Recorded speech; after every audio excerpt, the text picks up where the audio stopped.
It's the Bob and Tom Show.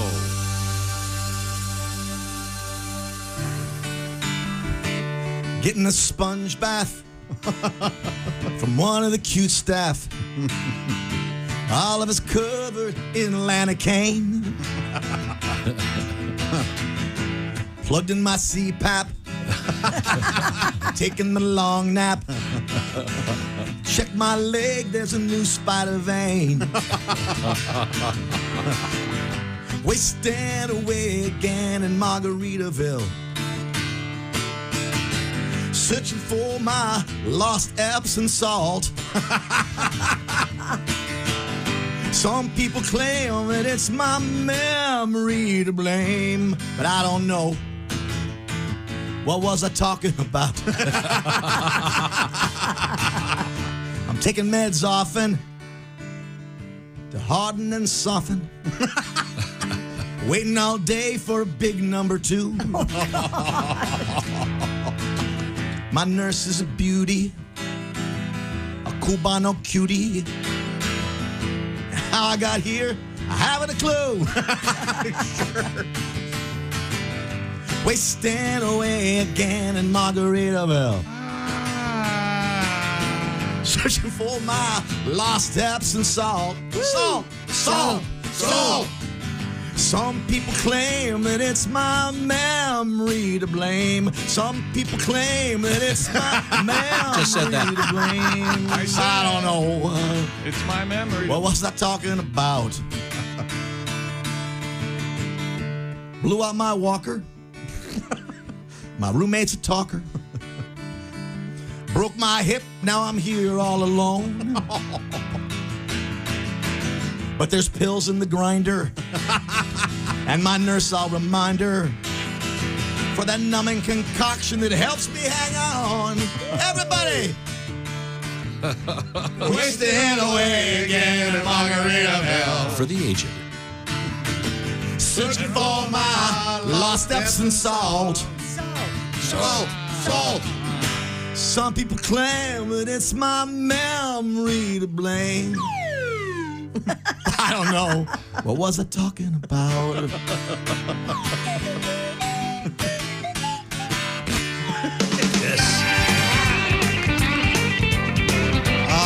That was the wonderful Pat Godwin. Whatever happened to him? Oh, well. I sure miss him. Guess what? That's right, ladies. It's the Bob and Tom Show. Live from the O'Reilly Auto Parts Studios. Christy Lee sitting at the Silac Insurance Company news desk. Hello, Josh. There's Pat Godwin. Hello. That is a great hoodie, dude. I love this one. Yes, yeah. He looks youthful. He looks happy, energetic. There's Willie G sitting at the Prize Pick Sports desk. Hey, man. Ace Cosby's there. Hey, I'm Josh Arnold with the I Hate Steven Singer sidekick chair. And Tom, my goodness, great to see you. Hello, Josh. We enjoyed an avocado moment in the green room. I said, oh, this one feels pretty good, and he felt it, and you agreed. Yeah, just the right touch, just the right feel. Yeah. Kind of reminded me of kicking back and taking my right hand. Oh wait, no, sorry. Well, thank you, Josh. Well, welcome to the program. I'm very excited about today's show. Coming up, Steve-O will be our guest. Steve-O? Stunt guy, stand-up comedian of sorts, I guess. No? Professional clown. Legitimately, right? Mm-hmm. Went to clown school. Did he know? I didn't know that. I believe so. Oh, okay. Well, he's been here before. We'll look forward to talking to him. Also, sexy time coming up with Alli Breen. Lots of news, et cetera, et cetera, et cetera. Just getting organized over here. We have some exciting things in the news, including a couple of odd stories. Once again, we have someone arrested doing a penile extension surgery. I don't know who these. This one involves doing it in the back of a car. Oh, again, I'm not a doctor, but in general, I mean, I'm sure there's some legitimate dentists that may practice out of their home. Right. There may even be a dental van that's legitimate and licensed, but most medical procedures, I'm saying, perhaps at a medical office. I don't know. Those ones seem overrated. I mean, you have to go to doctor school for 3 years. That's a long time. Yeah, it is. That's way too long. Well, You can learn something real quick. Really? In this All right. particular case, honest to God, the guy said he learned how to do it on YouTube. Of course. And Now, that where you learn how to do a lot of things. Except what he's doing is My toilet by YouTube. he's that's one thing, but you're not purporting to be able to extend the length of a man's penis. Yeah, that's. Well, yeah. Particularly in the back of an automobile. Again, Yeah. we'll get and to a it. small one, not a big one. What? Oh, the automobile. Yes. It's like if you're going to have a pop-up surgery clinic, wouldn't you do it in a nice SUV, maybe a Suburban, take the seats back? Yeah, Sprinter van. Yeah. Yeah, but to me, Sprinter I van. would say the Toyota Corolla is probably one of the greatest cars ever made. I had one, Lasts loved forever, it. yeah. Yeah. They last forever. I don't Great want first to. I'm car. nothing demeaning about the Toyota Corolla. But they're I tiny. just don't remember the Corolla sales guy on the floor going, this car is really great. You can use it for lots of things, including medical procedures Yeah. on men's genitalia. I had no idea YouTube had penis lengthening videos. If you'll excuse me. I've told the story 100 times, but I went on YouTube when Finn was about 2 years old. She got locked in a bathroom, and Sam and I went on YouTube and eventually figured out how to pick the lock. I mean, Yeah, it's all there. I think there's a thing about how to rob the Louvre. Yeah, I was going to say, maybe that's where those guys found the information to steal the jewels. They're still looking. Didn't Yeah, we lock, that didn't we doesn't lock look your good. other daughter in the production room one day? Yeah. Oh, yeah. With Dean, remember? Yeah. And Edie. Yeah. Yeah. They were locked in there. And then Sam was in the closet all those years. Yeah. But he never actually figured that out. His wife figured it out yet? Now here I gotta grow up. I'm 32. When is calling my brother gay not going Never. to be funny I'll to tell me? you, I'm 47, Really? never. Okay, cool. The guy is married. It's the funniest thing I could think of. I texted my brothers a legitimate question about hey, how come this? And my one brother wrote back, because you're gay. So it's never Yeah, going to it end. doesn't go. So we're never going to grow up? That's it? No. There's probably a eulogy that some guy he ends it with because the guy can't fight back. Yeah, well, poor Bruce, we had to bury him. He was gay. It's okay. It's okay to be gay. Whatever you're into is fine with me. A suggestion for a new segment, writes John. Josh seems to have great recall of his dreams. Perhaps start each day with the latest Johnson escapades. Waking up with Josh. No. But we were talking about. Oh, I see. That was his second Yeah. idea. Yeah, no. Nobody wants to hear about anybody else's dreams. But No. I think this radio show should be a dream journal. That's what we should do. But the thing that launched this was this article about the most common dreams. Recurring dreams. I think that's. Yeah, and I don't buy their. I don't know. The survey. We've had a lot of people write us about stuff. The conclusion I have come to is, whatever you may do a lot, like if you do something for a living, for example, the guy that's the pilot, he dreams about, forgetting how to fly the plane. I think we all have sort of disaster dreams about our job. The one truck driver that has terrible nightmares about the truck not being able to stop. Here's one that I think is rather unusual and in some ways rather timely. This comes to us from Mr. Hunter. He served in the Marine Corps for 4 years. When he was 18 years old, he joined up. He has since the 15 years he's been out of the Marine Corps, he has worn a beard.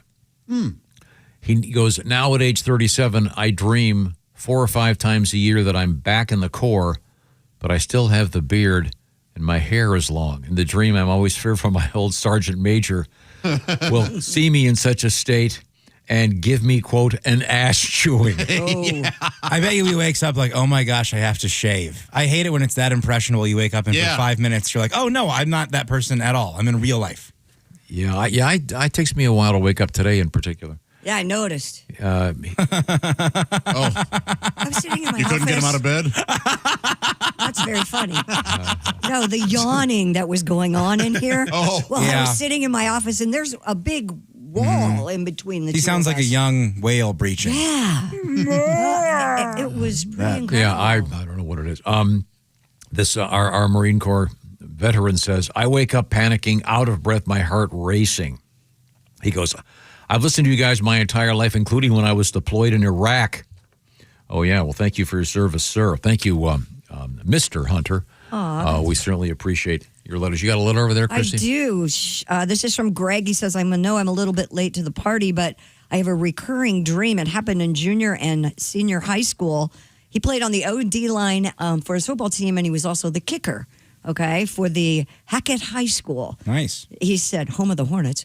Many nights after a game, I would dream I was kicking field goals. It culminated one night, my senior year, with me destroying my bed by kicking the footboard hard enough to break it.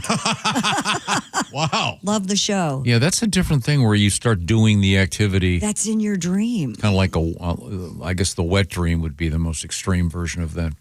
Well, there was a fire and I had to put it out. What was I supposed to So do? when you guys have wet dreams, gotta that use is that. always a sex dream, or it just happens? It's sexual. Yeah, it's typically sexual. I remember in 5th grade, we were learning about it in health class, and the teacher was just like, they can be sexual, but they can just be about baseball. And I remember all of us looking around being like, if you're having them about baseball, you're a real loser. Okay. It's got to be. There's something has to Although trigger it. I do recall saying the same. No, baby, choke up. Sometimes, I said bunt.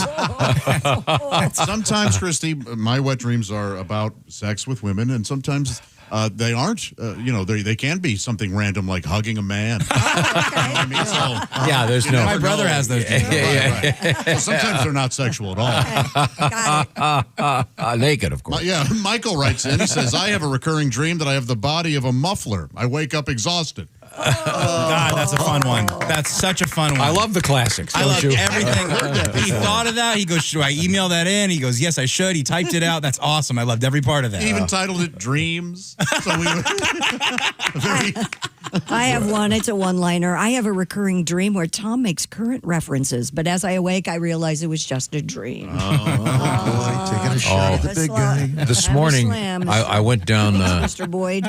I went down a really odd research hole About? about the story we have about the guy doing the penile Yeah. extensions in the back of a car. I was trying to remember something from a movie, and after a half hour, I found it. Incredibly obscure. Your hint, listeners, is Kentucky Fried Movie. Oh. Which I've was never seen We loved that as kids. yeah, I love it. that was made by the airplane guys, right? Yeah. There's a segment in that I couldn't remember what movie it was from. That's what it is. I'll tell you soon. It involves the penile surgery in the back of a Toyota Corolla story. Now, I want to remind you of a couple things coming up. As I mentioned, it's Steve-O is our guest. Also, Alli Breen. But right now I want to talk about the best way to listen to the show, of course, is on Raycon earbuds. This message is sponsored by Raycon. It's the Raycon anniversary. So they're celebrating, and you can celebrate too with a great deal on the Everyday Earbud Classics. They're now 20% off. Perfect time to get your hands on these. I love wearing these when I'm walking the dogs. In fact, yesterday, as I was going down my driveway, my neighbor went by, and I could tell he had his Raycon earbuds in.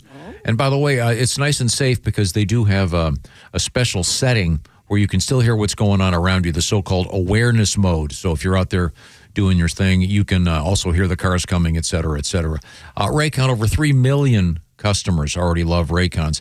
They have something really cool. It's called the 30-day happiness guarantee. If you don't like them, send them back. It's that easy. It's really easy to return. Check it out by going to buyraycon.com/Tom. And these cost about half as much as the little white ones from Apple that fall out of your ears.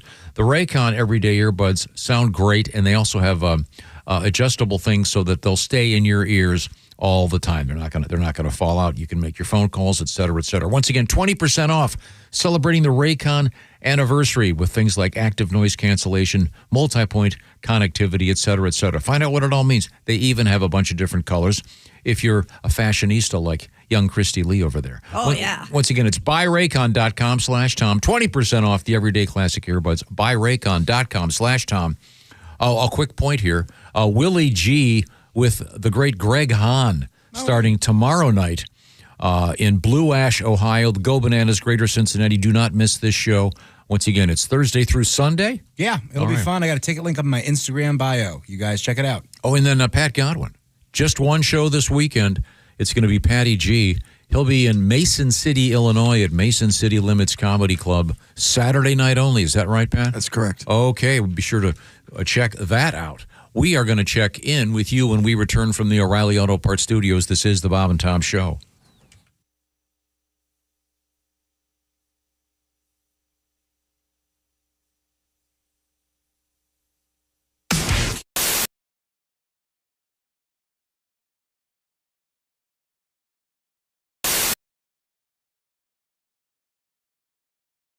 Hey man, it's Donnie Baker. Guess what? I saved up some money and bought this new badass spy camera. I swear to God I did. Check this thing out. Oh, this is the green room they talk about. Hey look, it's Early Man with a coke habit. This is badass. Oh, I swear to God. A real microwave? Who else is craving pizza rolls? Oh my God, and here's a snack table. Snickers peanut butter. That's got all 4 food groups. Plus it's squared. Eureka! Mountain Dew from both the northern and southern states. Oh, this has real sugar. Oh, that's going to help my metabolism. I'm loading these down. That's the great thing about Zubaz. It's like a kangaroo. I got a pouch on both sides. There's a... Oh, huh? How you been? I'm good, just Donnie, getting what the are you doing? free samples. Donnie, we've talked about this. I thought I told you there was one for you. We have so many people coming. Well, I've been caller 9 16 times. Donnie, What are you going to... talked about this. Ow! God damn! So I've had a pretty good adventure with this spy camera. Need to pinch the bridge for a second. I would highly recommend this spy camera. There's so much you can do, and you'll never be caught. I swear to God, I'm Donnie Baker, and I approve this message. Who are you? Stop spying on me! We already called the cops. You might want to get moving. You might be able to get out of here before they get here. And this is a DNA sample. I gotta go.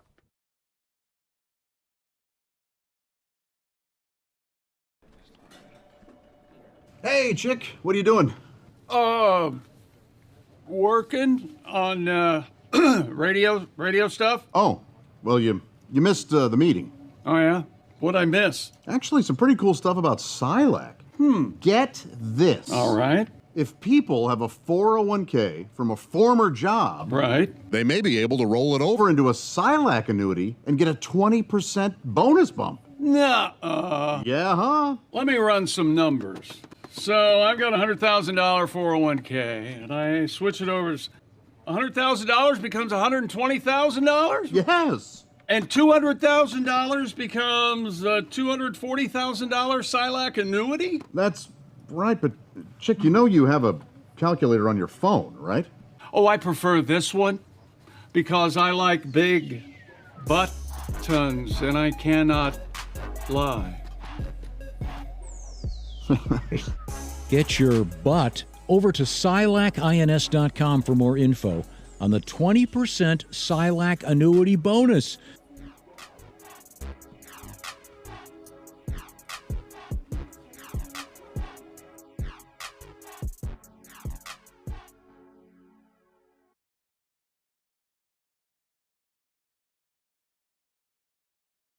Hey man, it's Donnie Baker. Guess what? I saved up some money and bought this new badass spy camera. I swear to God I did. Check this thing out. Perfect. Office supplies. Man, you can do a billion things with stuff. Staple remover, notepads. Looks like we got some erasers. There's over 1 million textiles in here. What? Oh, I have an idea. I swear to God, I just hit the jackpot. I learned this from my mom, Phyllis. See, you take the Post-it note, which appears to be just a common Post-it note. Then you take your pot you keep in a Parmesan cup. Put your pot right here in the middle, and automatically you got free rolling papers. I swear to God, man. Once you inhale the adhesive, oh, you'll get people hooked. It's like a Fortune 500 buzz. This will be the next plot line on Breaking Bad 4. Well, let's get to work. Hey, man. Hey, Donnie. I don't think you're supposed to be back here. It's okay, man. I shut the door. Look, I come loaded for bear. I know how much you like this stuff. Don't start tweaking. I made these myself with Post-it notes. Here's your free one. It's sticky. Well, how else you think you're supposed to get hooked on it, Dick? Go ahead and hit it with a lighter, and this will keep you from snorting that Scotch tape at Christmas time. But wait, I want payment now. I want my payment now. $20 like usual. I don't have any cash. You take credit card? Yeah, what am I going to do with that? Run it up the crack of my ass? There's your other joint. Come on, Donnie. I gotta go.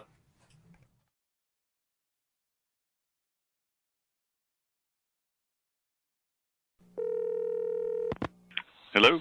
Hey, it's Tiger. Oh, hey, Tiger. What's going on, man? I need you to do me a huge favor. Yeah, sure thing, man. What do you need?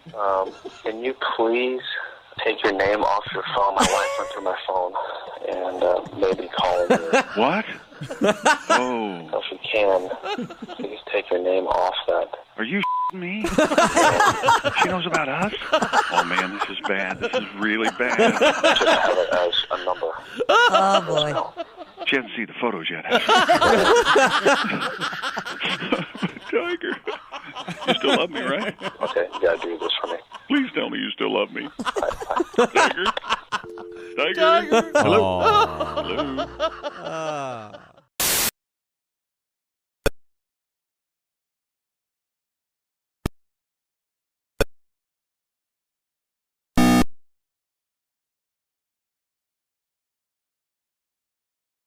Who's desk? Hello, Joshy. Pat Godwin's across the way. Hey, Josh. Willie G sitting in at the Price Pick Sports Desk. Hey, man. How are you, man? Doing good. There's Ace Cosby. Hey, Josh. I'm Josh Arnold at the I Hate Steven Singer sidekick chair. And there's Tom bundled up today. It's a little chilly in the studio and whatnot. Yeah. We've been talking about some oddball dreams. Just had one, a guy, he was a field goal kicker. Yeah. And he kicked his footboard of his bed and broke it. My buddy broke his toe doing that. Did he really? Yeah, he was having a dream where he was in a fight and he kicked the wall and broke his toe. Oh, my gosh. Yeah, so this is a whole new sort of like a category? Yeah, I guess. Yeah, when you have a dream that you actually actively do something in the bed. I laugh and or cry. If I'm doing that in my dream, there are times where I wake up and I'm either laughing so hard or sobbing. Oh, it's a weird thing. Wow. It is weird. Now let me, without getting too personal, is this a result of taking a SSRI? Yeah. Yeah, any kind of, yes, apparently, yeah. Now, I also did it, though, before I was on them. I did it when I was a kid. So. Now, if there were pills you could take or some kind of procedure you could go through where you could steer your dreams a certain way, like you'd walk up to some computer, put on a headset and type in, okay, I want to be this guy in this baseball game and do this and come up to bat. Wouldn't that be kind of cool? It wouldn't be for me. I like to go along for the ride. Just give me whatever there is. Do you think that the what are they called, SSRIs? Yes. Do you think that does have an effect on your dreams? That's why you've had so many of these recurring? Maybe, but I also had them, that kind of thing before I was on them. But yes, yeah, for sure. Are you less anxious in your dreams? No, I have nightmares all the time. And it was kind of a joke. It was kind of a joke with my doctor. I go, you put me on these things to get rid of my anxiety, but now it all just comes out in my nightmares. Because I told him one time, I go, he was like, he goes, anything you want to tell me that may seem unrelated, not even, and I go, yeah, I have nightmares all the time. He goes, oh, sure, yeah, your medicine's doing that. Terrific. Yeah, but also as an unpaid professional, you also watch a lot of horror movies. Yeah, sure. I mean, that has to influence it in some way. I never watch. I hate them. I can't watch them because I get bad dreams. I watched the movie Jeepers Creepers at a friend's house. That's a good one. Oh, dude, it ruined me. It just ruined me. And now I can do like horror movies that I know are good if there's like a really good story in there, but I can't do just random jump scares. I get so scared and I can't go to sleep for hours. Stay up all night. Yeah, man. Now, Pat, were you the kicker on your football team? No, I ran back kicks and punts. Oh, you ran it back. Okay. By the way, this letter writer, he said he did O-line, D-line, and kicker. Yeah. There's a chance, one of my favorite things, we might have a fat kicker here. He also could have just gone to a small school. He was the guy that kicked it best. But if there's like a 300-pound plus kicker, my gosh, live your dreams. I love that. Yes. I love that. I love high school football. I got to go over You think he was a straight-on kicker? I don't know. I don't know his method, yeah. Yeah, that could be. I wonder that's kind of a lost art. Yeah. One of these days, there'll be some weird situation at a game where some guy's going to do a straight-on field goal again. There'll be some, like 4 guys get injured and some guy's going to come in. The only way he does it. You would love this. You know, right now, there's a couple guys in the NFL, they kick like a knuckleball, so you can't see where it's going to fall, and it's completely changing kicking. This is the exact thing that you would love. We need this. I love trick plays. Yeah. I can't wait for the day that someone does the Statue of Liberty again. One of the greatest plays of all time. We used to do that in the backyard all the time. Yeah. What is the Statue of Liberty? The quarterback goes back and then the guy runs behind him and grabs the ball and takes off. Oh. I'm not sure it's ever happened in the pros. It's classic playground. I remember running routes with Godwin when I was a kid before I Yeah, played football. yeah. And my dad kept going, Statue of Liberty, Statue of Liberty. I just had this weird flashback moment. That was crazy. So do all kids know those plays? Like it's just inherent? You just learn them. know. Somebody knows them, yeah. I remember one time Peyton Manning was in here, and I said, do you ever get in a situation where you literally just do backyard football? And he goes, oh, yeah. He goes, something will come up, and they'll get in a huddle, and he just says to the one guy, okay, you go there. Can you imagine their Thanksgivings? Thanksgiving football games. No, I get to be quarterback. No, you get to be quarterback. No, I got to be quarterback. Backyard football was so fun. It was fun. It was a lot of fun, yeah. Getting the wind knocked out of you. Oh, yeah. You guys broke my ribs. You remember that? Yeah. What? A lot of fun beating up Pat when you're a kid. Tom's boys killed me one time. Like you said, we were 13, so we were your height and weight, so we were ready to go. Very injury prone. Okay, let's see. I got to get to some letters, and our letters are. Oh, remember we were talking about pagers yesterday? Yeah. That they're obsolete? Well, this is from Megan in Rochester, Minnesota. She is an ICU social worker at the Mayo Clinic. I see you too. She carries up to 4 separate pagers daily. Wow. Yeah. She goes, we even had to go through brief pager training during our hiring process. That's crazy. You know, I think you mentioned the medical field yesterday, Christy, with fax machines. I think if anybody, we'd probably be surprised at something like the medical field using all these so-called obsolete things. Yeah, this is Jeff. He's a nurse practitioner who works in cardiac surgery, and he carries a pager as well. So I guess it is something that's still happening. If you're walking around the hospital and there's some kind of emergency, they need to get a hold of you pretty quick, and they can't call your cell phone. Well, thank you for those letters. By the way, Omaha Steaks. Get fired up for fall grilling with Omaha Steaks. Visit omahasteaks.com for 50% off site-wide. And for an extra $35 off, use promo code BTS at checkout. And our listener letters are brought to you by Omaha Steaks. Thank you very much. More letters here. This one, wondering, can you please do a welfare check on Ace, given the beating his team took on Sunday? Sorry, Ace, you okay? It's a marathon, not a sprint. Okay. Yeah. He is right. All right. Long season. A lot of football to still halfway lose. over? When I saw Kansas City minus 14, I thought, there's no way. They're not going to lose by 2 touchdowns, are they? And they lost by 6. Yeah. And then he says his chick preparing for his team's upcoming beating on Monday night. Okay. I like to think Chick is not even, he's preparing for his next dacquiri. That's all. I hope that's all he's preparing. Okay. And he says, thanks for the laughs that keeps me from hurting my coworkers. Oh, my God. Okay, Justin, I'm a teacher. I'm not exactly sure what that means, but we certainly appreciate it. This is about, why were we talking about, I know. We were talking about a dumb Today in History thing in which Paul McCartney's driver's license is going up for auction. It's got a signature on it. It said it would go for like $1,200. Right. That's going to go for... That's low. That's going to go a lot higher than that at auction. Yeah. But it is. There's no picture on it. Nope. There might be. That was a booklet. That wasn't just one page. I found out later that's a nice little booklet. But wasn't it from like 65 or something? 68. Yeah, I don't think they had pictures. I don't think they had pictures. Well, we looked into on it, American driver's licenses until the mid 70s. Yeah, 72 was the first. California was the first to put pictures on our driver's license. When did passports have pictures? I mean, mine always did, but my first one was. I didn't. You know, get back one in until I was 1927, was there like a drawing?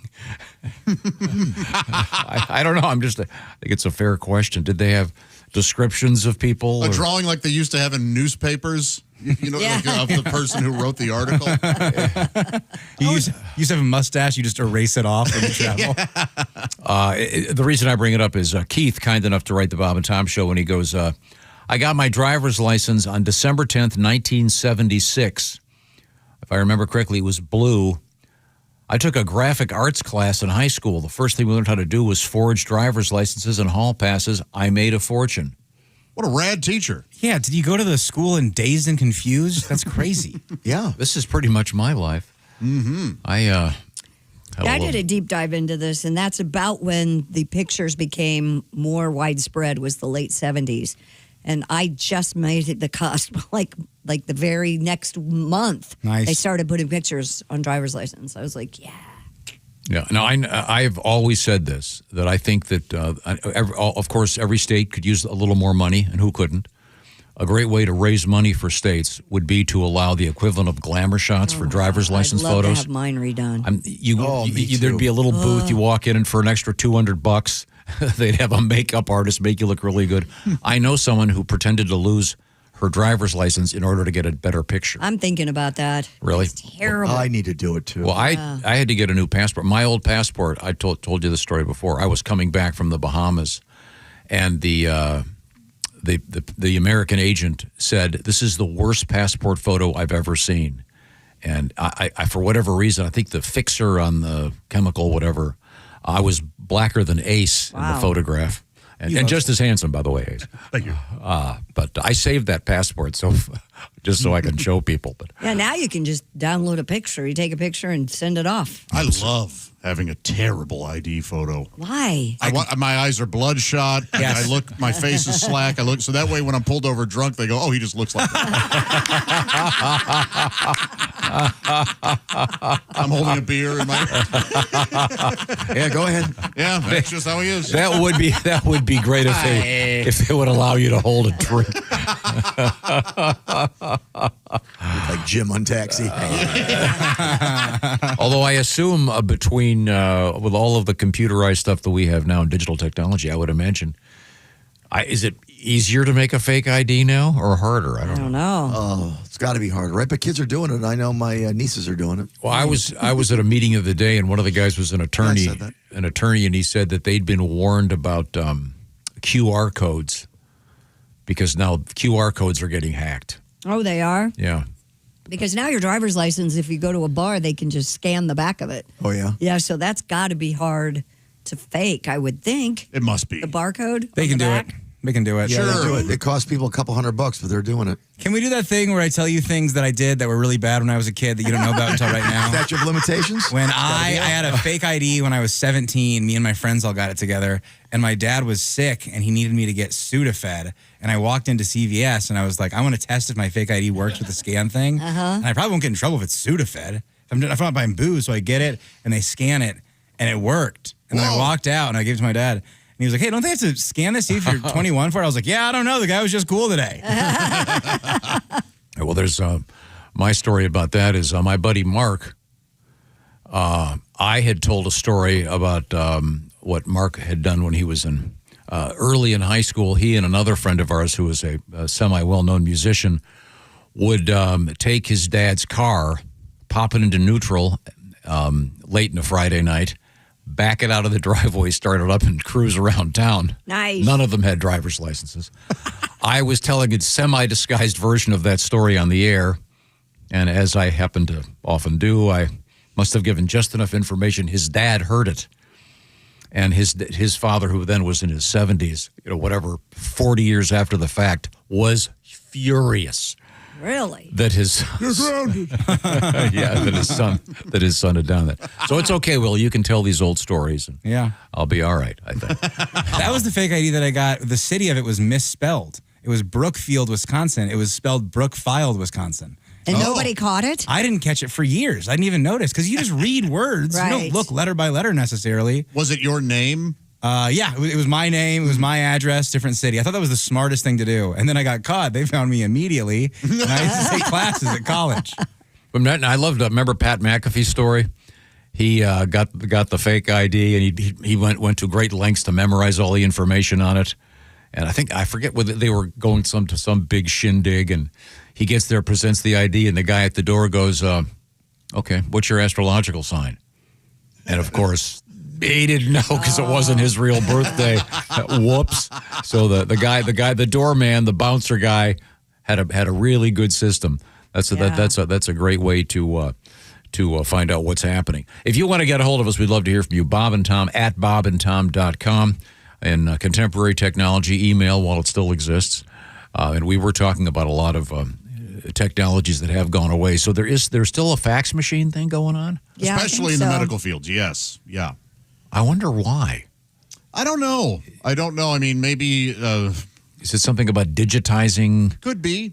But I know some are fax to file, like so you send a fax, but it goes right into somebody's computer. Mm-hmm. But I used to do it all day, literally all day. My job was to get these stacks of faxes and just feed them into the fax machine and type in the numbers and send them to the doctor's offices when I worked for a pharmacy benefits management company. I loved it. Yeah. Loved it. Oh. I'm a good grunt. You know what I mean? Like, I'm a good worker bee. Nice. Just tell me what to do, leave me alone, and I'll just do it. You like seeing your work at the end of the day where you've done so much, and I'm like, oh. Yeah, I just like being, So this is exactly the wrong job for you. I'm at the end of the day, the only thing you've done is added a couple of urine drips to your underwear. That's my job. Speaking of which, Yes? this has come up again in the news. We have a new company making female urinals, and it turns out these are the ones that were tested. Remember, we had the story at a concert, right? Is it Glastonbury? Glastonbury, yes. Yeah, where they had these things. We now have the story about the two ladies that are behind them, or I guess in front of them. We'll find out about that. Right now, it's time to find out about having some fun. Last night, the NBA opens up with a double overtime game. We've got, of course, the NFL up and running, and Josh, hockey. It's happening. Yeah. It's back. NASCAR, all kinds of stuff to have fun with. Willie, what do you got over there? Yeah, Prize Picks is making sports season even more fun. On Prize Picks, whether you're a football fan or a basketball fan, it always feels good to be right. Right now, new users get a $50 bonus credit instantly in lineups when you play your first $5. The app is so easy to use. You just pick 2 or more players, pick more or less on their stat projections, anything from touchdowns to threes, and if you're right, you could win big. Mix and match players from any sport all season long on Prize Picks. Throw in some baseball playoff action. Prize Picks is available in 40-plus states, including California, Texas, Florida, and Georgia. All transactions on the app are fast, safe, and secure. Download the Prize Picks app today and use code TOM to get $50 bonus credits and lineups after you play your first $5 lineup. That's code TOM to get $50 bonus credit and lineups after you play your first $5 lineup. Prize Picks, it's good to be right. Must be present in certain states. Visit prizepicks.com for restrictions and details. Thank you very much, Wilbur. Have some fun. Oh, hey, speaking of having fun, we got a cool thing going on with Orange Insoles. If you'd like to find yourself with a beautiful 4K TV plus a nice Visa gift card, well, enter the contest. Go to bobandtom.com/contest and a little extra spending money for the holidays and a cool TV. Once again, that's bobandtom.com/contest. While you're there, you can do our Pigskin Picks competition. Get your entries in before Thursday evening. Every week, a $500 gift card from Steven Singer Jewelers. Check out IHateStevenSinger.com. Check out the inventory. Dream about what cool thing you can get. Maybe that At Last bracelet for yourself or for your sweetie. bobandtom.com/contest. Coming up, Steve-O, Alli Breen with Sexy Time. And why you shouldn't have someone working on your genitalias in the back of a Toyota Corolla. Once again, a very fine car, but even the Toyota people, I think there's a thing when you buy it. Please do not operate on your penis. We're in the O'Reilly Auto Parts Studios. This is the Bob and Tom Show. This is the Bob and Tom Show. Reach us toll free at 1-888-BOB-TOM-1 or at bobandtom.com. This is the Bob and Tom Show.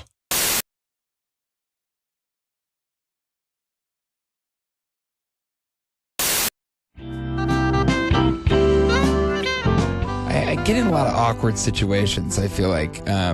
Recently in D.C., I threw up in the street, which isn't a big deal. That happens. I'm a pretty heavy drinker. But what was different about this time was as I was about to throw up, you know, when you're just starting to come up, I made eye contact with a woman sitting outside of a Starbucks. Yeah. And then I held eye contact as I vomited. Oh. So it was just very awkward because she just saw me kind of look over at her and then go, bleh!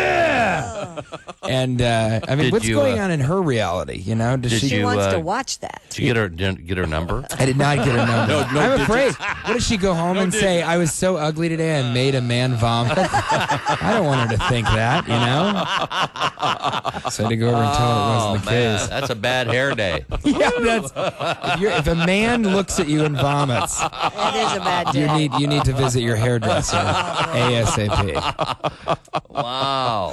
Yeah. That's a self-esteem killer. Yeah, right it there. really is. Yeah, but I get into stuff like that. See, all I'm the a time. sympathy vomiter. I would have, if he had made eye contact with me, I would have I vomited. would have. Me too. You would vomit also. I would join so when you, yeah. so when you smell vomit, you immediately vomit. Say goodbye. Let's move on. So far, we've covered soiling ourselves and vomit in the Welcome to studio. our What show. next? All right, Yeah. let's go into pussy lesions. No. No, Bob, that's wrong in the script. It's not pronounced pussy. There you go. It's written that way. I know it looks that way on the page. You know, if you read that wrong at the audition, wow, that's a different movie. Yeah, What's entirely. this, Mr. Abrams? I don't That's a much understand. Closer to a Mr. Skin film. Yeah, I think I so. would say. Oh, Yeah. So. Now, were you a big drinker in college? Yeah, I in college, I think I drank a little bit more than I do now. In college, whenever I drank, I would pass out. It was like my thing, you know. That's how people knew me. pass out guy. Yeah, it got to the point where even before I went out, I'd go ahead and draw a dick on my face because it was going to happen. It was going to happen. eventually. Your buddies were going to take care of it anyway. Yeah. Just take it right now. Oh boy, you know. Why wait? It really is something else. I'm not a fan of that. I'm not because first of all, what do they think it's going to help me? You know, they think years from now I'm going to be saying, yeah, it got really bad. You know, I was just drinking all the time, passing out, and then one day I woke up, looked in the mirror, and I was like, TJ, get it together. And I owe it all to Steve and his artistic ability to draw a ball sack on my forehead.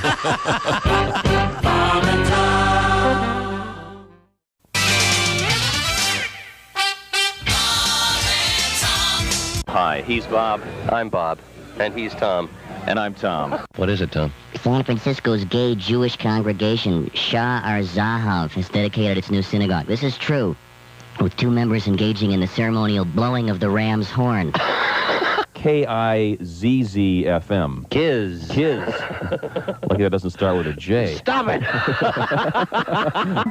Dr. Ruth, can I get pregnant when a man undresses me with his eyes? Only if he's cockeyed. Golly, Earl. That might be a pretty good idea. I'd killed my wife when I'd wanted to. I'd be out of jail by now. Dr. Ruth, when I'm dancing, what part of my body should not move? Your bowels. I got some DAP butt crack filler putty back here. We'll just fill that crack right in there, Bob. Comedian Tim Allen. Oh, God. Using laxatives and a rectal scope, doctors were able to collect evidence over a period of 4 days. I must have one. Rectal scope is the mouthwash. Your color's back to your face? Oh, I was great this morning. So is yours, Tony. Tony, you're... I'm sorry. Thank you. I've got to go. You're gaining weight. My wife, when the first time she was pregnant, all I saw of her for 9 months was her ass hanging out of a refrigerator. And if you believe that, I can't say that. Bishop Emeritus Frederick W. Freaking, who headed the Roman Catholic Diocese. That's his name. He was 85. Did they have to pull the freaking plug? Hey, boys, this is the Pope. It's the Pope. I gotta go to the freaking funeral. I puked on my dog once. That was No. That's Are pretty you bad. kidding me? Okay. This Olympic moment brought to you by Little Christy Lee, downhill slalom specialist, yeah, the once 20s. puked on her dog. Animal You cruelty. puked on your dog. the 20s were not good to me. You know how to party. No, and I had an Afghan hound. Do you ever? Oh, man. God. You had You have to comb that out. Yeah, she made the mistake of falling asleep on the side of the bed that day. I never trusted those Afghanis, I'll tell you. Yeah. Wait a minute, Never we're did. forgetting the poor dog just laying there sleeping. Looking at you with all that love in their eyes. And it gets better. Mommy's waking up. It gets better. A No, dog it will gets lick it better. up. Christy puked on her dog. Do you know what my dog's name was? When it just gets better. Ralph?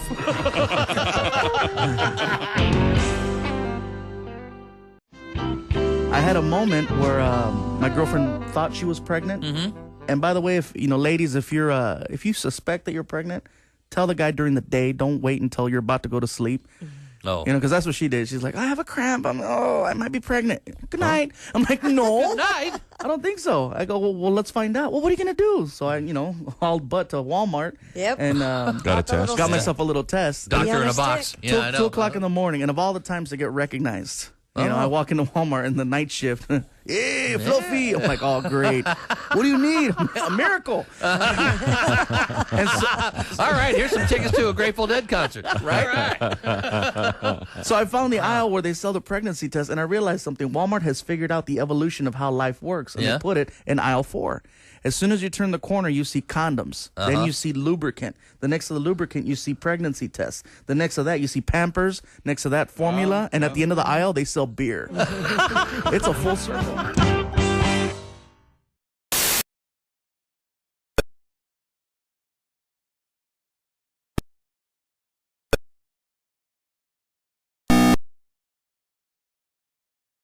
Free. You won. Hey, it's the Bob and Tom Show, live from the O'Reilly Auto Parts Studios. Think O'Reilly Auto Parts for all your car care needs. Get the parts and service you need fast from the professional parts people at O'Reilly Auto Parts. Christy Lee's at the Silac Insurance Company News Desk. So happy to be here today. Happy to see you. Yeah. There's Pat Godwin. Hello. Willie G at the Prize Big Sports Desk. Hey, man. Ace Cosby. Hey. I'm Josh Arnold at the I Hate Steven Singer sidekick chair. And there's Tom. Thank you very much. We were talking yesterday about obsolete technologies, and some of the stuff hangs around.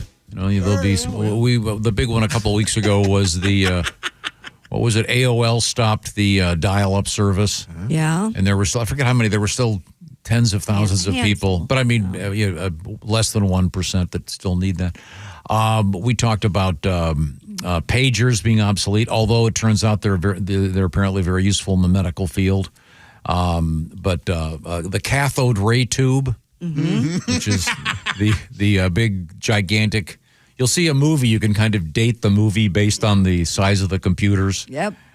In the scenes, do they have the overhead projectors where the teacher would write with that special pen on the plastic and it would project above them? They had it when I was there. They did? Same. Yeah, by 2011, they were still using that thing. I think that was one of the things on our list. The overhead projector had gone away. And then the good kids, we get to go clean those transparencies. Yeah. In the bathroom. Yeah. Now they're using iPads. And I think they finally stopped the phone book thing.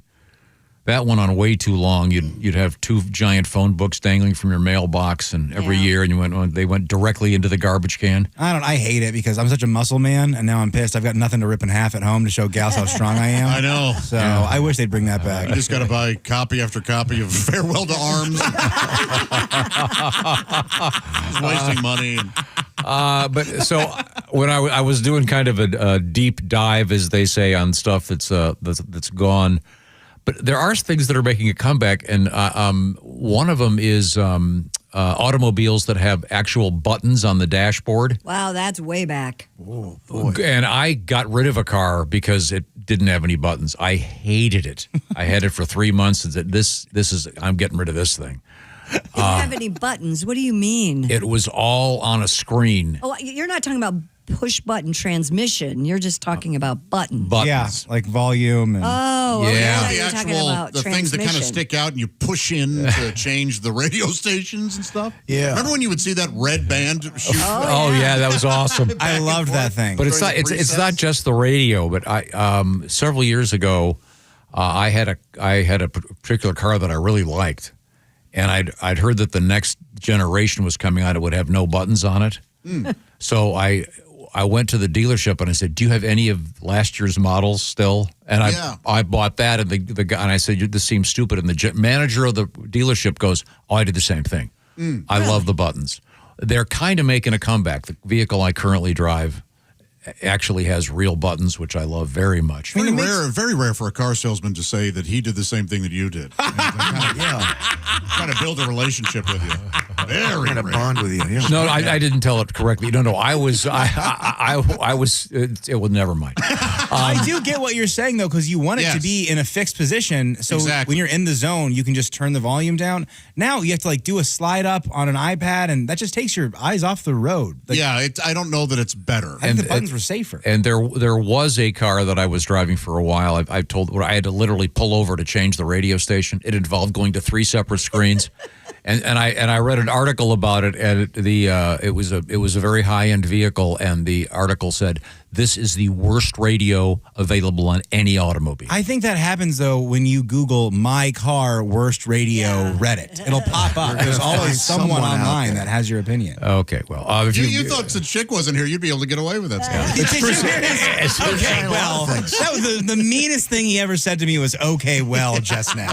Okay, well, if we're lying today. No, I really did. Lying on the air today. It was the worst radio of all time. Gotcha. Yeah, I'm more of a. There are certain new things I never want to get rid of. I think the rear view screen thing. Oh yeah, that's the backup screen. That's so nice. Yeah, but, yeah. There is stuff that we love, but there's also I've had it with.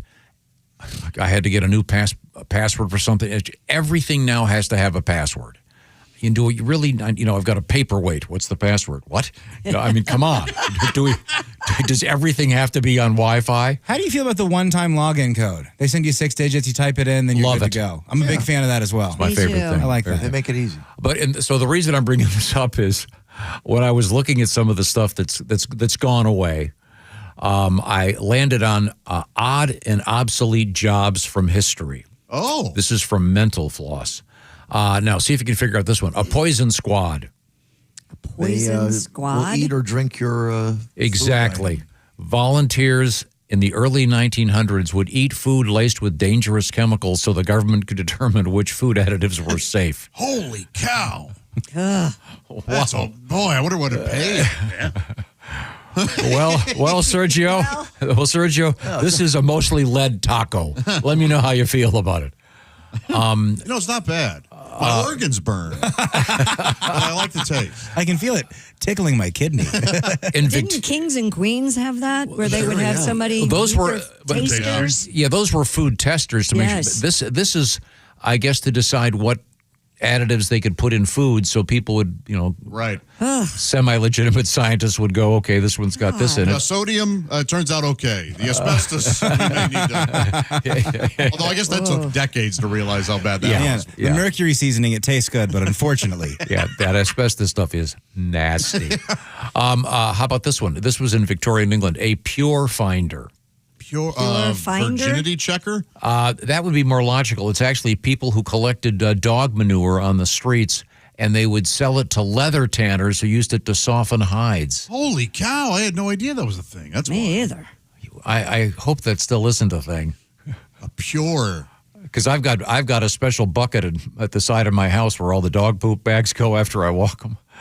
Maybe I could go find a guy that's doing some leather work. And hey, you know what? I got a good 30 pounds of poop every week.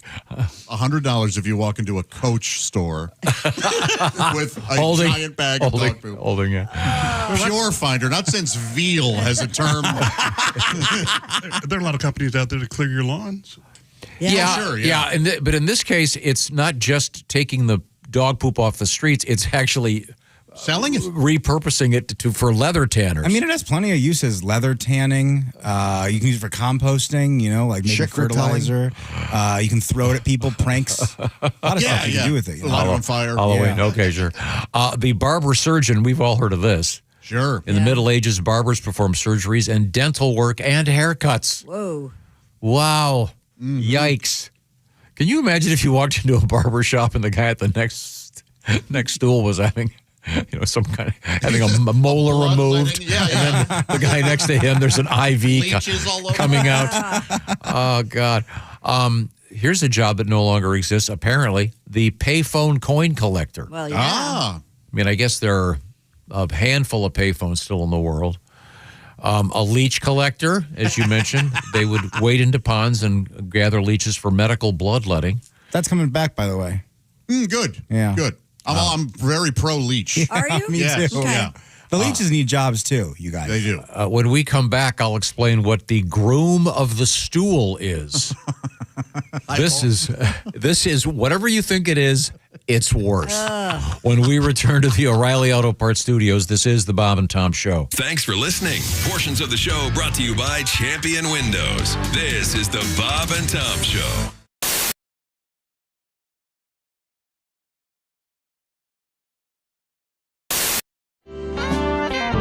Brian Johnson, first, the lead singer of AC/DC. For those of you who never heard him, he's like a pirate. Yeah. We're going to have a good time tonight, right? Hey, matey, we're going to roast up shore and give him a nice concert. A good hour and a half. And he could like it. Yeah. He goes. That's what it sounds like. He comes and he goes, Jimmy, me son, I'm somewhere in Europe, and someone said that there's a guy named Jimmy Brewer doing the hokey pokey.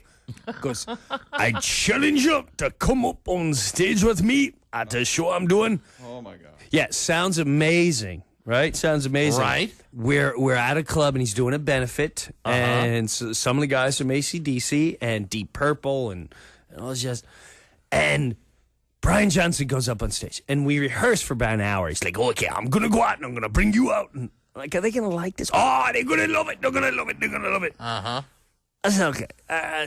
All right. Well, when do I know to go? The guy will come and he come and get you, and you'll be on the side of the stage. He come and get you. All right. So I'm on the side of the stage, and I get engulfed in the show. Lights go down. The first song. Oh, wow, they're playing Shoot to Thrill. The floor is rocking. Next song.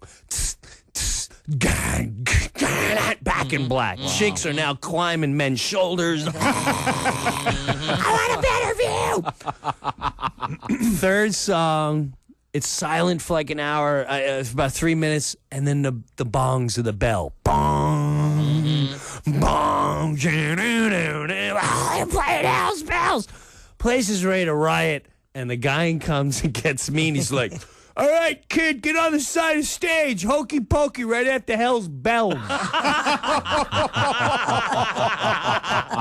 right. I said, no. He's like, yeah, no, they're going to love it. They're going to love it. So I'm literally watching them like, Satan coming to you. Hell's Bells. Like, there's no way that puts your left foot in, your left foot out is gonna go up. Oh my God. You think you lost money in investing? My whole people lost money in investing. Bernie Madoff came along and set us back 10,000 years. I hate that guy so much. I hate Bernie Madoff so much. Not for what he did, because I don't care about the rich. I hope they lose their money. But no, for how he looked physically. Did he have to look so Jewish while he was doing that? He's already the image of a Jew that's in every redneck's paranoid mind's eye. Just some crook-nosed Jew on top of a pile of gold coins, swimming in it like Scrooge McDuck. Like, I'm gonna take the Gentiles' money. Like, I always trip out when I see somebody that so fully embodies a stereotype like Bernie Madoff did. Like, when you see a nerd who's actually wearing a pocket protector, like, they don't even make pocket protectors anymore. Believe me, I know. That guy had to go out and hand mold the plastic resin that fit into his nerdy little pocket. Or when you're driving in traffic and somebody cuts you off and you look into the car and it is, in fact, an Asian woman, you're like, are you kidding me? Are you serious? Are you seriously going to be Asian right now? There are people watching you. Have a little bit of self-respect and don't be Asian. Like, when I'm walking along and I see a quarter on the ground, I don't pick it up. It kills me not to, but I don't do it because there's people watching. There are people watching. Yes. You don't want to reinforce the stereotype. That's correct. You got keep it real. Moshe Kasher is our guest. I live in LA now. I live near Hollywood. I live across the street from a 99-cent store because comedy makes dreams come true. Yes. Yeah, they now sell a 99-cent pregnancy test. Have you seen that? No. Yeah. How bad does one's life have to be? Like, how far down the socioeconomic ladder do you need to flop before the 99-cent pregnancy test seems like a viable health option? The 99-cent pregnancy test when you kinda have to know. So I bought one. Yeah. Well, why not? Just to see what would happen. I peed on the little stick. And? Turns out I have hepatitis C. I caught it from the test. Wow, cool.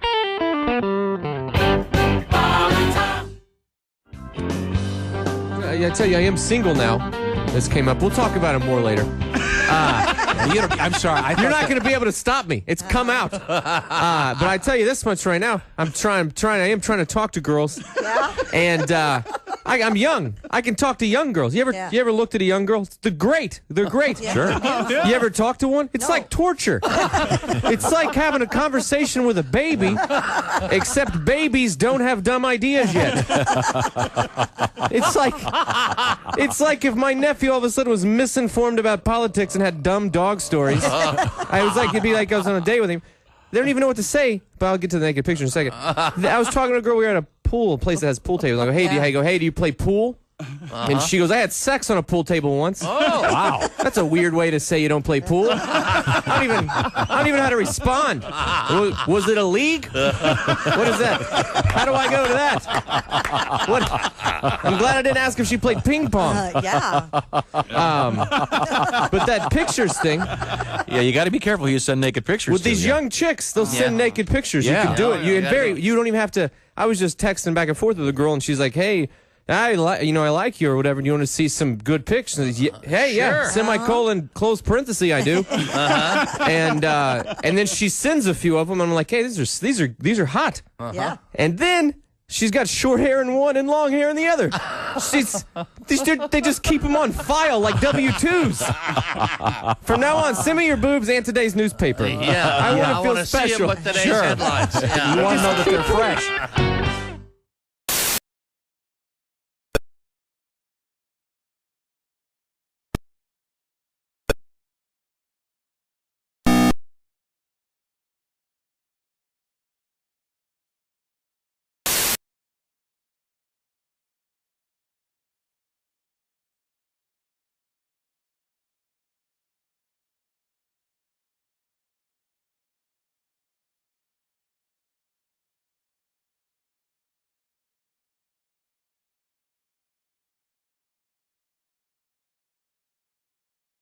Halloween candy. Hey, it's the Bob and Tom Show, live from the O'Reilly Auto Parts Studios. Christy Lee's at the Silac Insurance Company news desk. Hello. There's Pat Godwin. Hey. Willie G's over at the Prize Picks Sports Desk. Good morning. Checking out his Prize Picks right now. I see. There's Ace Cosby. Hello. I'm Josh Arnold at the I Hate Steven Singer sidekick chair. And listen up. Visit Steven Singer Jewelers at IHateStevenSinger.com to find out why he is the most trusted jeweler in America. But get this, he's also the most hated jeweler in America. What? By other jewelers, that is. That's IHateStevenSinger.com. Thank you very much, Josh. You're welcome. Don't forget to go to bobandtom.com/contest. Get your picks in for this week for the NFL, because each week we have a $500 e-gift card from Steven Singer Jewelers. You could win that. Also, little thing going on right now with Orange Insoles.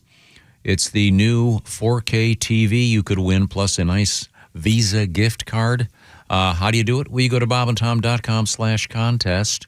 I know it's time to get those Orange Insoles out. I just switched from sneakers to boots. Oh, big day for you, huh? Oh, yeah.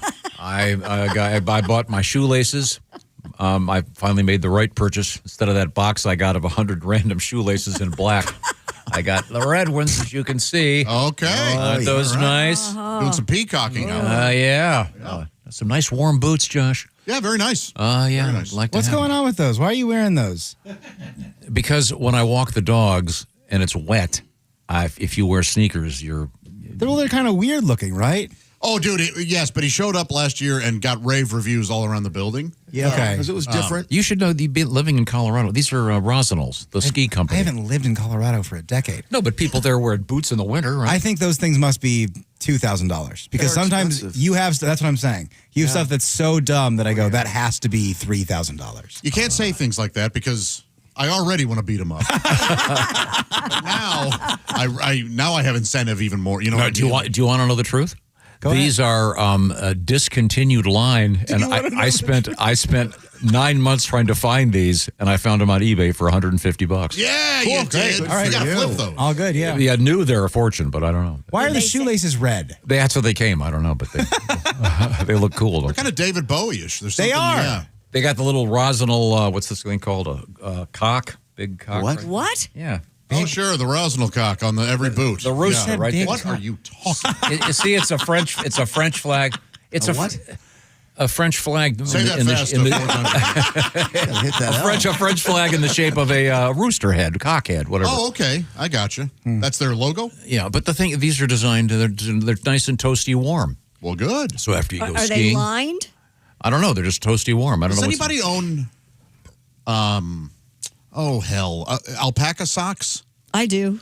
I how- mean, I have merino wool socks. I'll do that when I fly. Alpaca socks. You stink. Alpaca socks, alpaca underwear. Alpaca t-shirt. And then that one special weekend alpaca fudge. Oh, boy, Uncle Vino. He is alpaca fudge. Which actually leads to this. Uncle Wine. Uncle Vino. I highly recommend funny. merino wool socks. Do they get too hot? No, I Do don't. those boots get too hot? You mean the streets of you Frisco, mean they do. warm or hot? Uncle Vino's on fire. I like to wear these boots and nothing else. Oh, my. really? Yeah, you talk about hot. You talk about hot and alone. Yeah. Josh, if you want some good warm boots, I used to have a pair, and they look like just workman's boots, construction boots, like you're a blue collar guy. They're made by Uggs. Oh, yeah. But unfortunately, there's a huge Uggs logo on the side. That's all right. To the point where I don't want to wear it because it's so, I don't like stuff where the logo is just right at you. I'm with you. Kind of Yeah. thing. But they were great, dude. They kept your feet warm. I love Awesome. Uggs. I'm a basic bitch. I love them. Now, I could get women's boots that look almost exactly like that right now. Go ahead. We could be twins. What's the tallest boots you own, Christy, in terms Tallest? of like going up over the knee? Over the knee. I have over the knee boots. Oh, yeah? Oh, yeah. Those are hot. Yeah. They are. No guy dislikes those, I think. No. I do. Oh, you do? Yeah, they look ridiculous. Really? All right. What do you? Gay own. Okay, I want to get back to obsolete jobs. We've already gone through payphone coin collector, leech collector. This is another one from the old days of the Royals. There was a position called groom of the stool. Anybody want to guess? To the Royals, baseball or Queen? Queen, king, that royal. Is it gross? Yes, it's Gotta have to do something with poop. Yeah, but it's not what. At first, I thought, it would be the person who maybe cleans the chamber pots or something. Could you say it again? Groom of the stool. A groom, like a groom, you'd groom a horse, or groom of the stool was a royal attendant who helped kings use the toilet. This included chatting with them as they went about their business. Wow. Can you imagine? You'd have to sit there and talk to the king. How's it going? Well, that sounds like a good one, sir. Oh, boy. That's give it a good grunt, sir. Oh, yeah. Very good. They Yeah. had the weirdest, those castles. I just spent a lot of time in castles recently. They would have the little room, and it's just a piece of granite where you would just sit and it would go outside on the side of the castle. Well, they also And were they're still stained. Yes. Sometimes. Yes. They are. Yeah, he's see Tom's absolutely face? right. Well, aren't you? See, this is the thing. When people go, I should have been born a prince 300 years ago. I said, no. No. You would have been a serf at best with no teeth and dead at 21. Yes, but you would have enjoyed being a king, right? Yeah. Yes. No. I like the modern conveniences. I like having a decent car with a good radio. But just think, you could crap off of your castle onto someone you disagreed with. You'd never stop laughing. I do that now electronically.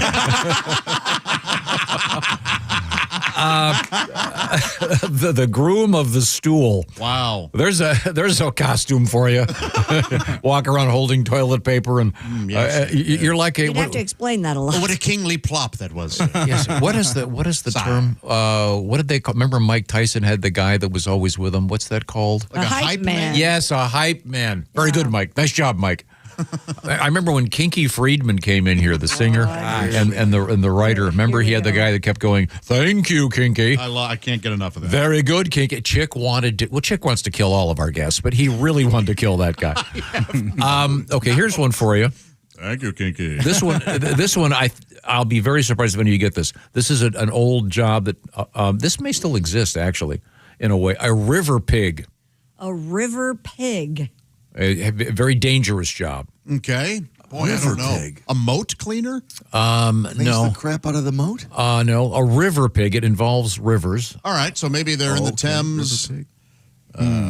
More likely a river in a wilderness area. Ah, okay. Did they have to help the pigs get across the river? Nope, that would be more logical. River pigs were men primarily who worked on logging crews that would steer the lumber down the river so that it wouldn't get jammed up. Can you imagine the amount of crushed heads? Oh, the danger of that. I think take off 5 minutes, you cause a whole dam because you were peeing. I think to this day, logging has the most serious injuries of any job, even in the United States today. But but a river pig, of course, river pig sounds like some chick you pick up at last call if you're at Mississippi Nights. Well, that was a rough night. I ended up with a river pig. Yeah, but hey, I broke my streak. Or I broke my slump. Now, here's something that this still might semi-exist. What you got? I know you see it in old movies. The cigarette girl. Oh yeah, yeah. Cigarette. She has a tray kind of around her, and there's chewing gum. Yeah. There's a strap, and she would walk around the nightclub. And that's awesome. I'd love and that. the casino. They had that when I was starting out at one club called The Station. They had girls doing that. That's amazing. I'm down to like 5 cigarettes. Outfits, I'm like 5 cigarettes a year right now. Yesterday, I saw somebody ripping a cigarette in their car, which I would never do. I don't like it making my car smell. But I go, man, you're living the life. You've got it all figured out, ripping a cigarette in your car. That's the greatest. I bet there are throwback places that have the cigarette girls. Just some of those like fake speakeasies and stuff that are. Yeah, probably. And they had the tray, the deep tray with the strap that would go around their neck. Yeah. But, of course, it was low enough that you could still see Yeah. their bosoms. I don't mean to be crass. Were cigarette girls also often available? Oh. I don't think necessarily. I suppose like any other maybe waitress or whatever you could. But there was no secret business going on. They literally were just selling cigarettes. Yeah, I don't know. Yeah. It's like barbershops back in the day were also, places you could procure pornography and do a lot of gambling, et cetera, et cetera. Now you can't find porn. Now you can't find porn there. You can find weed though if you ask around in the back barbershop. Oh, They'll figure it sure. out. Yeah, you bet. Really? Oh yeah, sure. You should walk into any barbershop today and ask them if they sell weed. Yeah, try that. My dad was a big fan of the barbershop film franchise. He and I went and saw all 3 of those in the theater. I love that so much. I love them too. My dad those movies are all heart. My dad loves Friday. We had Friday After Next, and next Friday. Those are great movies too. No wonder you're a nice Q fan. Ice Cube. I am. Yeah. I do like a lot of Ice Cube's work. My ex-father-in-law was a barber. You could buy anything at his barbershop. Whoa. Pretty much. Yeah. You need new tires? Hey, you need someone killed? Hey, these Michelins fell off a truck. Tickets. Yeah, we got tickets. May have to get new wheels to fit them, but. You want to take the kids to Bluey on ice? Absolutely. That was one of his big side hustles. Coming up, we have more of these weirdo professions that in most cases don't really exist anymore. They're fun. Also coming up, Steve-O. I guess you'd describe him as what, a sort of a stunt man, stunt artist, podcaster, comedian, interesting guy. He's the guy that has, am I correct in saying this, a full-size tattoo of himself on himself? Mm-hmm. Doesn't he have like he has some crazy tattoos, on his back? On his back, he's got himself, but full-size, which is amazingly weird.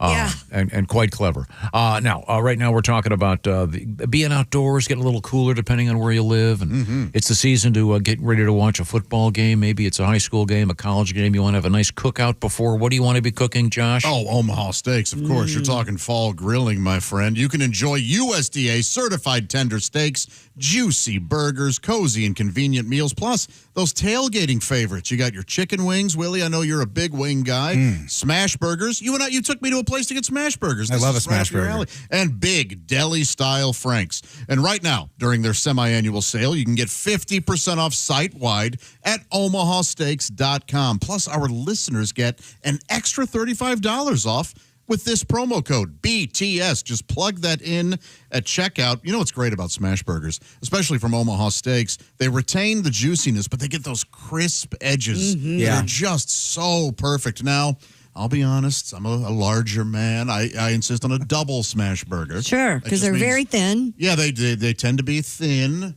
And Who am I kidding? A triple. It's a single, but the bread is another patty.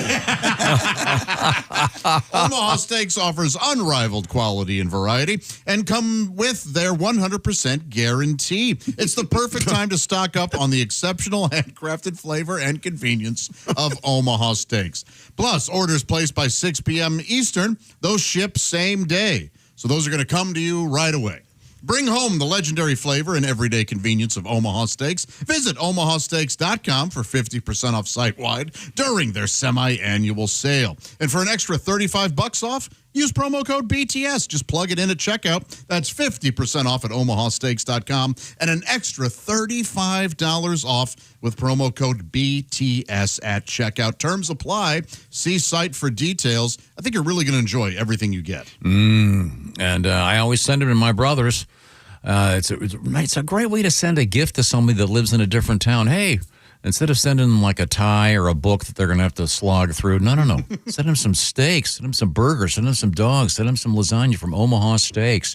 People often ask me, yes, what's it like just before you guys go on the air? What are you talking about during the breaks? I'm just going to tell you, the last 2 words I heard before we started the last break, butt buddies. So you can see the level of sophistication that takes place in this room. And this room is, of course, part of the O'Reilly Auto Parts Studios, and this is the Bob and Tom Show.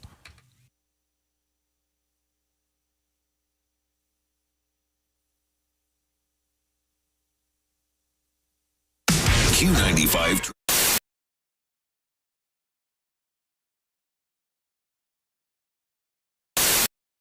We have a punk version of The Way I Am. Why can't you do it? We don't have electric guitars. Oh, I see. We can imagine.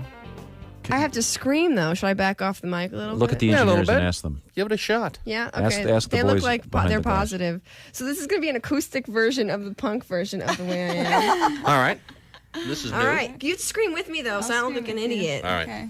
Screaming by myself. Go ahead, engineers. It's up Shepard's to you. not going to like this. I'll back off the mic a little bit. You have to imagine this is an electric guitar, okay? I've got and you come to the show tonight, you'll see us headbanging. If you were falling, then I would catch you. If you need a light, then I'll find a match. 'Cause I love the way you say good morning. Take me the way I am. If you are chilly, then here, take my sweater. If your head is aching, then I'll make it better. 'Cause I love the way you call me baby. Oh, baby. Take me the way I am. I'll buy you Rogaine when you start losing all of your hair. I'll sew on patches to all your tear. 'Cause I love you more than I could promise. And you take me the way I am. With you, take me the way I am. With you, take me the way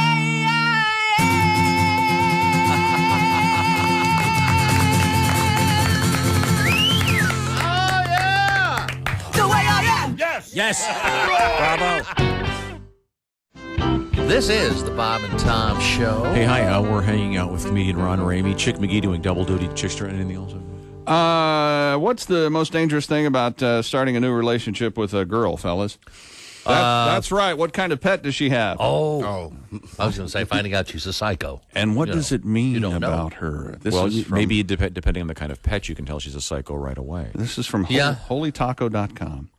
If she has a big dog, Yeah. what she thinks it says about her. Mm-hmm. I'm not like those other girls with their tiny yappy dogs. Mhm. I'm a strong, confident, independent woman who's making it in a man's world. I see. What it really but says. I love big dogs, though. What it really says about her is a big dog says, I want a boyfriend. I want a boyfriend. I want a boyfriend. I want a boyfriend. Really? Really? What the pet is thinking is, please stop using me as a body pillow and grinding on me in the middle of the night. I'm not your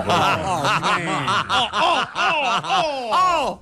Oh, you took a perfectly good strike. There's no grinding. No grinding. A small dog. Okay. What she thinks it says, I'm not just adorable.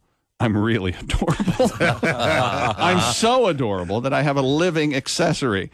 All the cool people are doing it. I'm just like a famous celebrity. What it really says, I want to be exactly like Paris. So if you're looking for a stupid, annoying, talentless woman like Paris Hilton with a little dog, I'm your girl. Really? Or maybe it says, I like a little dog. What does the pet think? What the pet thinks is, if that purse she carries me in is full of used condoms again today, I'm going to bite her. I miss my ex-wife. This is a mean website. Here's a cat. What if she owns a cat? What she thinks it says, I'm responsible enough to care for another living creature, but I don't want to have to pay a lot of attention to it. That's why I have an animal that I could potentially leave alone for a few days, and it would be just fine. What it really says, having a cat, I don't like having guys spend the night at my house, so I adopted one of nature's ninjas to scare off any non-regular visitors using a razor-sharp pounce attack in the middle of the night. Ouch. What the cat is thinking, come on, dude, that I'm not familiar with, show me something dangly. I dare you. What she thinks it says, owning a fish. Fish tanks are sexy. I know this is just a small bowl, but it still oozes sex. This fish depends on me, and if it lives past the first day, people are going to know that I'm responsible enough to take care of another life. What it really says, one time I had sex with a biker in the parking lot of a county fair, and he spent $26 winning me this goldfish to remember him by. I forget his name, but I call the fish Nemo. Okay. What the pet is thinking, that whore hasn't fed me in 6 days. My water looks and smells like a sewer. And finally, a parrot, what she thinks it says, I enjoy having a pet that's interesting and intelligent. I am an exotic person, so I have a pet that reflects my personality. What it really says, if you own a parrot and you're a girl, my grandpa died recently. He was known locally as the crazy bird guy. So he left me this temperamental, awful bird to remember him by. What the parrot is thinking, squawk, F you, F you.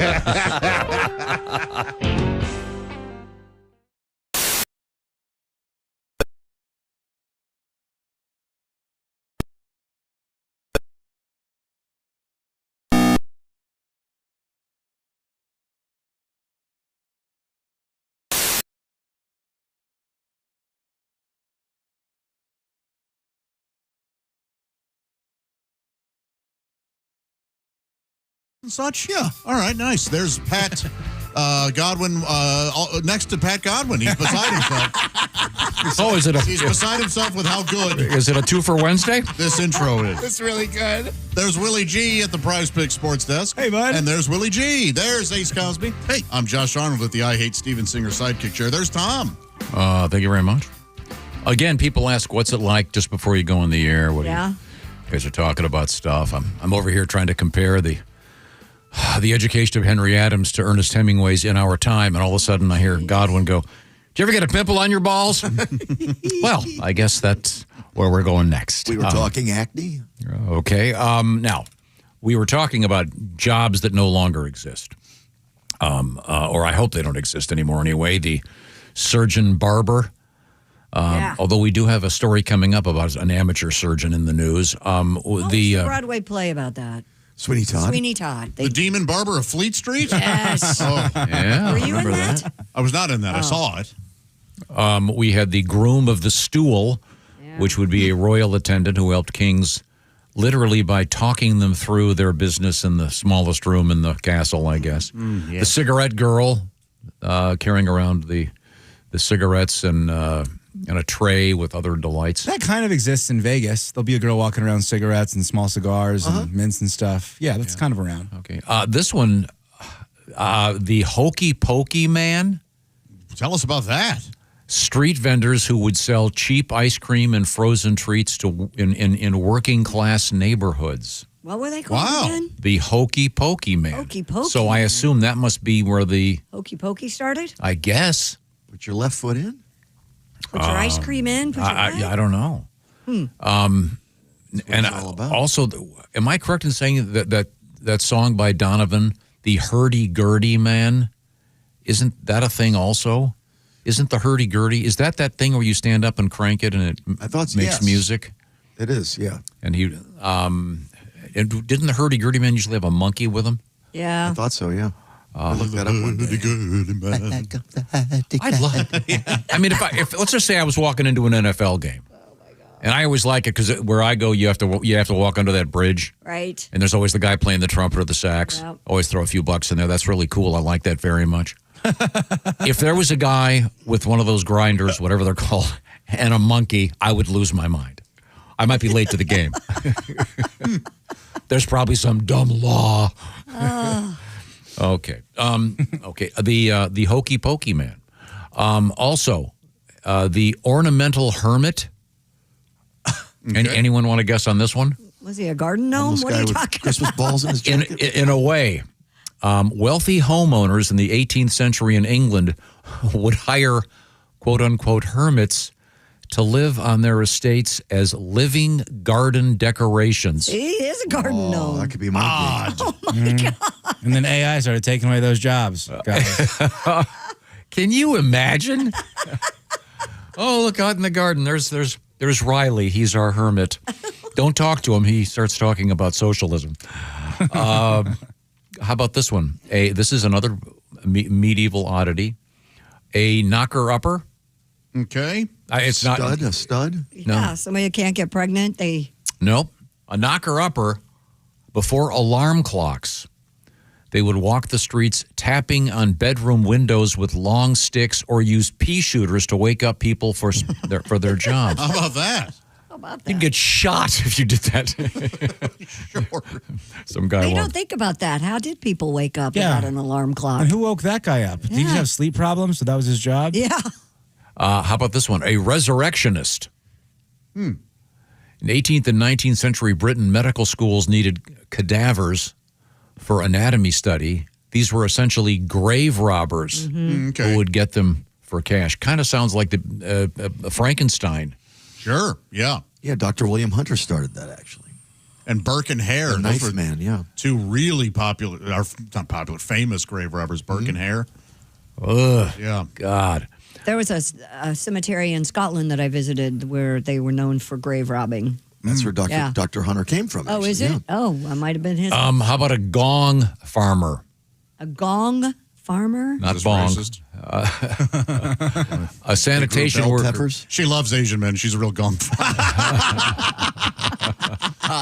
It was actually a medieval sanitation worker who would clean up the cesspits. How about that? Usually at night. Gong is a slang term for poop. Really? Yeah. Wasn't there a band called Planet Gong? I do not know. Never heard Yeah, that. I think there was. This is one that was just recently featured in a movie, A Lamplighter. Before electric street lights, they would ignite and extinguish gas lamps. I want to say, what's his name? The Hamilton guy is in... Lin-Manuel Miranda? Yeah, he played in the remake of Mary Poppins. Isn't that what he did? He would walk around. Did not see that. Oh, it's great. It's very good. Here's one you'll know. A pin setter. Oh, the bowling guy, or in this case, maybe before automatic bowling. Yeah. Typically, it would be fairly young men resetting bowling pins after each roll. And this may have been on a green.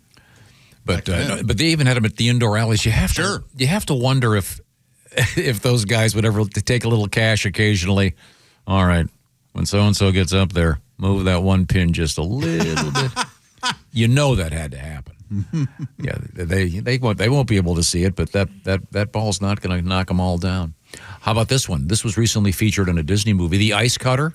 The ice cutter. Harvesting blocks of ice from frozen lakes. There's a ton of that in Frozen, isn't there? For ice boxes. Yeah, and there's great singing as they saw through the ice. Okay, let's move forward here. We have Willie G sitting in for Chick McGee at the sports desk. I will remind you, we have our NFL competition up and running. And make your picks. Just pick all the games. You don't have to worry about the spread. You could win that gift card, an e-gift card from Steven Singer Jewelers. $500 worth of cool stuff from Steven Singer.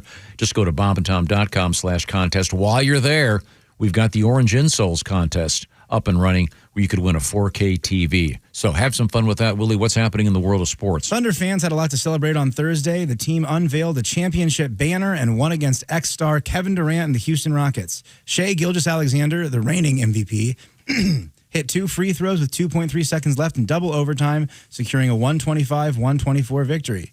Pretty exciting, guys. NBA's back. Kevin Durant's a Rocket. Who would have thought? And I read somewhere, and I don't have the actual stat, apparently in the NFL this year, they have had a disproportionate number of games that have been decided in the last 2 minutes and of close games, which makes it that much more exciting.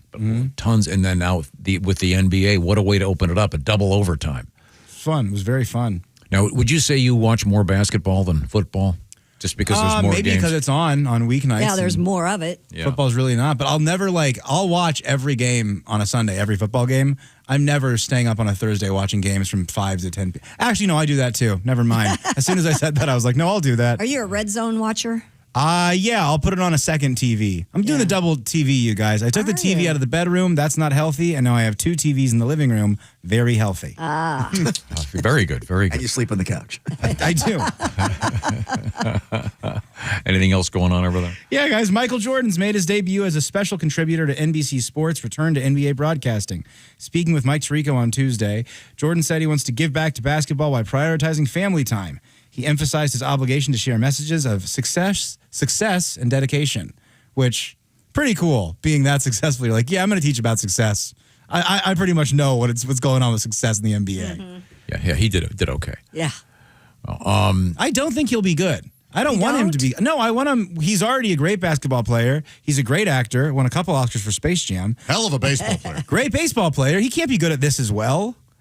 What is the consensus on Tom Brady on TV?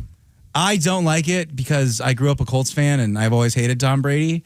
And he's good looking and annoying and wealthy. And yeah, I want a fat guy up there. Give me a fat guy doing color. Is there an objective, critique of Mr. Brady and how he's doing? Because they're paying him, what, $100 million or something? The big critique is that he is on broadcast teams, so he gets to interview coaches ahead of games, and he owns the Raiders. So hypothetically, he could be giving the Raiders an advantage, but looking at their record, so far so good. Like he's getting too much privileged info. He owns 4% of the Raiders. Okay, great. Well, I was just wondering what those in the know think of his work. I think Chick thinks he's a little stiff, right? A little stiff. Chick also he disliked him going into it. I'm just wondering if someone can objectively say how he's doing, because I certainly can't. I'd be curious to know what else is going on over there. Well, you know what, guys? I'm a big fan of tortillas. You know that. I talk about that every day. Flour or corn, if you had to choose? You know what? I hate saying this. I am a flour tortilla guy. No reason to hate saying that. Well, there's a taco place by me, and you can get them Mexican style or American style, and I like to get it the American style. Yeah. And I feel like such a jackass. Is an American style of flour tortilla? I think so. Yeah. Flour with like sour cream on there. The other way is like onions and cilantro. And looking someone in the eyes going, no, I want them American style. Okay? It does feel a little cocky, feels a little rude. Oh, I would. Now, what about, do you go the soft taco versus the hard taco? I do go soft taco. I do. You ever get a hard taco and it turns into a dagger and it cuts into your upper gum? Is it? Got to be real careful. Yes. Yeah. Okay. However, I will do a cheesy gordita crunch from Taco Bell. That is a hard shell wrapped in a soft shell with cheese in the middle, and I find the cheese sort of takes away those jagged edges in that hard shell. Yeah, and they got the Nobel Prize for that, right? They did. They should have. The introduction of the Doritos Locos cheesy gordita crunch. But hey, Texas Tech is banning the throwing of tortillas by fans on kickoffs after the 14th ranked Red Raiders were penalized twice and fined for objects being thrown onto the field in their most recent home. Have you guys seen this happen? No. I hate it. The Buffs played them last year, and people just throw tortillas onto the field. It's so distracting. I don't know why it's been allowed for this long. The athletic director, Kirby Hackut, said fans entering the stadium would be instructed to discard tortillas. That's so funny. And I really hope there's a bunch of fat guys sitting there that they can just eat all the tortillas. They have taco filling dip. Give it to this guy, and he just makes a little one.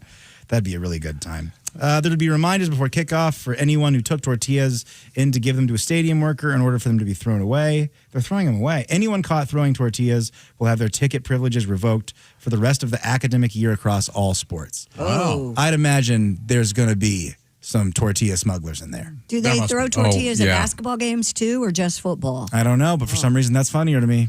I mean, this all started with Rocky Horror Picture Show. Toast. Heaving the rice, heaving the toast. Yeah. I was trying to remember. So I Googled this thing. It's the Detroit Red Wings have the octopus tossing onto the ice. Is that an official thing or just a bunch of guys that do it? Yeah, it's unofficial. Yeah. Yeah, they.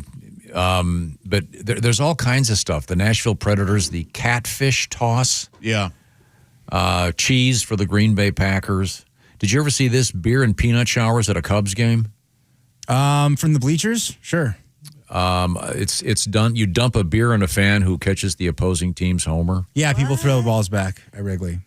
At the Toronto Maple Leafs. People get harassed into throwing balls back. Yeah. I've seen them scream at a 4-year-old. Well, that's the thing. What do you do? Because I think if a kid catches it, they get to keep Exactly. it. Let that kid keep it. If you're a dad, do you give it back to the kid? I saw the dad gave it to the kid, and then the kid threw it back. That was awesome. Someone gave the kid a beer. It was great. They high-fived. It was cool. Toronto Maple Leafs fans throw Eggo waffles. See, I'm not a fan of wasting food.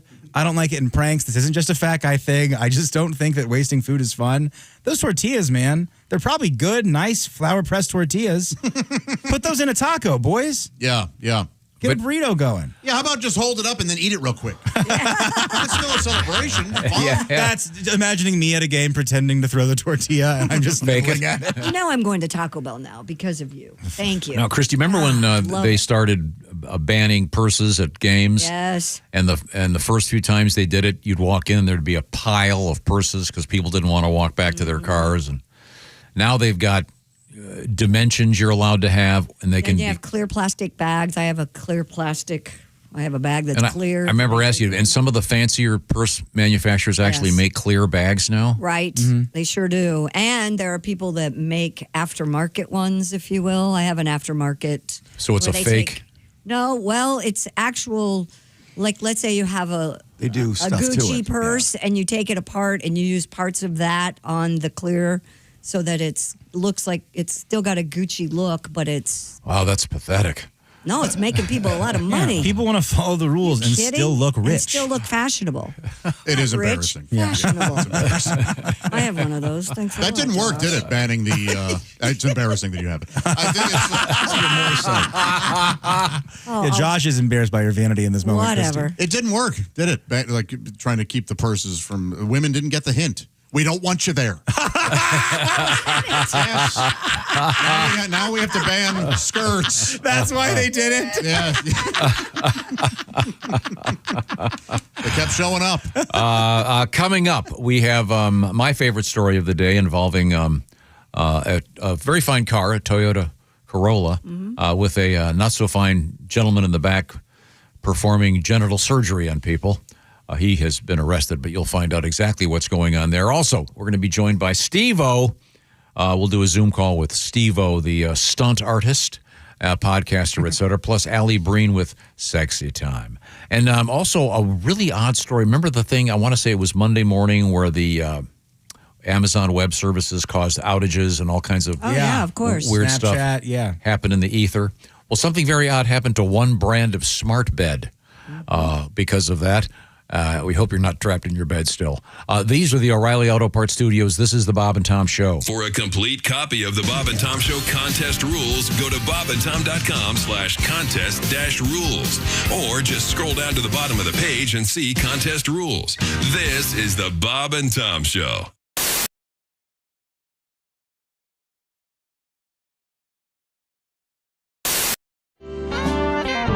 Brian Johnson, first, the lead singer of AC/DC. For those of you who never heard him, he's like a pirate. Yeah. Hey, we're going to have a good time tonight, you ready?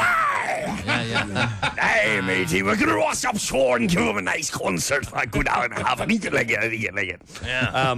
He goes... That's what it sounds like. He comes and he goes, Jimmy, me son, I'm somewhere in Europe, and someone said that there's a guy named Jimmy Brewer doing the hokey pokey. Because I challenge you to come up on stage with me at the show I'm doing. Oh, my God. Yeah, sounds amazing, right? Sounds amazing. Right. We're at a club, and he's doing a benefit. And so some of the guys from AC/DC and Deep Purple and all this jazz. And Brian Johnson goes up on stage, and we rehearse for about an hour. He's like, okay, I'm going to go out, and I'm going to bring you out. And I'm like, are they going to like this? Oh, they're going to love it. They're going to love it. They're going to love it. Uh-huh. I said, okay. All right. Well, when do I know to go? The guy will come, and he come and get you, and you'll be on the side of the stage. He come and get you. All right. So I'm on the side of the stage, and I get engulfed in the show. Uh-huh. Lights go down. The first song. Oh, wow, they're playing Shoot to Thrill. Get the plate, the floor is rocking. Next song. Back in black. Wow. Chicks are now climbing men's shoulders. I want a better view. Third song. It's silent for like an hour, for about 3 minutes, and then the bongs of the bell. Bong, bong, they're playing house bells. Place is ready to riot, and the guy comes and gets me, and he's like, all right, kid, get on the side of the stage. Hokey pokey right after hell's bells. All right. I said, no. He's like, yeah, no, they're going to love it. They're going to love it. So I'm literally watching, and I'm like, Satan coming to you. Hell's bells. Like, there's no way that puts your left foot in, your left foot out is going to go up. Oh, my God.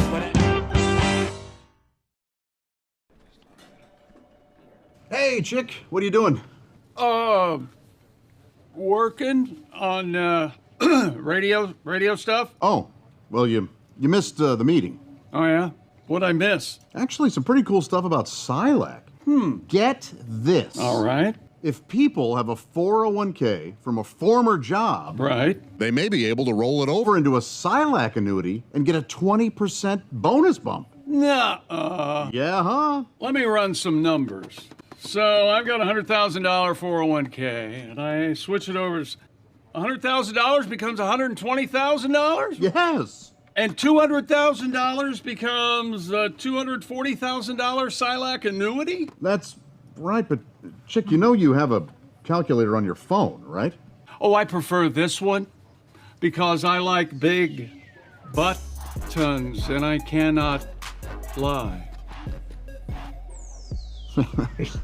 Get your butt over to SilacINS.com for more info on the 20% Silac annuity bonus.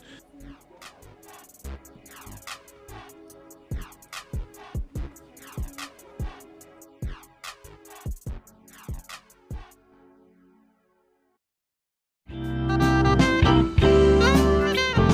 feel like I'm watching the dating game. That's right. Mm-hmm. And here they are. From Columbus, Ohio. He's an inveterate masturbator. What? He's trying to grow a beard and thinking of a radio name. It's Chuck Michaels. Yeah. Good afternoon, everybody.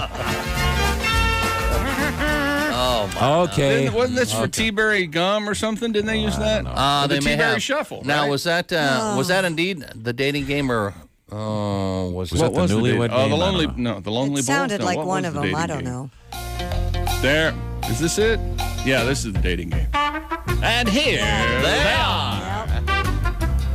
He's an obsessive compulsive from Midwestern United States.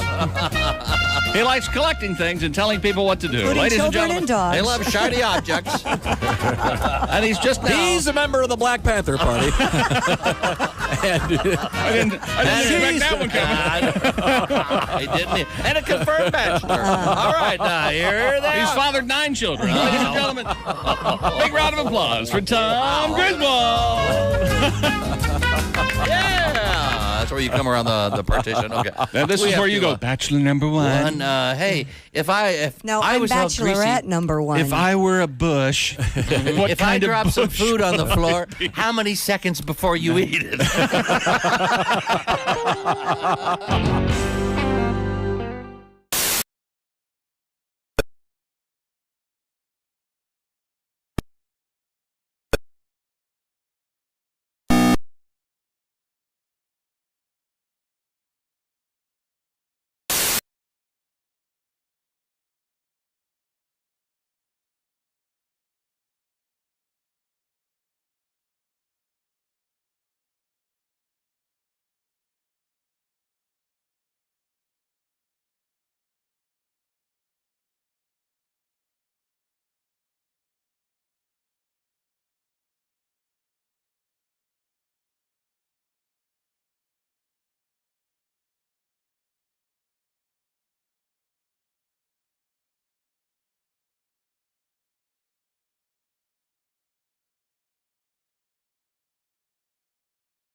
buy candy with it. Thank you. Hey, it's the Bob and Tom Show, live from the O'Reilly Auto Parts Studios. Pat Godwin's over at the... I'm going to shake it up a little bit. I like that. Over at the music desk. Yes. There's Ace Cosby. Hey. I am Josh Arnold at the I Hate Steven Singer sidekick chair. My gosh, if it isn't Jess Hooker joining us. Hi. There's Willie G at the Prize Picks Sports Desk. Hey, man. There she is. My gosh. Christy Lee at the Silac Insurance Company news desk. Here. There's Tommy. Tom, I have a question about being a parent. Yes. I don't have kids. I eventually would like to. I hope this is still happening, and I want to know. Are parents... Hitting them? Still just backhanding the hell out of the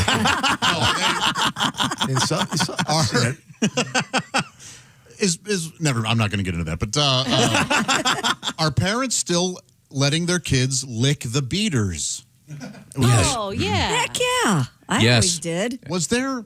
That is as happy a moment in a child's life. I agree. It's a happy moment for me. I know. What are you talking about? Yeah, it's the issue always was if you're using raw eggs. Yeah. Yeah. And of course, that's. Did you ever get sick? No. No. Oh, that's always fun. Never gotten sick. Yeah, licking the beaters was Yeah. incredible. Now, I always preferred it when my mom would turn it off. Yeah. Although it prepared you for your the skill you have now. Being a thorough and generous lover. Oh yeah. Your tongue can take your tongue can take even the most horrifying street walker. I can get between the spokes, if you know what I mean. It's one time we were here and my dad was doing this similar thing, kind of making fun of you for just talking about that ever and saying that it's and you just go. He was like, you really like doing it? And you go, I don't know. It's not a bad place to be. I think about that all the time. It's not a bad place to be. No. Look where I'm allowed to be right now. Pretty rad. Yeah, I can't make any phone calls, though. Hey, you sound kind of muffled, or you hit it in the head. That's your objection. I'll tell you things that the parents still do, at least couples still do. Okay. And you talk about hitting, and I don't hit my children, but let's just say I walk into the kitchen and Kelly and the girls are working on something, and I reach over and grab it to take a bite. I get whacked right in the hand. Get out of here! Oh, classic. Yeah. Old dad getting in there. Those cookies are for the teachers. Keep your hands off them. Do you sometimes do it now though, knowing that they're going to hit you, and it's kind of a fun? No, I wait till they turn around and then. Oh, I like it. Covert. She's got a cucumber thing that is really tasty. A cucumber thing? Oh, yeah. Yes. I love cucumber cookies, don't you? Oh, my out of the oven. Oh, yeah. They are delicious. Mushy and What happened to us? More cucumber. Maybe we could do a go around. Stink. Have some fun. What is the? You mean like zucchini bread? No, not a big. Just prepared cucumbers. They're delightful. Okay. A little bit of paprika on them. Oh, nice. What's the hottest thing? And I mean food that you've ever had in your mouth that burned you? Temperature-wise? Yeah. It was a crab rangoon. Oh, yeah. Anything. I was going to say jalapeno popper, man. Yeah. But it burned the roof of my mouth for a good, 4 or 5 days. Ooh. Yeah, that's rough. Hot Pocket. Hot Pocket for you? Yeah. Yeah. What about those foods that just destroy the top of your mouth, like Captain Crunch, some nacho chips? They just shred the top of your mouth. I don't do huevos rancheros anymore. Because Yeah, I got burned. From the shredding or the temperature? The shredding. Sorry, it was a really big deal for me. I was really sad about losing huevos rancheros. Wow. That held a lot of weight in my head. I'm sorry. Can I make you a little sad? Please. I've never had huevos rancheros. Buddy, you know what? I would say you don't want to get burned, but it's better to have loved and lost than to never have loved at all. Treat yourself. Get in there. You'll love it. Yeah. Josh will come in Monday morning. Well, I was ready to say it. Worth it. I'll be excited. Christy Lee is over there. I can see her at the Silac Insurance News. Have we finished our sports broadcast? We got a record over here, I think. Oh, okay. We got a collection. You want to do a little bit of that? Yeah, sure. What do you got? A Canadian man has broken the Guinness World Record for the largest collection of memorabilia. Dave Fawcett earned the title with his collection of 2,195 items. I love when people's last names are nouns. Isn't it fun? Well, Fawcett, unless it's Farrah Fawcett, it's weird. If it's Farrah Fawcett, I'm not looking the other way. Yeah, you're right. You don't really think twice about that. But here's because I read this earlier. Mr. Fawcett. Awesome. That's funny. Mr. Fawcett said his love of all things TNMT started in 1988. I met a Brian Couch once, and I was just laughing. That's such a good time. We went to school with the couches. We did. did. It did just cut Sabrina? to Yeah. Jess sitting in a classroom full of, there's a love seat, there's an L-shaped. Hookers, couches, all of us were there. Oh, that's great. It includes comic books and branded lunchboxes, turtle shell backpacks and sleeping bags, as well as clothing and figurines. What's the through line here? Teenage Mutant Ninja Turtles. Oh, okay. He's collected everything. Are you familiar? Donatello, Michelangelo? We had a bunch of them. Yeah, man. I'm a big Look at this. Wow. There's a picture. It looks like a store. Yeah, it That's does. cool. Yeah, and Favorite you'll pieces? notice what you can't see in that photograph? A girlfriend. You I bet he's got a red-headed journalist. April O'Neil, yes. His favorite pieces in his collection are ones with sentimental value. The first item in his TMNT collection, a soft head Donatello purchased by his mother as a Christmas present in '88. Wow. And a 1991 movie star Mikey bought by his late Grampy Jack. Oh, man. How about that? Tom, you'd like them because they have a character named Casey Jones, named after your Grateful Dead. Yeah. Really? And they're all named after player. like painters and Renaissance. Well, losers. isn't it Donatello and Raphael, Michelangelo? and what's the last guy? There's 4? Leonardo. Thank you. There you go. Yeah, no, I've never gotten into them. I know you guys watched them as kids. Loved. Cool. We They're did too. And turtles. but they do karate and didn't pizza. Gallagher, the comedian, own the? Didn't he own His the manager, Gary Proper, did. Yeah. the live action rights to that or something? His manager, yeah. Holy cow.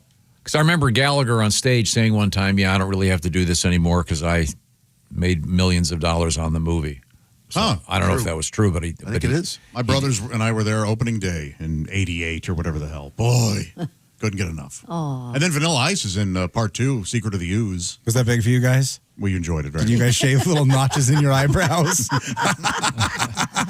Is he still affecting that look? Does he? I don't think so. I don't know, man. I do love Ice Ice Baby, though. That's a fun song. That comes on the radio. I'm turning it up. I'm not turning it off. But yeah. Yeah.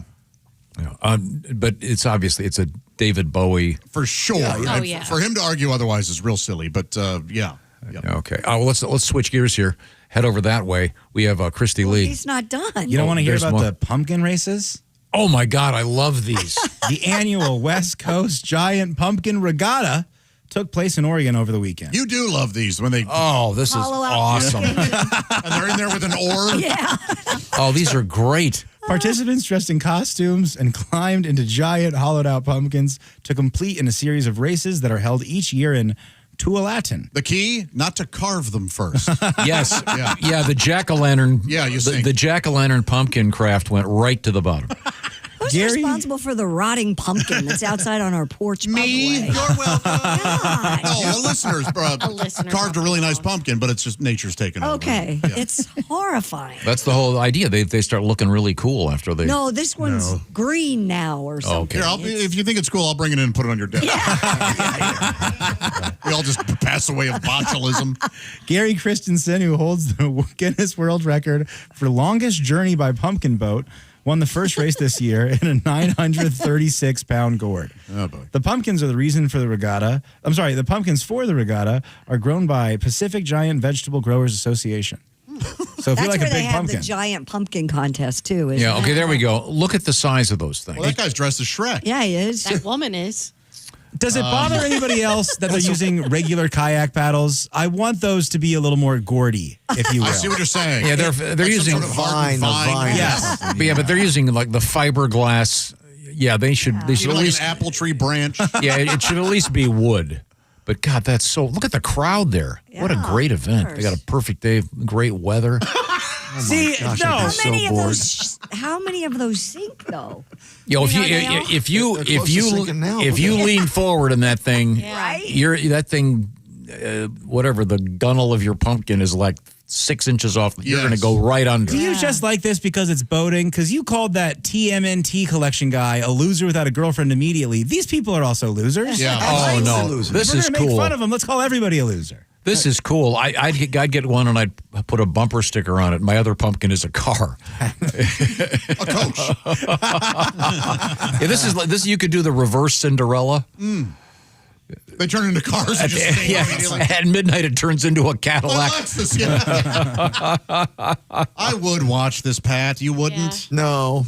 Yeah. I don't think I would. I would go if I was on the road on a Saturday and they said, "Yeah, there's the pumpkin regatta." I'd do it. We're checking it out. I was going to say you try. I would do it. It's got to be uncomfortable. You know, they're in there on their knees. Yeah. No, I would never do this pumpkin race with you. You'd call the front the bow. You'd be a total nerd about it. If It's you a came pumpkin upon race. that, Yes, I you'd do have a to lot of watch. boating stuff. The only rope on a boat is the painter.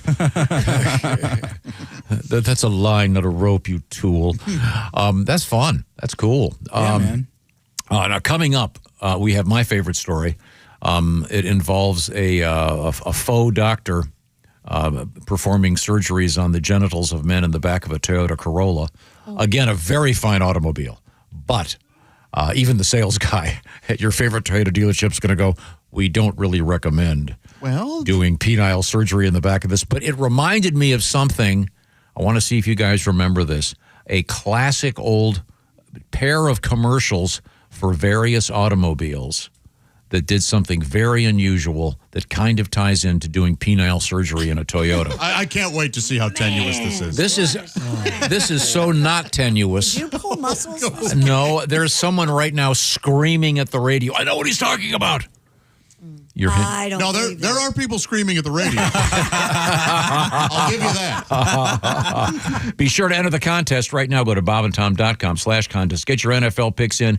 Also, find out about those orange insoles. You could win that 4K TV.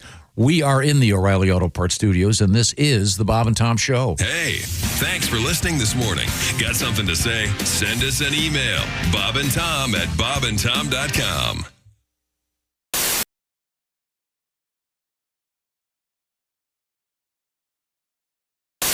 Now, we were just talking off the air about something, and Derek coughed up this trivia fact. Okay. He mentioned that he just moved to New York City. Correct. So I asked him, do you have a car? Because keeping a car in New York City, which I have done, and it's not worth it. But you told me you don't drive at all. No, I do not drive at all. I haven't drove in 14 years. So I mean, sometimes I'll park the car in the parking lot, and the adrenaline is unreal.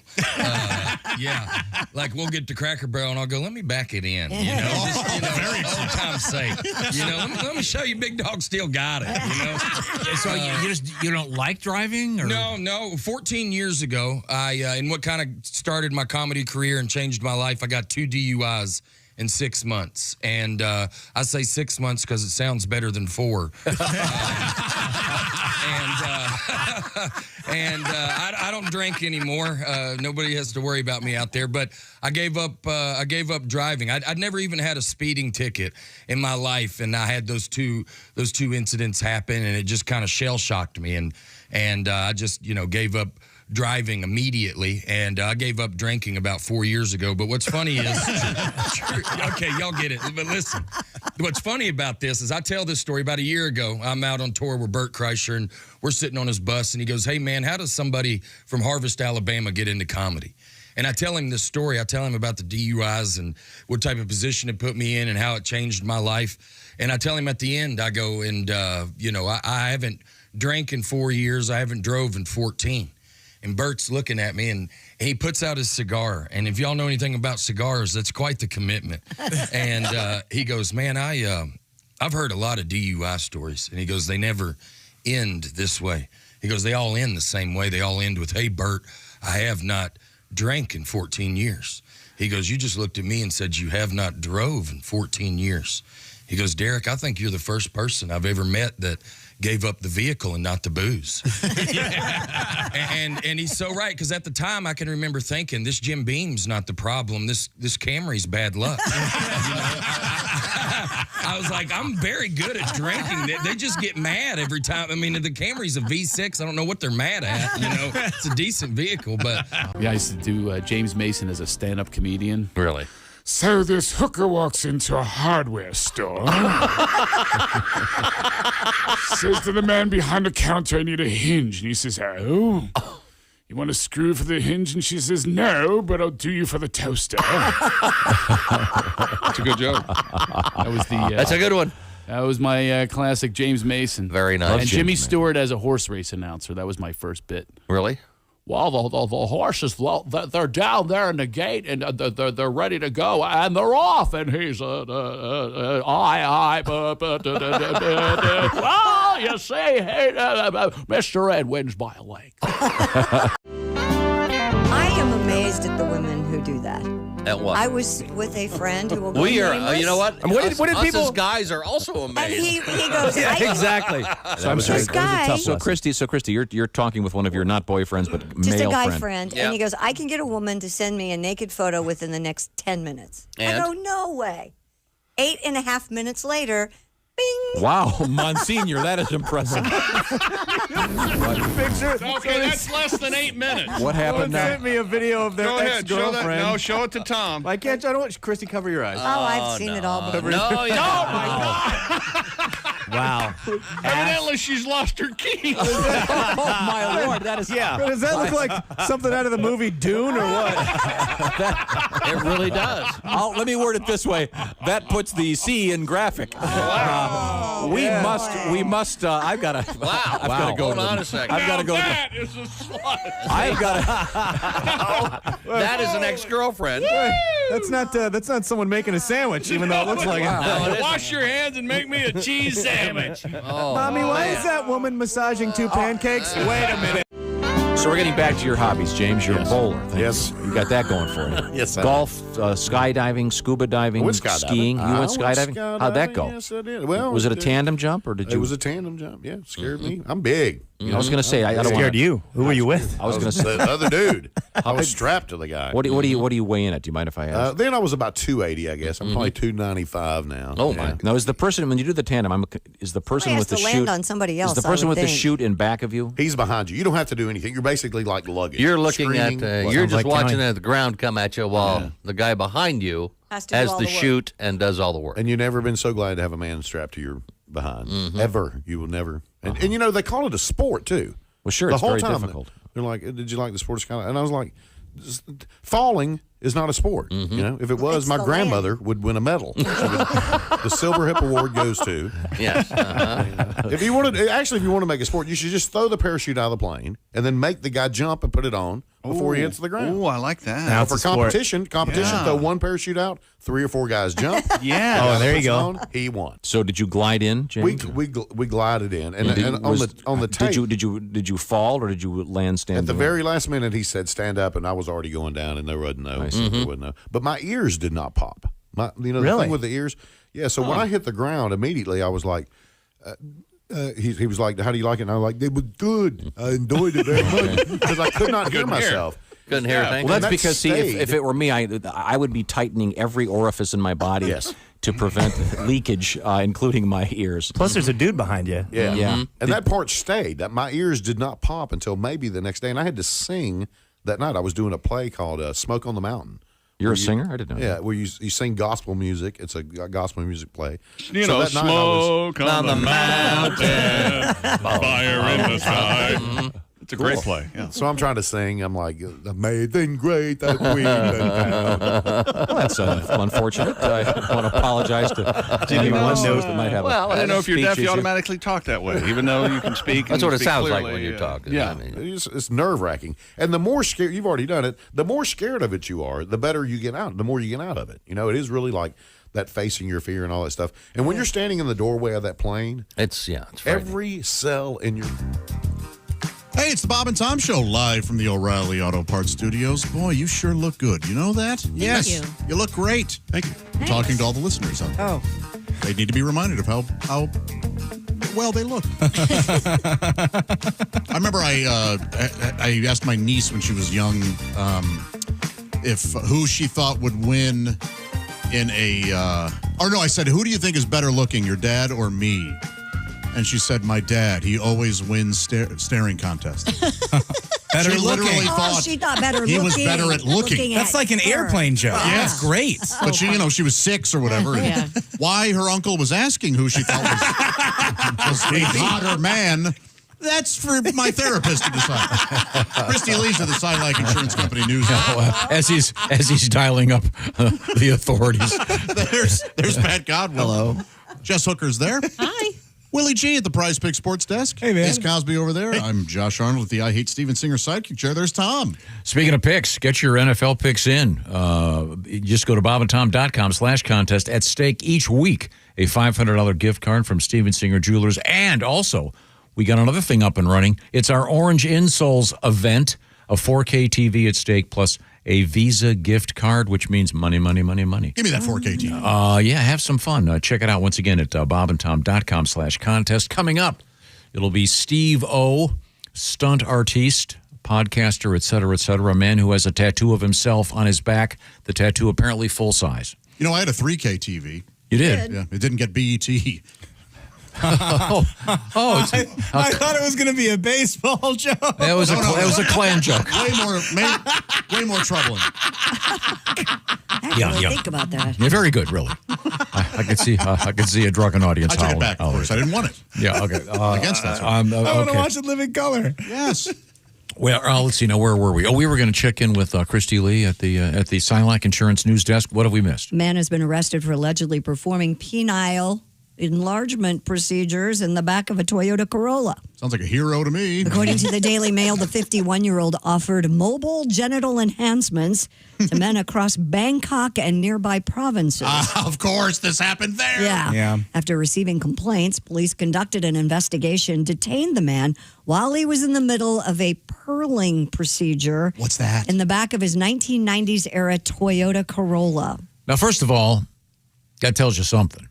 At least if the guy had been in a brand new Toyota Corolla, you know he was fairly successful. Yeah, well, they're in Bangkok. They drive scooters over there. A 92 Corolla is like an Escalade. Yeah, I'm happy it wasn't a rickshaw. I'm sure there are probably a lot of 1990 Corollas still running because those Toyotas are great cars. Who in the Toyota union scared you this morning? Just champing. You're going to talk about it, you better be kind. Two sumo wrestlers showed up. If you did a survey of all the comedians that come through here, the road comics, number one car, Toyota. Yeah. That's an absolute fact. In any event. Purling is apparently genital beading, where they put beads inside underneath your skin. Okay. So you're now body modification. So it's ribbed for her pleasure. Yep. In a way. Yes, in the shaft or foreskin of the penis. Knurled? What is it called when you? I don't know. Don't Google it because it's really horrifying. Are you looking at a pearled peen? Oh, do you want to see it? I don't understand why you would have that done. It looks like it's covered in plantar warts. Ugh, look at that. Well, like a gourd, like one of those weird long. Yeah. The 51-year-old admitted he had no medical training and had learned the procedures from watching videos on social media. Who needs medical? This guy's got the love of the game, man. It's all passion. So he was doing the back of a car, and it reminded me of an old TV commercial. Okay. What doesn't? It was a commercial for a Mercury vehicle, the Mercury company. And as I recall, it was a famous a jeweler, and he gets in the back seat of a car. Remember this? And they drive the car, and he cuts a priceless diamond in a moving car to show that the sable or whatever. To show that the ride is so smooth on this Mercury, he can actually safely cut a diamond. Do we have? I think we may have found here it is. Here's the commercial. We're going to show it to you guys in the studio. All right. And it begins. Jewelers is about to risk a rough diamond that could be worth $125,000. This is ancient. Ride of this new Mercury Marquis. There's a reason we don't remember this. Will attempt to split the stone while Now watch. New York City traffic. Struck precisely, the diamond could double in value. The slightest mistake, and it's worthless dust. Our speed, 35 miles an hour. And they're on cobblestone. How'd we do? Perfect. Beautiful. Mercury Marquis. So now back to I Love Lucy. Now that the reason I thought of that was I remembered that there was a parody of that in which it was the same setup, except they had a rabbi doing a circumcision in the back of a moving car. Was it SNL? No, it was. I finally found that it was Kentucky Fried Movie. Wow. Which is the guys that eventually would make Airplane. Airplane. Oh. John Landis and the guys from the Kentucky Fried Theater. But it was the same notion. But here's this guy doing penile surgery in the back of a very fine Toyota. And, So also cutting jewels, if you know what I mean. Yeah, very, very family. Yeah. Family jewels. No, it's my understanding this guy, though, that he did have the windows tinted, so he didn't violate any HIPAA regulations. Well, that's good. They had the privacy. You remember that we hear about these things in Miami where people go in and have stuff. They go to some warehouse. Again, most legitimate medical procedures are done in medical buildings. Yeah, but those are pricey. When you're on a budget, you go to a warehouse. Yeah. And you get Fix-A-Flat put into your ass. Yeah. Well, that's what they did. That one lady. Walk through some weird know, rave. I want to know if the guys who got this procedure done, this penis enlargement in Thailand, if they are happy with the results. Yeah. You don't hear anything about that, do you? Yes, Tom. Why'd you edit those out of Where do you advertise that? Bumper stickers or? I mean, he must That has have. to be a word of mouth thing. Yeah, like positive reviews on some weird app or something. Yes, it's got to be mostly word of mouth. Yeah. Is there some I don't think there's a Yelp review for that. That'd be the sound that I would be. Yo. Yeah. Wow. Anyway. Well, you had to get the opposite done, didn't you, Tom? Oh yeah. I made a donation. Did you? It's kind of like Locks of Love. It's a slightly different name on it. New research indicates men who were obese as children tend to have shorter penises as adults. Did you hear about that? Even if they lose weight? Scientists recruited 290 heterosexual men to have specific body measurements taken, and information about their childhood health was recorded.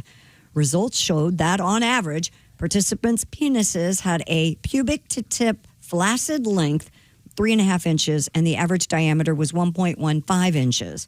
Penis dimensions were not associated with participants' body mass index in adulthood. Wow. But participants who were obese as children tended to have shorter penises as adults.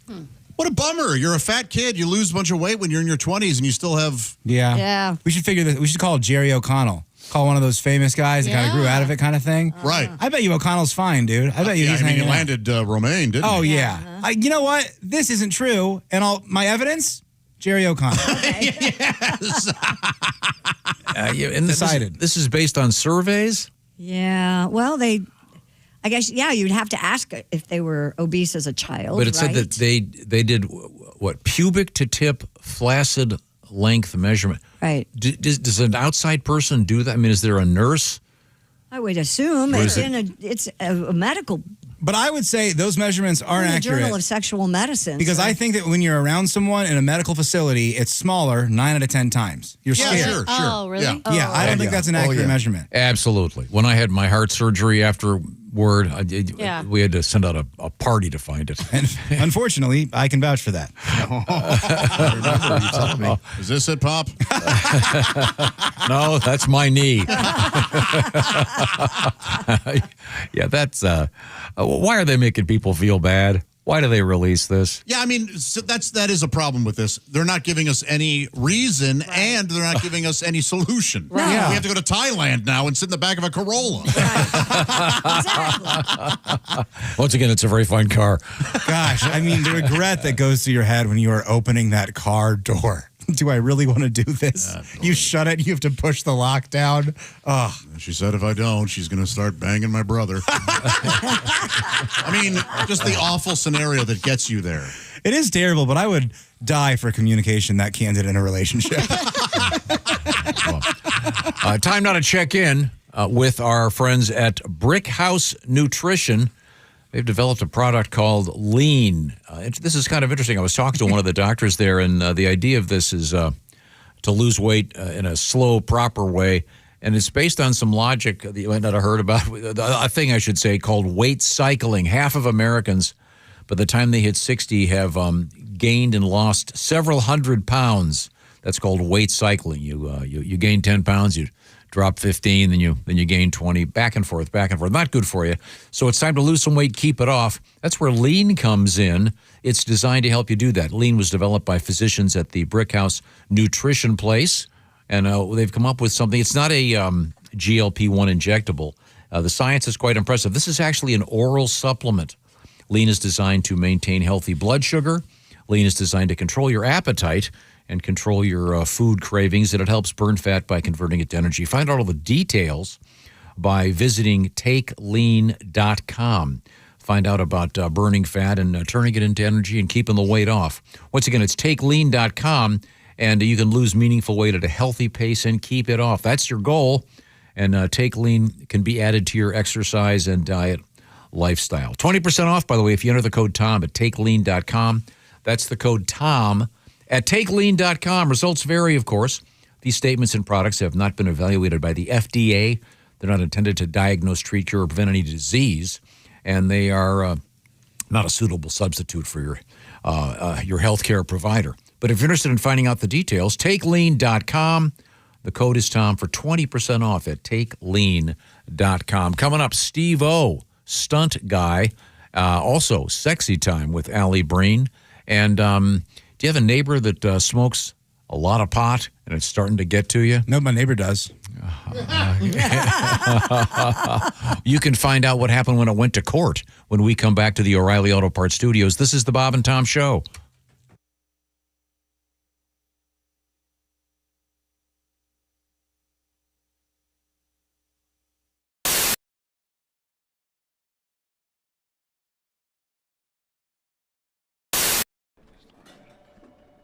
Hey, chick, what are you doing? Working on radio stuff. Oh, well, you missed the meeting. Oh yeah, what'd I miss? Actually, some pretty cool stuff about Silac. Get this. All right. If people have a 401k from a former job, right, they may be able to roll it over into a Silac annuity and get a 20% bonus bump. Nuh-uh. Yeah, huh? Let me run some numbers. So I've got a $100,000 401k, and I switch it over. $100,000 becomes $120,000? Yes. And $200,000 becomes a $240,000 Silac annuity? That's right, but chick, you know you have a calculator on your phone, right? Oh, I prefer this one because I like big buttons, and I cannot lie. Get your butt over to SilacINS.com for more info on the 20% Silac annuity bonus.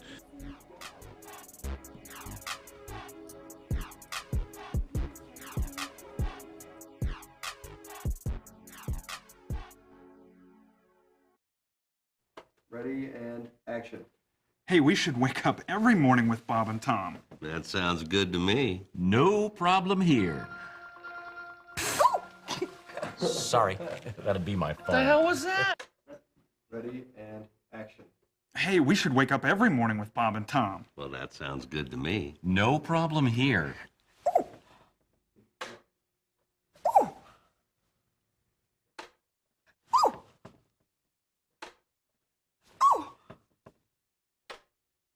How's it going? Morning. Hey, hold on there, kid. I'm Bob. And I'm Tom. From the Bob and Tom Show. We thought we'd barge in. God. There's a new one. Hey, kid, hold on there. I'm Bob. And I'm Tom. From the Bob and Tom Show. We do a morning radio show here in town. Here's the deal. We thought we'd break into your house. Consarn it. Shoot. Darn it. Honey, I'm home. Oh, great. Fish again.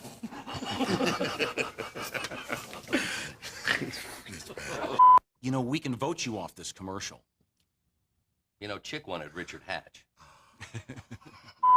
What if we paid you to say you liked us? We can vote you off. Okay. Come way down.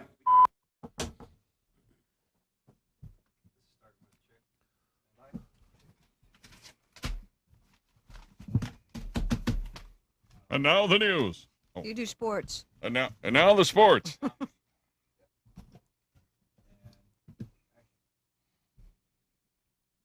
would be you, Chick. Sports terms that sound dirty, but they're not. Oh, really? Ready? Mm-hmm. Coming in first place. Good. Palming the ball. Mm-hmm. Sorry. Taking it to the hole.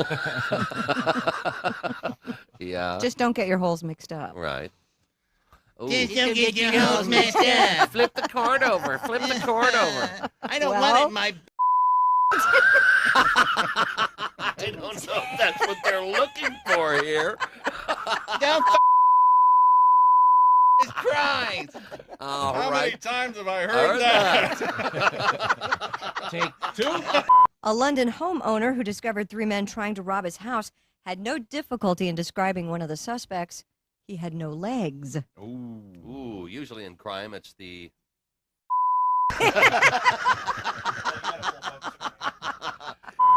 Usually in crime, it's the police that are stumped, not the criminals.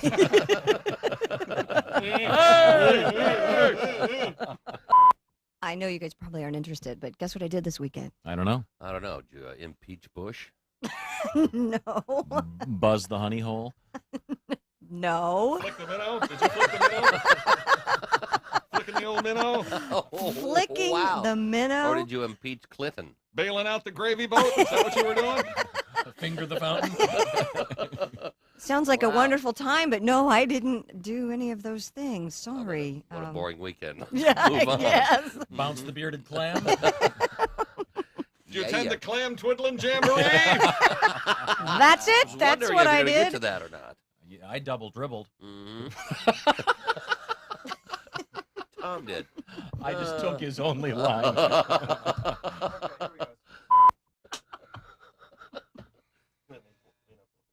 It's okay.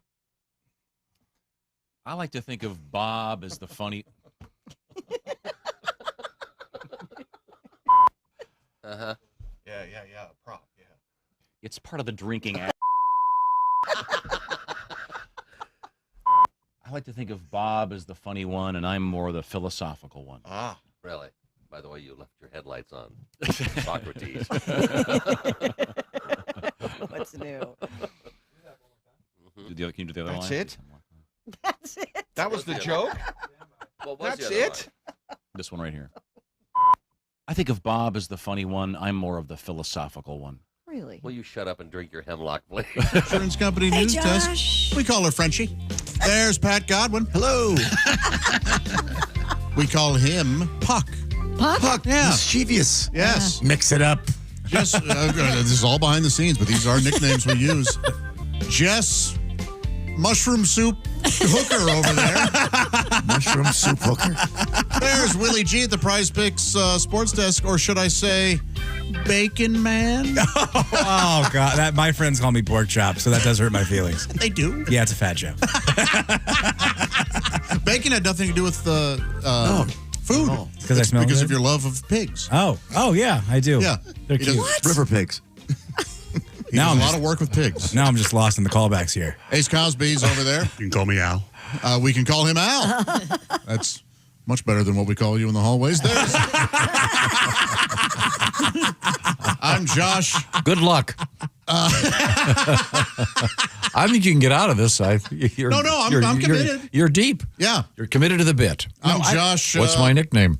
Tom Diving Board Griswold, of course. Because when he's erect, it's as straight as a diving board. Was No it? curvature whatsoever. Yeah, you should see it, Christy. Remember he showed Thanks. us? I don't know. A lot of people don't know this. Every meeting, Tom has to stand up and show us his erection. Contractually, yeah. He gets it by just Okay. leading a meeting? Is that? Let's see now No, where we're. Tom's like me. He hates meetings. Yeah, that's true. Let's get back to the Silac Insurance News Desk with Christy Lee. We've had a lot of interesting stuff going on today. We had a guy in a Toyota Corolla, a Fine car, very 90s fine car. era. Doing purling, which is creepy. Don't look it up. Yeah, wow. That's It's exactly as it sounds. It's putting pearls under the skin of your penis, and it looks real lumpy and bumpy and warty. Are they real pearls? Is that part of the? I don't know. I don't know what. They're probably like kind of silicone, stone. right? Who knows? Yeah. But When it said beads, I thought it was like a friendship bracelet bead. It's like a... no, yeah. it's good size. Wouldn't they have to be some kind of medical grade? You'd think, Not if you're doing it in a Corolla. Yeah. Not if you got a guy. He said he learned it by watching videos on YouTube?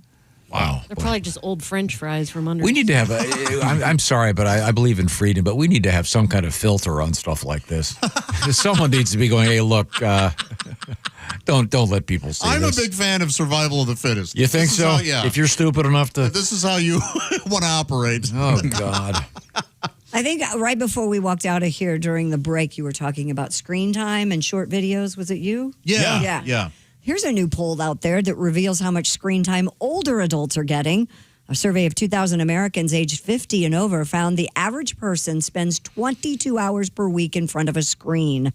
Most of that time watching TV, followed by browsing the internet, playing games, and using computers for work or personal tasks. Many respondents said their screen time helps them feel more connected to others, more informed, and even boosts their mood, which kind of goes against... No, it doesn't. The study I was talking about wasn't about mood. It was about neurological function. And what was it saying? Short videos, they're finding watching a lot of short videos is worse for you than regular alcohol consumption. Worse for your neurological health. Yeah. What am I going to do on Saturdays? Like to get drunk and look at TikTok all day. This stinks. Oh, your brain's just going to leak out of its mind. So this is for that older people they're spending a lot of time in front of screens. Yeah, I don't think screen time for work counts. If you have to use a computer at your work, that shouldn't count. That's your job. You're not. You're not just. No. You're not choosing to do You're doing that. tasks. Yeah. What if you just like work at a toll booth and you are just scrolling TikTok all day? Does that count? That does count towards this survey, yes. Yeah, I think so too. I wish we had like a meter that would tell us what people are doing while they're here at work on. No, you don't. a lot of shopping. Used to make a lot of people nervous. a lot of shopping In this room. Yeah. Porn, gambling, resume builders. Who knows?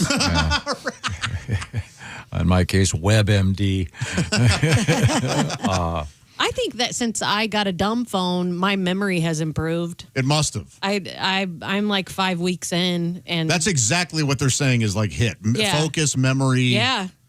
Yeah. I think about it every day about just getting rid of the phone. But then I have to do social media stuff for work, so I get like an iPad to do that, and then I think I would just end up using that the whole day. What percentage of people do you think are watching TV while holding a phone that is active that they're watching? Everybody. 70%. Yeah. Yeah. They're watching some great show. In the meantime, they're also shopping for shoes. No, that's what they say. Hey, I'm going to watch my big screen while I hold my little screen and have my medium-sized screen over here. And it's, there's multiple screens all the time.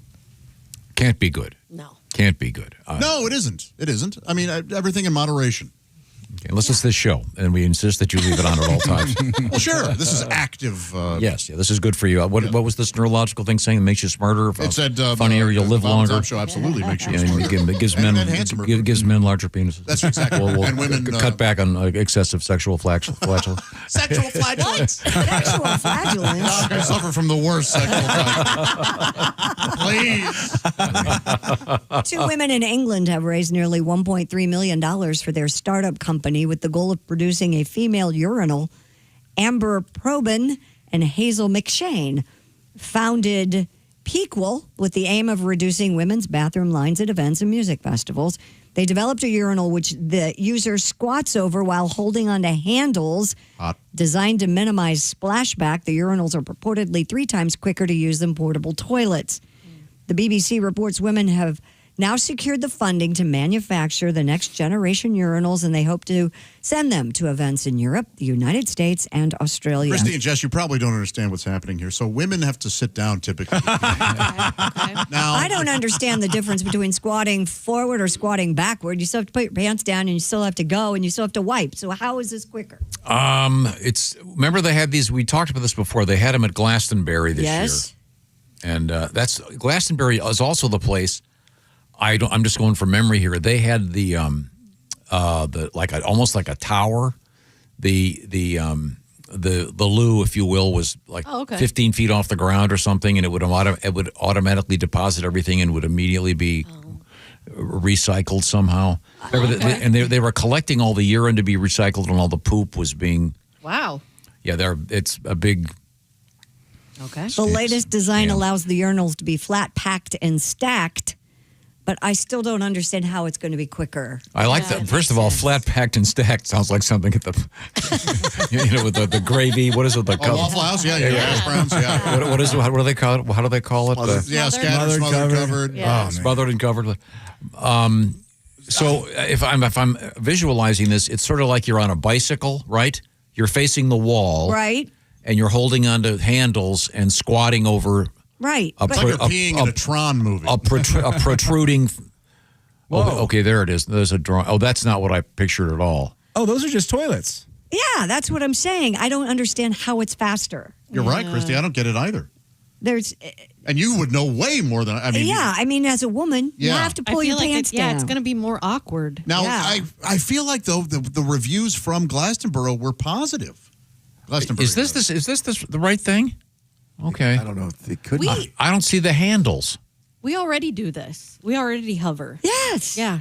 Like I said, you either face it forward or backward. It Right. doesn't Well, we make know you sense. hover because during the breaks we watch the videos, but Right. I'd like a cut of that. So the female urinal. I think there's a lot more to be done in that arena, so to speak. What's the name of it? If you're going to be able to pee, you should be able to pee standing up. Yeah. Right. That You would be should- truly pequel then. Right. Yeah. How about the VIP for a name? No? It's not bad. VIP, Yeah. huh? VIP. I like VIP for like a nice bathroom. Yeah, those VIP. nice trailer ones. Yeah. Do you suppose some really rich guy refers to it as have you met the VIP-ness? I bet that's happened. I'm sure. Very important penis. He gets behind the velvet rope every time. Yes, Mr. Penis, come in, please.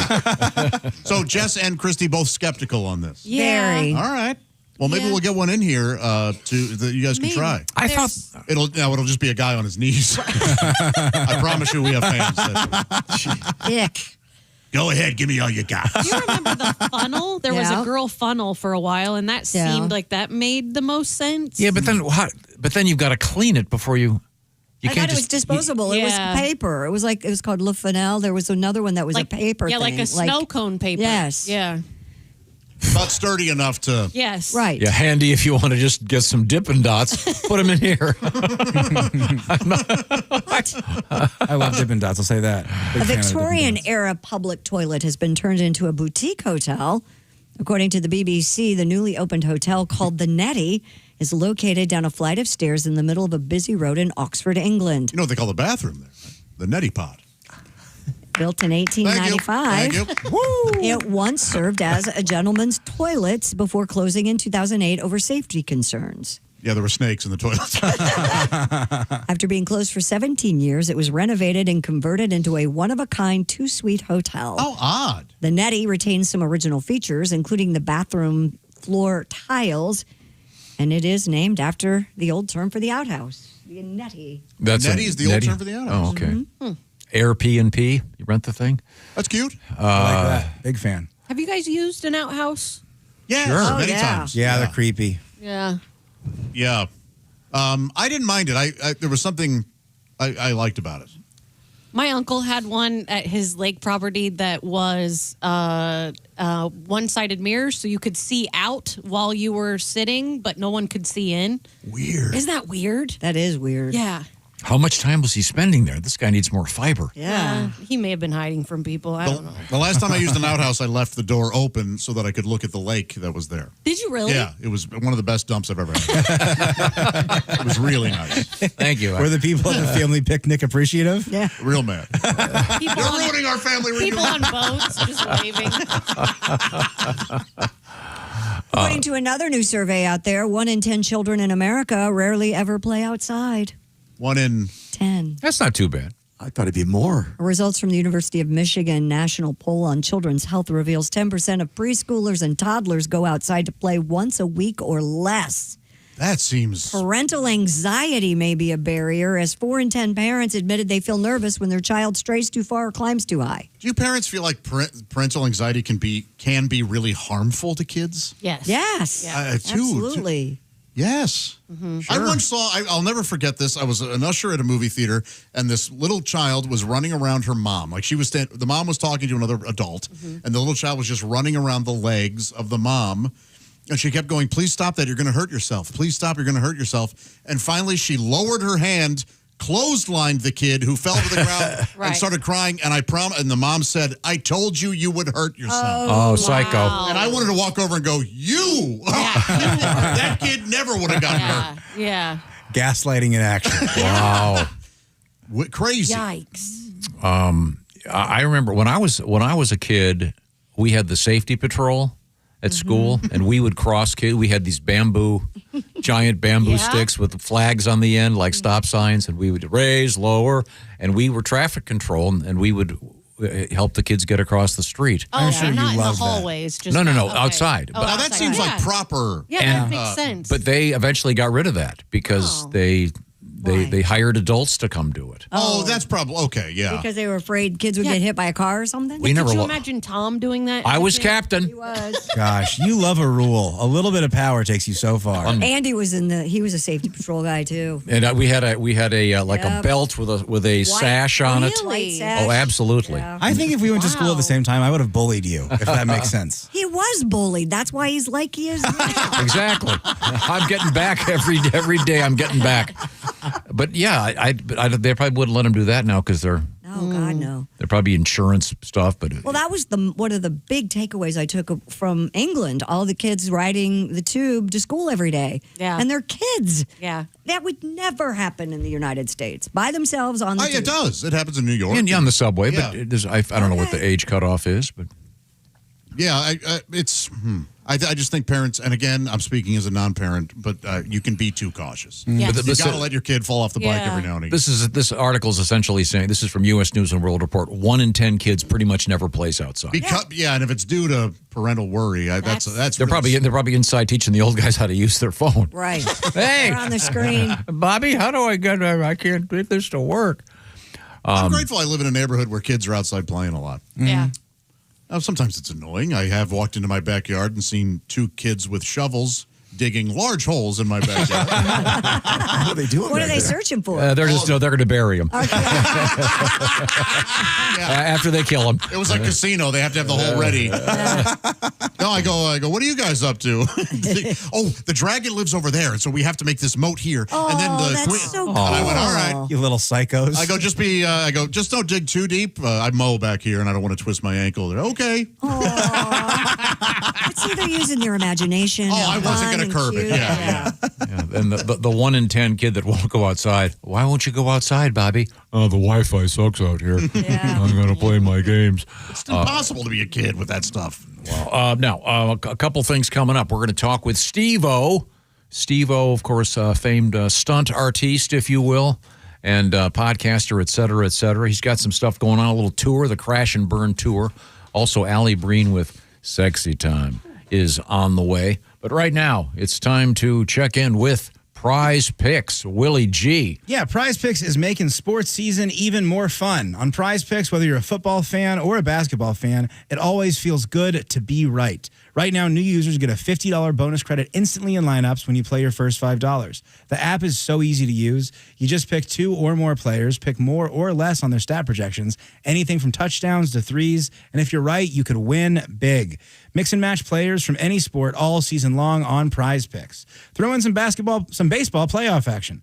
Prize Picks is available in 40-plus states, including California, Texas, Florida, and Georgia. All transactions on the app are safe, fast, and secure. Download the Prize Picks app today and use code TOM to get a $50 bonus credit in lineups instantly when you play your first $5 lineup. That's code TOM to get $50 bonus credit in lineups when you play your first $5 lineup. Prize Picks, it's good to be right. Must be present in certain states. Visit prizepicks.com for restrictions and details. Have some fun. And while you're at it, working on those picks, don't forget our special Bob and Tom competition. Just go to bobandtom.com/contest. Make your NFL picks. Just pick the winners. Don't have to worry about the spread. You could win that $500 gift certificate from Steven Singer Jewelers. Visit IHateStevenSinger.com to find out what's on the inventory. Just in case you win, we're going to be talking to our winner tomorrow. I forgot to congratulate our winner, by the way. Nick. Nick is out there, a big winner of last week's competition. I'm talking about Mr. Nick Hensley from DeWitt, Michigan. Oh, DeWitt. It's kind of like DeLand, but it's DeWitt. Oh. You know what they call it? What's it? Why do they call it DeWitt, Tom? Because it's right near Josh. Josh. Doesn't really work. Yeah, there you go. So you got to fix. Nick Hensley, he won our Pigskin Picks. He's got that $500 gift card to Steven Singer Jewelers. We'll talk to him tomorrow. have him pick against Willie since Chick is on vacation. Willie, you better get your picks sorted out for us.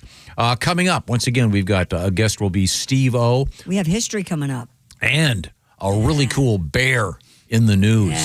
Breaking into an unlikely place. We'll find out what that's all about from the O'Reilly Auto Parts Studios. This is the Bob and Tom Show. Hey, thanks for listening to the Bob and Tom Show this morning. Get a look at today's show on our YouTube channel.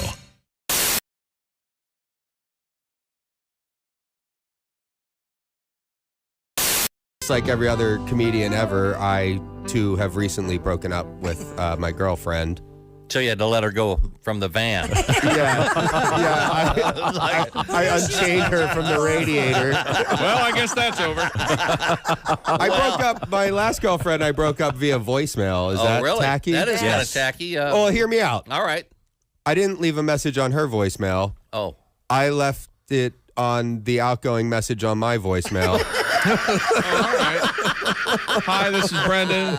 Exactly. Leave a message. It's less confrontational. If this is Susan, it's over. All right. Hit the bricks, Ugga-Mug. But anybody else just leave your message? Yeah, anybody else leave a message. Don't forget your number. Did you start with your message? Your message is important to me. Unless it's Susan. Did you say hit the bricks, Ugga-Mug? Yeah, I called her Ugga-Mug. She's ugly. I was dating an ugly girl. Well, somebody has to. She was hard on the eyes.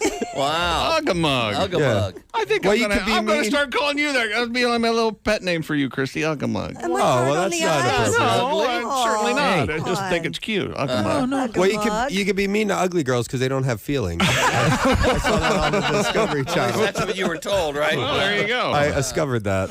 On Hey, by the way, We have something for the quotes page. I have Nicely done. Usually you don't make the quotes page in the first 10 minutes, but you just did.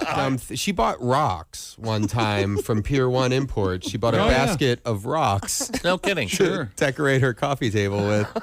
Well, they had like words chiseled into them. Oh, okay. That's They weird. said like joy and happiness and friendship. So like one night I just took a handful of those rocks and I drove around my neighborhood chucking them through people's windows. Joy. Like, here comes happiness. We were driving to the mall one time so she could buy some dumb stuff. And there was a car in front of us, and it had a bumper sticker that said, "My boss is a Jewish carpenter" on it. Mm-hmm. And she was all like, "My boss is a Jewish carpenter? What's that mean?" And I was like, think about it. Who's the most famous Jewish carpenter you can think of? Right. And I swear to God, she went, "I don't know, Geppetto?" That totally happened for real in real life.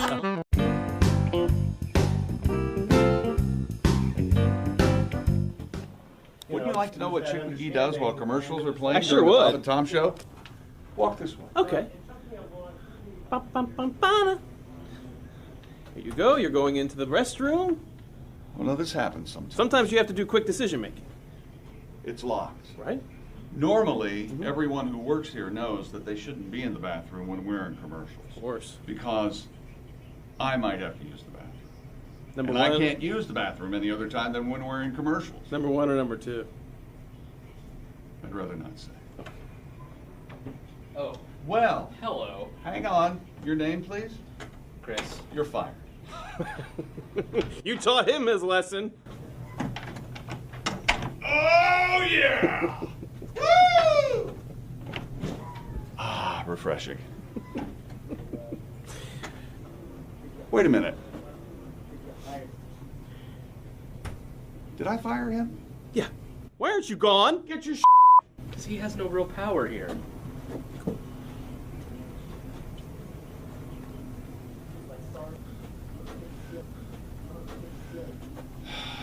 I knew I had no power, but it still hurts when I hear it out loud. Did you get? I mean this in a kind of an odd way. I would imagine you probably had a lot of guy groupies, but not like in a traditional group. You know what I mean? In other words, dudes coming up to you. Rod McEwen.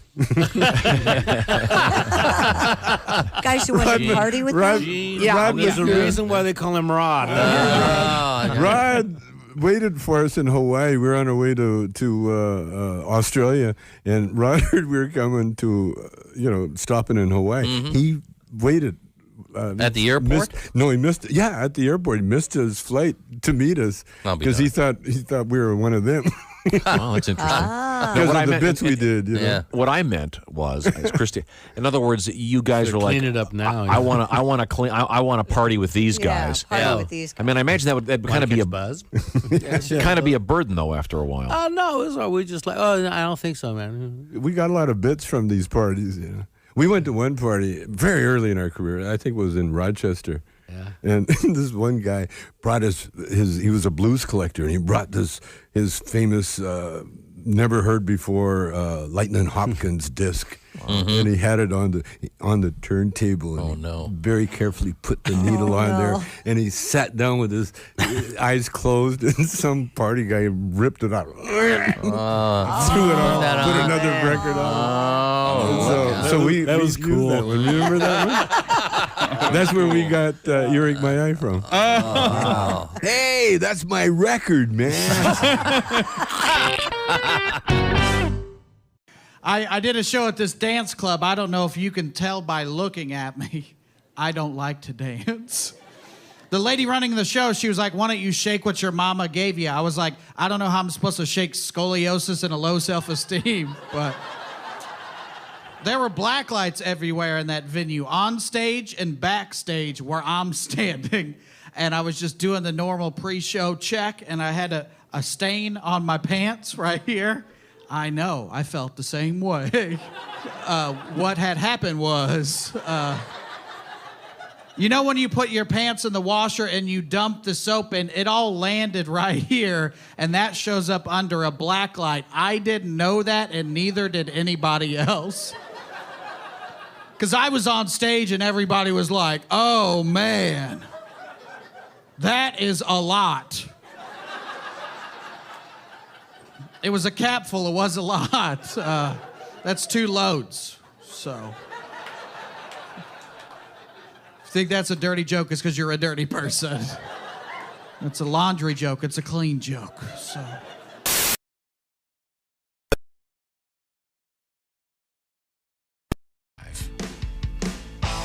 Hey there, it's the Bob and Tom Show, live from the O'Reilly Auto Parts Studios. Christy Lee's at the Silac Insurance Company news desk. Hi. You have a busy day today, or do you get to relax a little? I have a great day. My daughter's home, Beava, so we're going to hang out. Wonderful. I started watching Stranger Things for the first time. That's a fun one. Yeah. So she and I are going to probably watch some TV later. All right. Pat Godwin's there. Hello. There's Jess Hooker. Hello. Brought in some lentils this morning. Thank you very much. Yeah, I did. They are delicious. There's Willie G at the Prize Picks Sports Desk. I'm laughing thinking about me watching Stranger Things with my dad. What, so it's an alien or something? Well, don't spoil it for me. I've only seen one episode. Don't worry. I didn't ruin anything. I did. What is he, like some kind of evil flower behind the wall? What's going on? I didn't ruin anything. Missing. I don't know what's going on. There's Ace Cosby. I'm Josh Arnold at the I Hate Steven Singer sidekick chair. And there's Tom, and I guess Stranger Things is going to be starting back up in December, huh? Final season, right? How about that? Yeah. Are they now that they're all 41? I was going to say, are they all on Medicare yet? I'm the only show I'm watching right now. Just got married to John Bon Jovi's kid. Oh, that's right. Yeah, in real life. Yeah. I'm watching the show called Task. Oh, it's a great show. I really enjoyed that.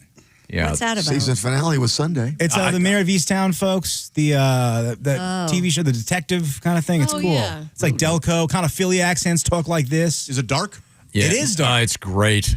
Cool. That guy the guy that plays Robbie will win the Emmy, even though it's months away. Good in it. I agree. That's amazing. But I haven't seen the last episode, so don't tell me. I have. It's pretty cool. Turns out, the whole time, it was the cartel. It was an alien. That's what he just said. Mark Ruffalo was an alien.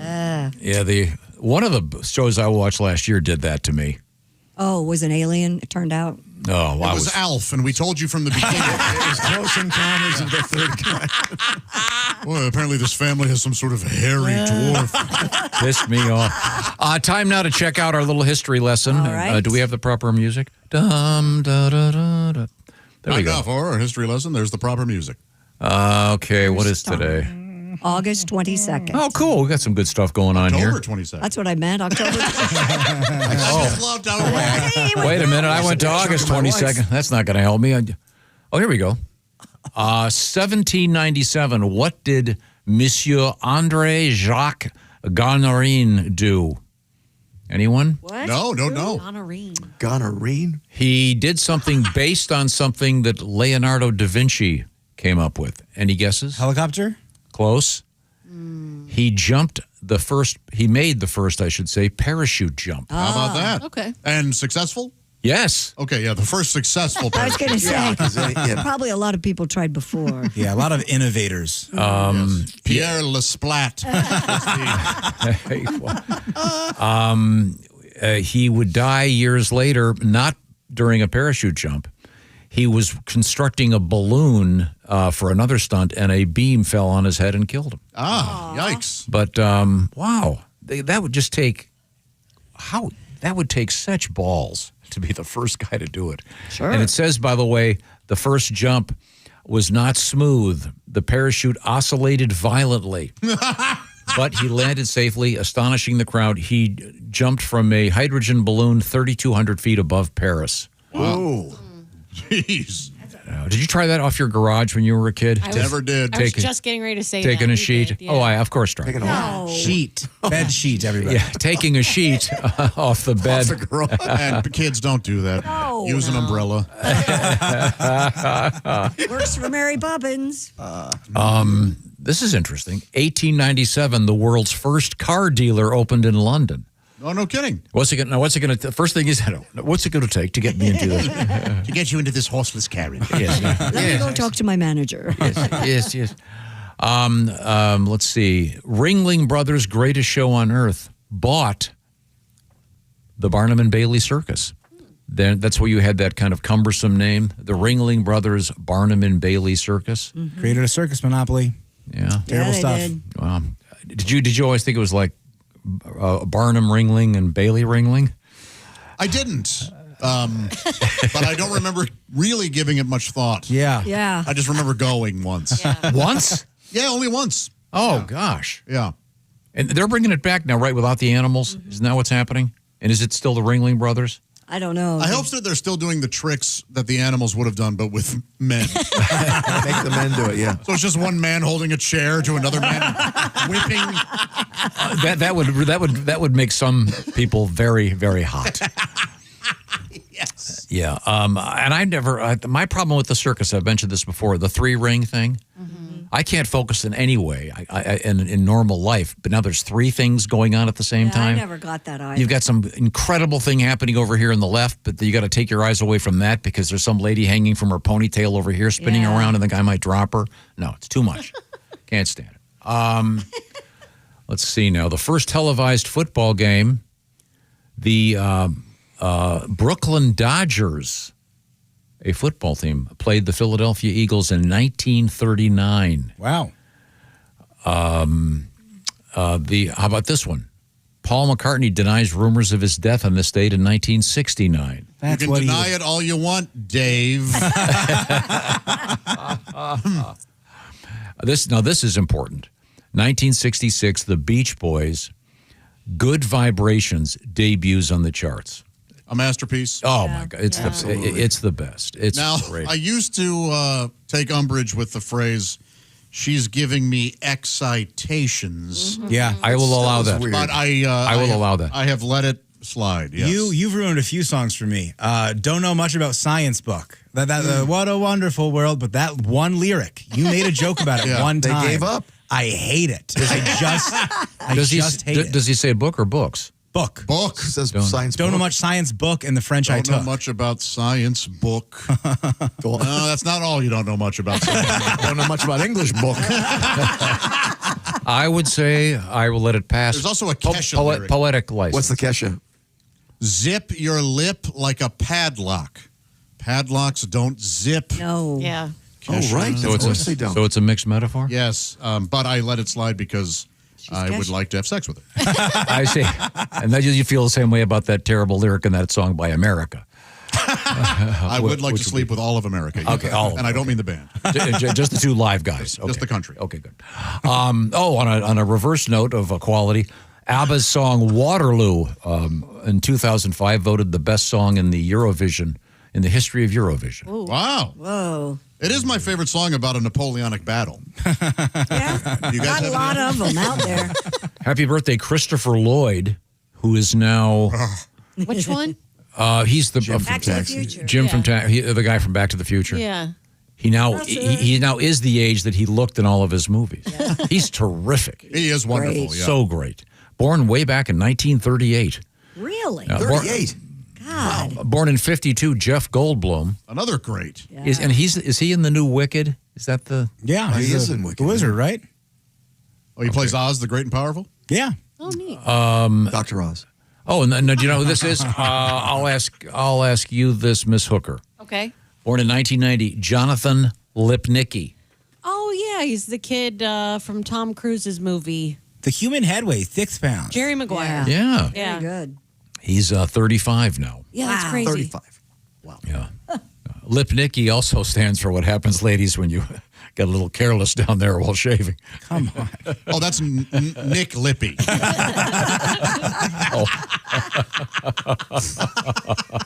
Not Nick Lippy. Not tonight. I have a lip, Nicky. Yeah, there you go. And the great Leslie West, born in this state in 1945. Mississippi Queen, the great band Mountain. Oh, it's a great song. Oh, terrific. Bow. Boy, we closed with that one. You don't like. what I was expecting. You I'm don't not like. saying I don't like it. It's just I didn't know who Leslie West was. Yeah, I still don't. Is it's- that the Mississippi Queen they're singing about? Or He was called- Is that a man in the band? Leslie is a man, Yeah, it's, and he made an album called The Great Fatsby Okay. because he was a very large man at one point. I see. Then he ended up losing a great deal of weight. He was in here. He Is he lost. still like- with us? No, he sadly is gone. But that's a terrific song, and I will allow Cajun Queen. You know, when you hear New Orleans and Cajun Queen, as a general rule, I go, I'm out. Why? Why? Yeah, I'm with Josh. Seems very appropriate. Yes. That's where the Cajun Queens are, in New Orleans. Yeah, what the hell's your problem? Hack. The word is hack. Accuracy is hack? Oh, that should be a bumper sticker. Accuracy is hack. People behind you going, what the hell? Stay back. This guy must be a conspiracy theorist. We are in the O'Reilly Auto Parts Studios. This is the Bob and Tom Show. Add to or continue the conversation. Check out the Bob and Tom Show on Facebook. Get the link at bobandtom.com. This is the Bob and Tom.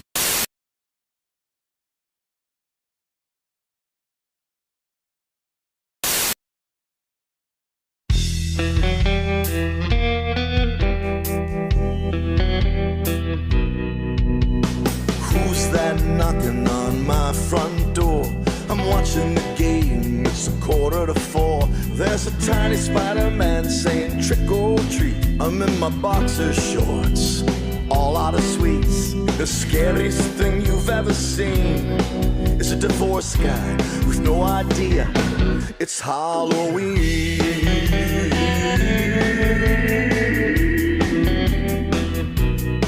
I've got no candy in the house, man, that's a drag. Cause Baby Yoda's on my porch, holding the bag. I've got no Snickers, Reese's Cups, or Hershey bars. I have Chinese takeout and a couple cigars. The lights are off so I can't be seen. I'm a divorced guy with no candy, no girlfriend, no idea it's Halloween.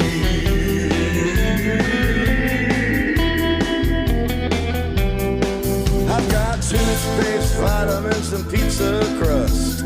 Advil, Sudafed, and Cheeto dust. A fifth of Crown Royal and a couple of beers. Unpaid bills and a summons to appear.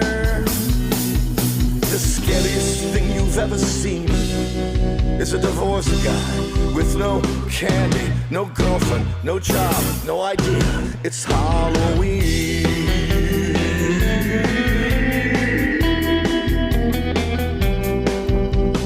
Who's that knocking on my front door? Trick or treat. Canada is just one big bleh. I don't know. I know where Windsor is. And the home of the Windsor Ballet, which is a strip club. Why are you doing this to me? Yeah. Shut up. I'm telling you. And Paul Schaefer's from Thunder Bay. That's trying to all I give know. your story something of a spine so that we can understand what's happening. Well, I'll see you tomorrow. Thanks, Tom. No, you're saying. Thanks, everybody. I don't know what happened to Chick. Well, you were acting like a puppet master and putting words in his mouth Oh, would that upset him? Yeah, I think it probably. Well, see, because this gets to my fundamental beef about naming teams. Why are they called the Los Angeles Lakers? Because they were the Minneapolis Lakers and they didn't change the name. Grow up, read a book. No, so were you assuming that the Edmonton Oilers used to be in Houston? It's a fair question, Chick.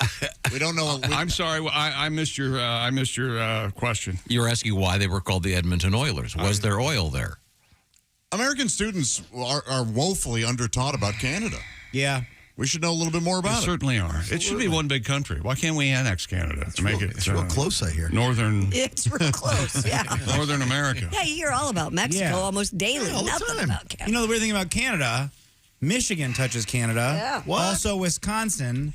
Also Washington and Maine, I guess. Figure it out. Let's get one state, one border. But as far as I know, that's it. No other states touch Canada. So what you're saying is that's where we're building the wall? I'm not saying anything to you. I'm not speaking to you. You're saying we're building a wall. Shut your mouth. Talk to Josh.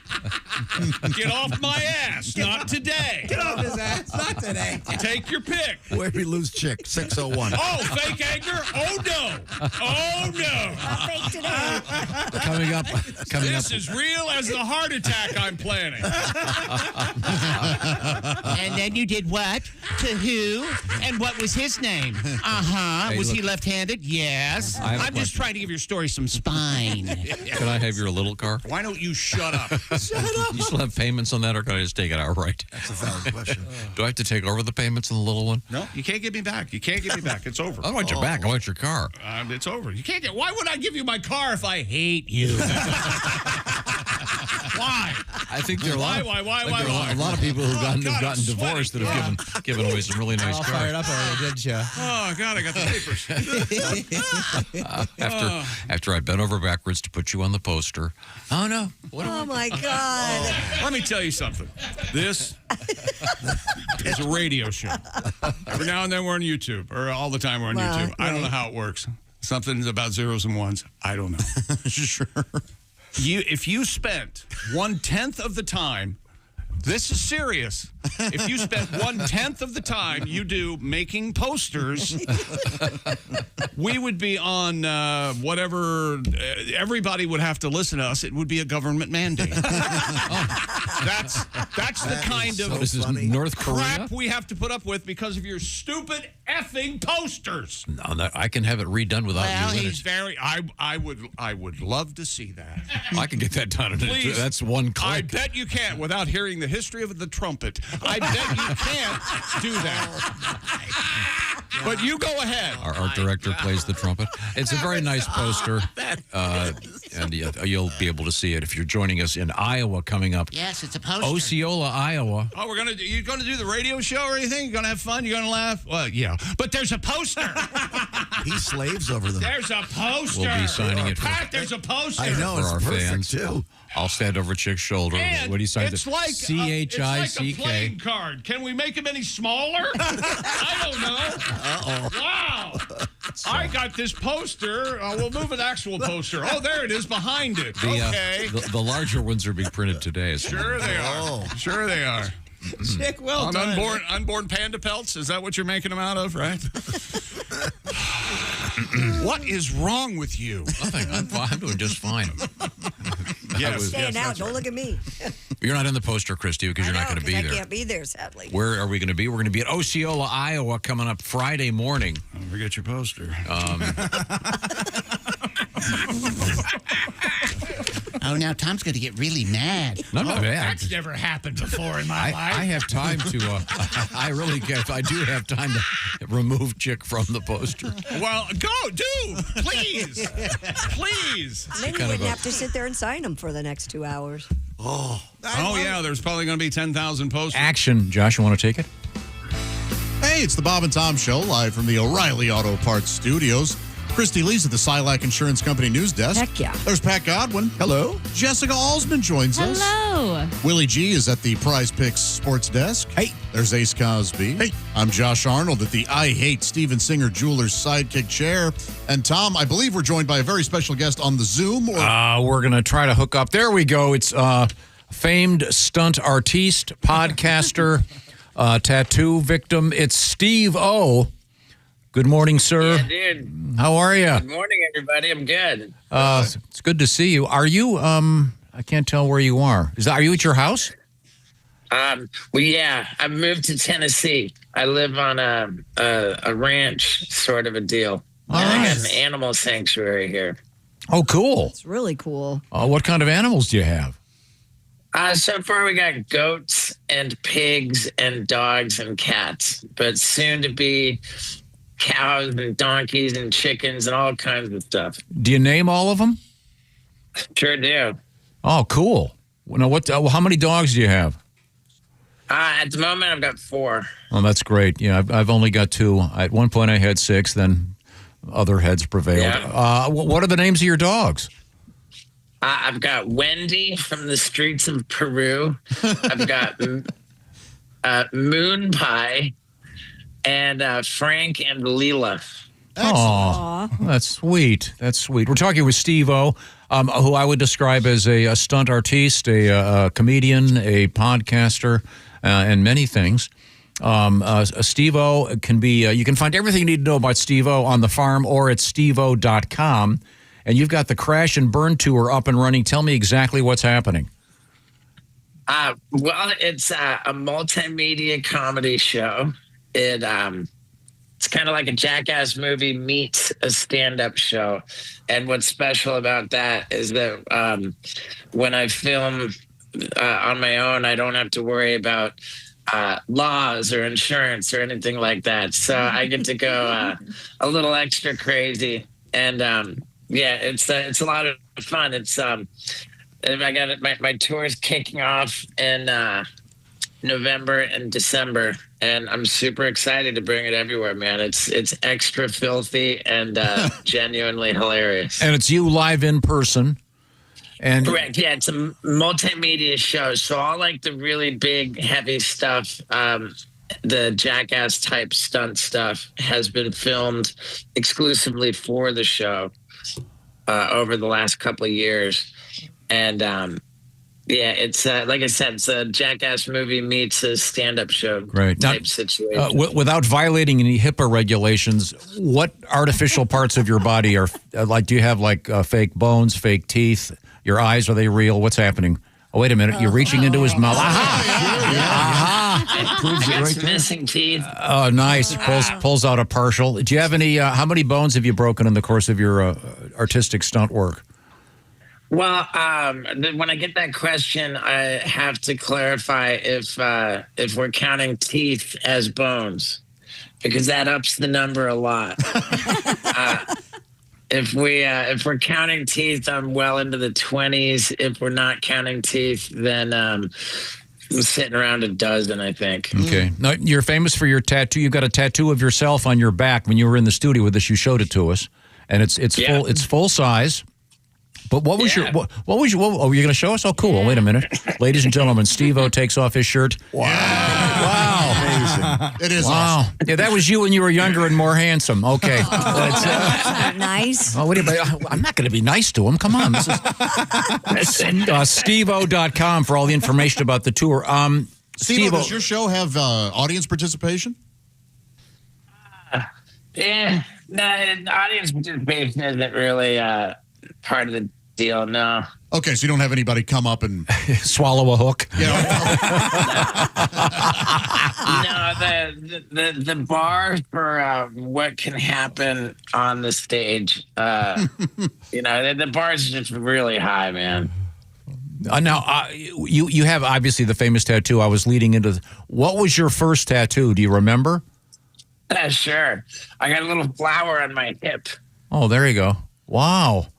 Wow. So obviously those were in the drinking days. Steve-O, what's above your eyebrow? What's above your eyebrow there? I got. Can I show it here? I got, Oh, yeah. Yeah, it's a phallus. Were you asleep? Might have to blur that.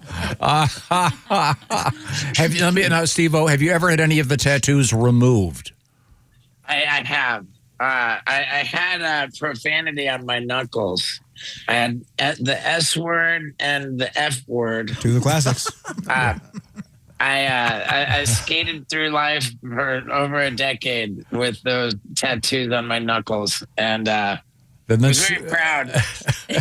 Is that when sobriety finally kicked in and you went, wait a minute? I had been sober for 5 years. 5 or 6 years when I got them removed. Yeah. Well, yeah. Glad you got rid of them. No, did that hurt, by the way, having them taken off? It definitely hurts, but it's quick. Okay, now let me ask you this: what's your most recent tattoo? Have you gotten one lately? Oh my god! Oh man, you're gonna love it. And, he's going to show us again, ladies and gentlemen. Pulling up his back. Is that so? Well, we see E.T. the extra testicle. And, oh, my God. It is indeed a scrotum. It's a testicle, but it looks kind of like E.T.'s face. Yeah. We need to credit the artist. That is a piece of work. Speaking of a piece of work, our guest is Steve-O. If you ran into Spielberg, would you show him that? I would love to.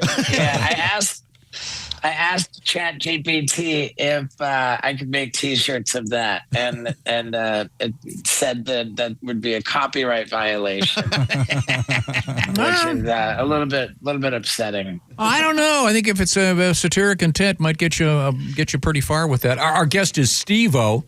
I like to describe him as a stunt artiste, a podcaster, a broadcaster, and a stand-up comedian. He's got the Crash and Burn Tour out there, up and running, beginning November 6th. In Bristol, Tennessee, and you're now living on a farm, which is awesome. And I just think it's so cool. And you're going to get some more dogs and cats and goats. Do you have any like ducks or anything? No ducks.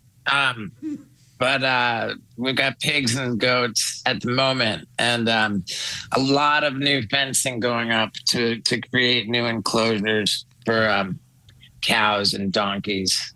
That's next, and then the chickens is going to be fun too. That's cool. Do you have any horses? No, I understand taking care of horses is particularly ambitious, expensive, and involved. So I think that's something we're going to have to kind of work our way up towards. Yeah, but being on the road, you're going to have to be having someone tend to the farm, obviously. Yeah, I've already got my ranch hand. Okay, well, it sounds like you're living the good life.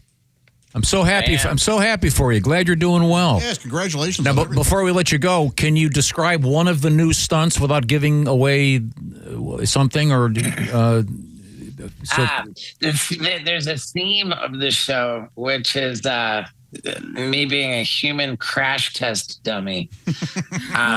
So I'll tell you that there are numerous violent crashes in it, and the other theme of the show is me confronting middle age. You know, if you can believe it, I made it into my 50s, and that came with a lot of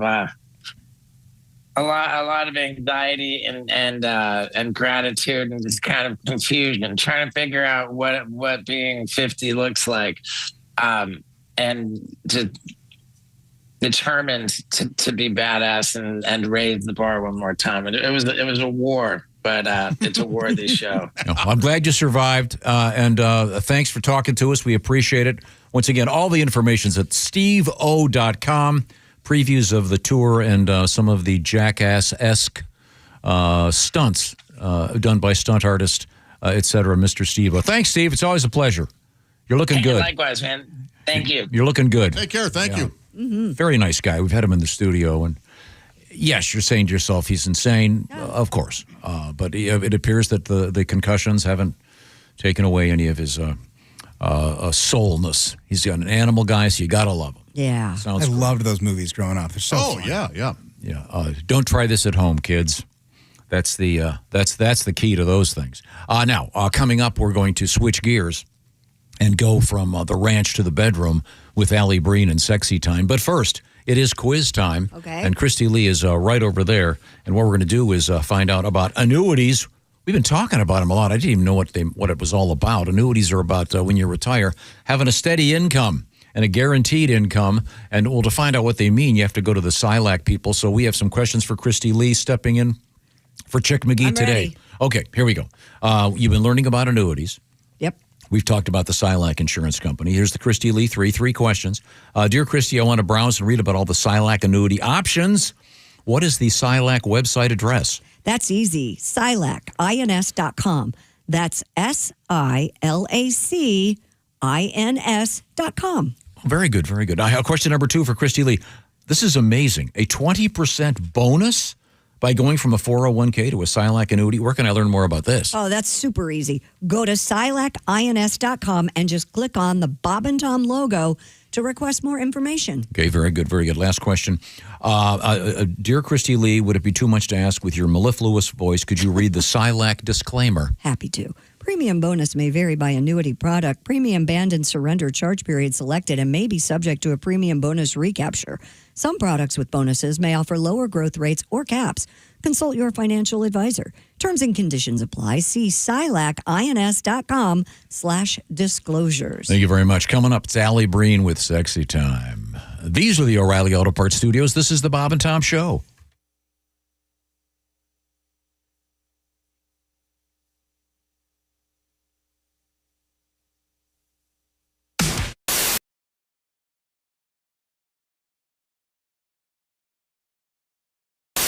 And as most people can tell by looking at me, I got a couple cats. Yeah. I think that's clear.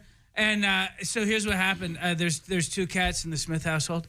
And this last Thanksgiving, one of my cats got sick, man. Oh, My no. cat. And if you don't have cats, you might be saying, hey, Og, how did you know your cat was sick? Oh, they let you know. They don't suffer in silence, okay? There are basically 2 levels of cat health. There's perfectly fine, and then there's what the hell is wrong with your cat? And we were at DEF CON 2, right? But it was Thanksgiving, right? So I had to take him to the ghetto vet. Because A, that was the only vet that was open, and B, that's where we live. Right? So I take him to the ghetto vet, and the ghetto vet looks at my cat, and he asked me something no medical professional has ever asked me before. He says, is money an issue?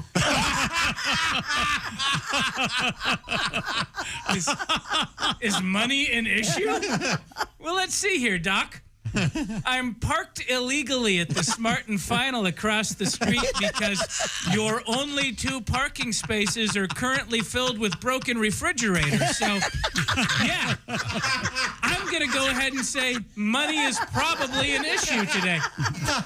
Is money an issue? I'm at the hospital instead of the pet hospital because the pee has fallen off of your building. I know this because it's still leaning up against the side of the building.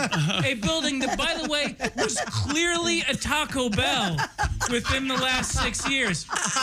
So, yeah, I'm going to go ahead and say money is probably an issue today. Is money an issue? No. I'm an eccentric billionaire. And what I do for fun is every day I grab a messed up cat and I drive from Malibu to a crappy part of the valley and I find a vet next to a transmission shop and a check cashing place and I play Price is Right with who can keep the cat alive the cheapest. That's who I am. Is money an issue? The cat was free, man. And now you're hitting me on the back end? What kind of Columbia Records crap is that? Because we did it the right way. Because if you want a cat in California, you can't go buy a cat. That's what fascists do. Oh, man. Right. You got to head down to the shelter, baby. Yeah. And you got to hit kitty death row, man. And you got to walk the green mile, the feline mile, man. And you got to look in the hollow eyes of the dam. And you got to pick yourself out a street cat, man. Yeah. You need a cat that was born behind a dumpster in a driving rainstorm, quickly abandoned by its family, that had to fight for every morsel of food it's had up until that very moment. Because who doesn't want a house pet with severe PTSD for the first couple years of owning it? Who doesn't want a cat that goes every time you enter a room? Who doesn't want a cat that swipes at your face every time you take a nap on the couch because you represent the man that did the bad thing? Who doesn't want a pet that views you as the enemy constantly? Look, and here's the thing. I ain't the Innocence Project, man. I didn't walk into the shelter with a DNA swab that proved my cat's innocence. No. Whatever my cat was on death row for, he did that stuff, man. My cat is guilty, and I'm just putting him back into the public. No rehabilitation. And how do I know that's even a cat? I saw this movie where these people adopted what they thought was a kid, and it turned out to be like a 30-year-old Serbian woman, right? This happens all the time. You think you get a cat, and it turns out to be an escaped lunatic from Eastern Europe. It happens so much that they make movies about it. Anyway, the point is, the cat's fine, and it costs $238. Okay. That was the number we decided on. There was a negotiation. You got a flight. Yeah, I think so too. I think 238 is a steal. Yeah, they're pretty good. Yeah.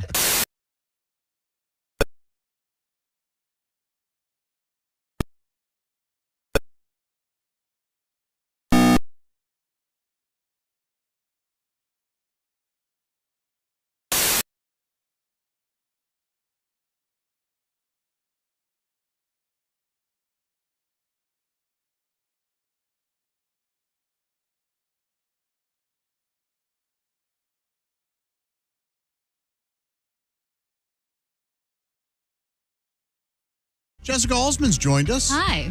As has Willie G. He's at the Prize Picks Sports Desk. Yeah, gang, football's heating up and basketball is back. So download the Prize Picks app and use code TOM and get $50 bonus credit instantly when you play $5. Must be present in certain states. Visit prizepicks.com for restrictions and details. Thank you, Willie. There's Ace Cosby. Howdy. I'm Josh Arnold at the I Hate Steven Singer sidekick chair. And Tom, it's time for one of our favorite segments of the week. It's sexy time. We're going to get to the sexy. There she is. It's Alli Breen. Hi, Alli. Hello. I will remind you, Allie's a stand-up comic. Speaking of comedy, Willie G. Hey. And Greg Hahn on the road at Go Bananas coming up in Greater Cincinnati starting tomorrow night, Thursday, Friday, Saturday, Sunday. Also, Pat Godwin, Saturday only in Mason City, Illinois at Mason City Limits. And now broadcasting from her apartment with her librarian glasses on, it's Yes. the lovely Alli Breen. Hey, Alli. Hey, I'm in full librarian mode. Exactly. You look great. Now, let's get right to it. The way this show works, we try to help people with their love lives, and we're struggling to be successful, but we'll try today to see if we can help anybody out. What do you got? That is not true. We're killing it, is the case. Dear Allie, I'm dating a girl who doesn't shave, and she has hair everywhere. Armpits, legs, yes, but also belly and nipples. I do a fair amount of my own manscaping. Can I ask her to shave or make it seem like a fun, sexy activity if I shave for her? Is that going to cause a problem? Anyone have any experience with this?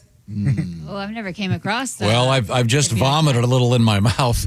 Tom's not in the hair. I do like the idea of trying to make this a fun, sexy activity. Being like, we should bring in the bedroom, sweetheart? Tweezers and a razor. Have you ever shaved a lady's legs before? Oh, no. Yeah, it can be. I was real nervous the whole Yeah, time. it can be kind of hot. Really? Yeah. She liked it. I was just like, I'm so afraid I'm going to nick you. Yeah, that ankle bone is dangerous. Be careful. Yeah, I mean, I get that. Maybe suggesting to do it would be the only way to do it, though. Yeah, but it sounds like this is her thing. That's her like, this thing. Is, Yeah, she's gonna take offense. I don't. Yeah, I would have. I would immediately run the other way. I think he might need to look somewhere else if he's not into that. Yeah. There's a lot of these annoying women. They want to have body hair. Some people call them feminists. I call them my sister Lucy. It's just gross. Just shave. No, I'm just kidding. No, people just, if you don't want to shave, like some people have razor sensitivity issues. Like there's a million reasons she could be doing this. And I think that you've just got to be on board with it, man. If that's what she wants, that's what she wants. Yeah. Is there in the world of lesbian relationships is hair a big thing? Is there more or less than in hetero? Do we have a beat on that? I Anybody? have no idea. I mean, even in regular heterosexual relationships, there has to be a guy who's really into hairy women, right? Like it has to be a thing just for people in general in some way. Yeah. Sure. Yeah. I don't know. Yeah, if it's more for lesbians. But that is like a choice, like Willie said. And so it is more of a feminist or like hippie choice. So maybe it is more in the lesbian community. I have no idea. I don't know. The girls on my softball team still shaved. So Yeah. I don't know if it is purely lesbian or if it's just like, yeah, I don't want to shave. Deal with it. Yeah. Right. Like I'm just lazy. And She's a but mammal. That's it. If she's just lazy, he could maybe make it a fun activity. Well, I mean, she sounds like like an orang. I mean, she's got hair, and you said hair in her nipples, and I've seen that pictures. What? Good save, Patrick. Yeah, good. Okay. Well, let's move forward here. We're talking with Alli Breen. The show is Sexy Time. What else have we got? Dear Allie, my boyfriend's a little freaky, which is usually fine, but sometimes kind of exhausting. His latest thing is he likes to lay in the shower and have me pee on him right before I shower. All right. And then he stays in the shower and we shower together. Okay. Not really a big deal. It didn't affect me in a big way, so not worried about it. But now he likes his head under me so that I pee into his mouth. Sure. Yeah. It went too far. I can't keep doing this. I'm dreading mornings. How can I figure out more about this without making him think I'm not fun? Well, first of all, I hope you have a really good toothpaste. I think you can honestly say, hey, honey, I really have a lot of fun with you. I'll be honest, this peeing thing isn't really for me, but I want you to know I'm willing to have fun in other ways and stuff like that, and just see how he responds. What if this is like the best guy she's ever dated? What if this is her like number one boyfriend? Well, in that case, she should be able to say something like that. Yeah. What if this is step one? It could be. And Tom's step really worried about number step two. Yeah. Yeah. No, I want to go right to 3. Eat this spoiled deviled egg. Could he just pee into a cup in the morning and she just pour it into his mouth? Like, would that knock it out? No, that's like you're going to the doctor's office every day. Oh, that's the gross part? That's no fun. No, I think he wants it hot off, fresh from the tap. Yeah, this may be for a proper question for a qualified psychiatrist rather Fresh than from the tap. A Coke from a I bottle. really did give you a good answer. A Coke from a bottle is pretty good, but sometimes you want it from that McDonald's tap, baby. You want it direct from the source. Nice crushed ice, fountain Coke. Okay, let's move on. Once again, if you want to reach Alli Breen, you can find her on social media, ALLIBREEN, and also on OnlyFans at ALLIB. Okay, Alli, what do you got? Dear Allie, my husband plays video games almost all night long, and I have to wake up early for work. He works from home, so it doesn't really affect him. I finally blew up about it, and his solution is that we'll just sleep in separate rooms. We've only been married for about 9 months, and is it crazy to say, am I more important than video games, or is this going to be a fight not worth having?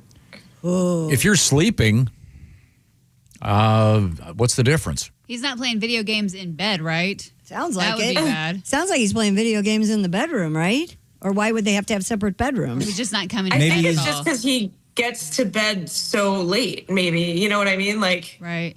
Yeah, that's because it doesn't sound like that would be crazy if he's playing video games in the bedroom while she's sleeping. Let Yeah, the man that's have his insane. toys. It's okay. Sleep, like There's separate no way you bedrooms. believe that. I do. Look, if it makes separate him bedrooms, happy, I get, separate yes. bedrooms and let him play video What I'm games. saying Who is cares? you aren't for him playing video games loudly in the bedroom Oh, they're God, sharing. no. Yeah. No. Can he put on headphones?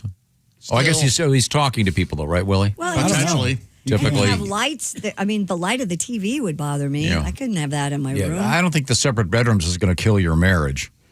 might I help. feel like it's not going to solve anything. I bet she's annoyed, though, that he's literally just zoned in as an adult playing video games all night. And like, not paying attention to her. That's what's Yeah, going on exactly. here. I feel like that's probably actually the issue. This video games are so fun, and women just hate them. You guys just hate video games. No, we don't. Not all of This us. is something I don't ever have. I've never had this in my life, so I don't know. So I can't really comment. Do you play video games? I don't, because it's what I would do. You know what I'm saying? Right, I don't right. own a gaming system because all of a sudden I'd look up and 9 hours will have passed. There's a great quote by the wide receiver, Chad Ochocinco, formerly Chad Johnson. And he goes, man, girls will break up with you. Girls will leave you behind. You know what's not going to leave me? FIFA. You know what's not going to leave me? Fortnite. You know what's not going to leave? And it's always there. It's comforting.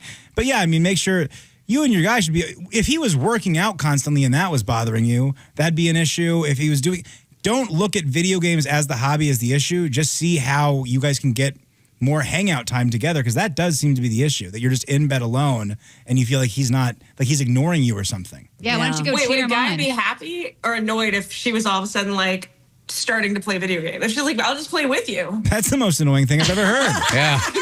Oh, really? You want to join the Fantasy Football League, honey? That'd be great. Yeah. Let's manage the team together, babe. Yeah, you know how many guys have called their handyman and ordered gallows made when the wife goes, I'm going to take up golf. Oh, great. Okay, let's move on. We're talking with Alli Breen, Allibreen, I spell it, because that's how you find her on social media with your love troubles. I think we're doing great so far. Let's get to our next letter. Dear Allie, when me and my boyfriend see cute girls, he'll always make a joke about turning our relationship into an open relationship or having a threesome. I know he's kidding, but it gets annoying and kind of insulting. Should I start making insulting jokes back at him to make him feel that, or just be honest and tell him it hurts my feelings? Be honest. What the hell, people? Just Obviously joke about it. Like, yeah, maybe she'll know what to do with me. My God. Oh, that's nice. That's a good. That's a good one. I like that one. He's not kidding. Yeah. He's not kidding. He's testing. He's throwing it out there. Is he really? Joking on the level, joking on the square. Oh, right. One of those, like, are you in? No, I'm not into it unless you're into it, right? Like, But if she saw Interesting. cute guys and started doing that, how would he react? Yeah. yeah. Like your That's uncle. what she's saying, I think. She should start doing that. Yeah, then what if he says, yeah, great, go tell Lloyd to come on over. We'll do the devil's three-way. You can't back down. Win-win for her, Yeah. I guess. I don't know. Now you've got two gay guys making love. What is this? They became gay. Huge jump. Because Lloyd was a weird name for you to go to. You think all gay men are named Lloyd, don't you? We can't solve this one. Let's move on. What else we got, Allie? Dear Allie, when me and my last girlfriend cheated on me with one of my friends, and they ended up staying together, and it broke my heart. I stopped talking to both of them. But the other day, she texted me telling me how much she regretted it and she really wanted to hang out. I said yes, and then I just found out from my friend that they broke up because he cheated on her. So now I feel like I'm just back up and a walking mat. What do I do here? It's because you are. Yeah. I know. That sounds cold, but yeah. Hey, look, Nick Foles won a Super Bowl coming off the bench. All right, man? You don't feel bad that you're the B squad. You're in there. You're playing the game. No, I'd say you bail. Yeah. Really? Yeah. She's Gosh. using him. I really need some self-worth, don't I? I'm kind of with Willie on this, though. If you want to be with her and she's back, I don't know. I know, Like, and you only live once. I think people can be forgiven and should be and stuff. But boy, you worked hard on getting over that, and I'd hate to And see. it is true. It sounds like she's not coming back if he was still around. She's only back because the other guy left her. I mean, Right. oof, that's tough. Also, not the question you're asking. Your friend must be charming and handsome as hell. This guy's just out here hanging out with every lady. Charisma. Stealing everyone's wives and girlfriends. You know, sometimes I wish on this show, remember the old Click and Clack, the Tappet Brothers show, the Car Talk? Of course. And every once in a while, they would talk to someone, then 2 years later, they'd call them to see how their Toyota Corolla was running now that they'd fixed it. Right? Don't you wish sometimes we'd get a letter from someone, hey, thanks for your advice, and then talk about Whether how. it worked or didn't work. Yeah. Or So, more likely, thanks for ruining my life. yeah. Well, hey, look, you're stupid enough to write us. What do you think is going to happen? Okay, we're speaking with Alli Breen. Let's get to our next letter on Sexy Time. Dear Allie, my wife has a huge family and I have a small one. So my family stays with us for the holidays, and she thinks that means her family should too. But when they stay at our house, we don't have enough rooms for everyone. So they literally bring sleeping mats or sleeping bags or whatever they need and camp out all over the house. She said with travel, they can't really afford a hotel and it's only for a few days, but I can't take it. So I proposed that I go out and stay at my own hotel while they're there. And she started crying and got really upset. And now I'm stuck. Any advice? Yes, you just made a huge error. It's just sticking out. I mean, You gotta suck it up. It's only gotta 2 go days. camping. and it's only fair if your family, even though if they stay at your house, they get to stay. The other family gets to stay too. You'll be fine. Fun, actually. It is Yeah, no fun. I just kidding. get it. It's a good time. But what if you pay for their hotel room?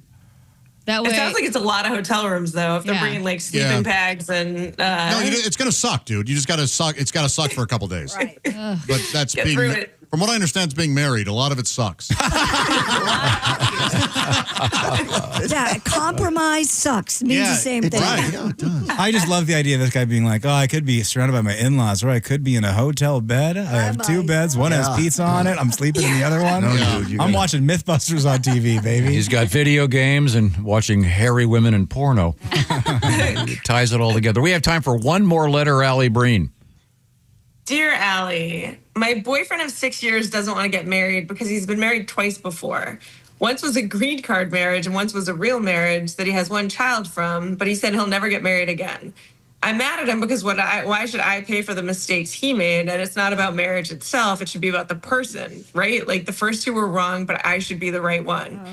Can I get him to lock it down, or do you think there's any coming out of this? Dad, want to take over here? Christy, I think, is the one. I mean, What do you mean? I never. how many times you been married? I've been married 4, but Well, I it's think not you win. because I didn't want to get married. Yeah, when I was a That's the kid, opposite. I asked you if you're going to get remarried, and you told me marriage is for suckers. I was 8.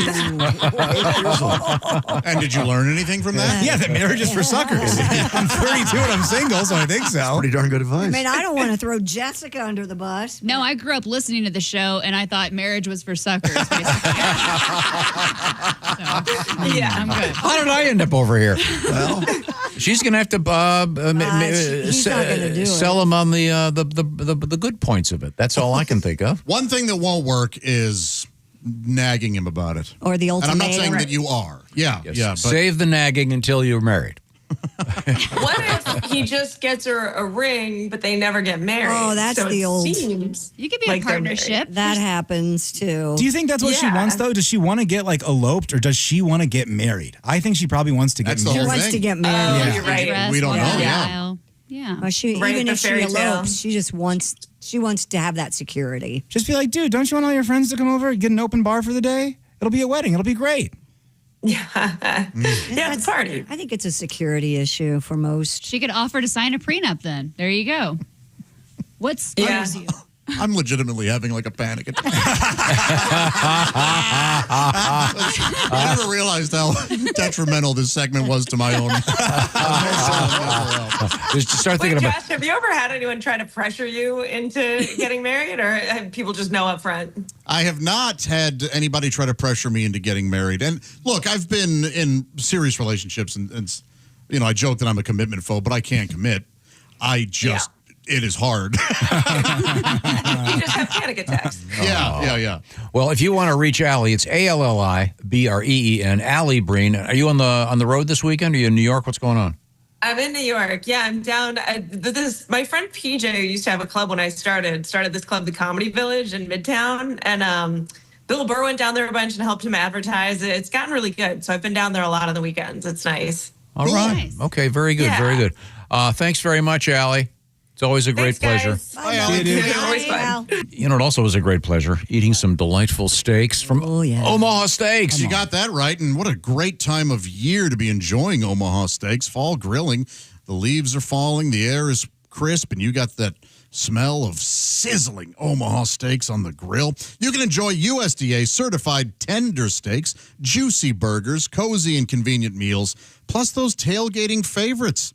You got pretty much every sport going on at the same time. Make some chicken wings, smash burgers, those big deli-style Franks. Your friends and family are going to absolutely love them. Right now, during their semi-annual sale, you can get 50% off site-wide. That's half off everything. at omahasteaks.com. Plus, our listeners get an extra $35 off with promo code BTS.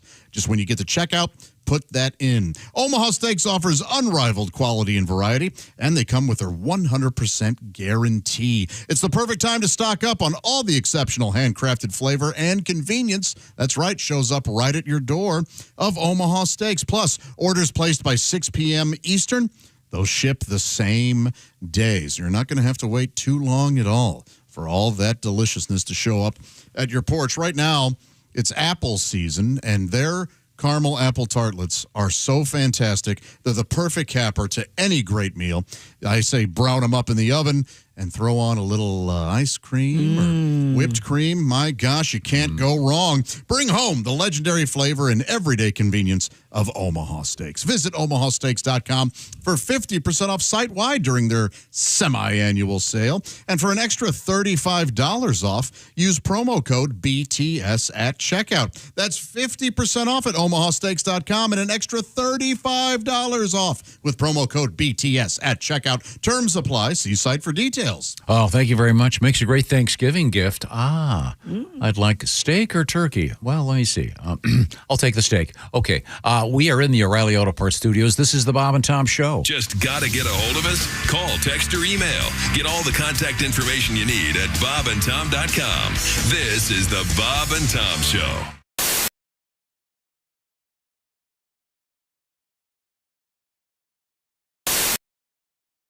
Okay, let's go see Bob and Tom. Yeah!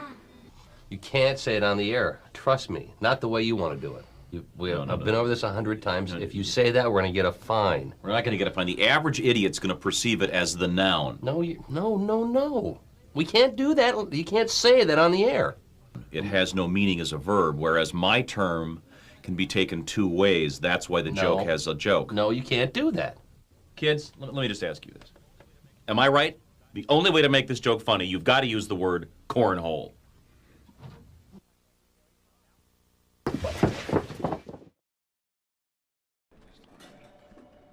Hey, chick, what are you doing?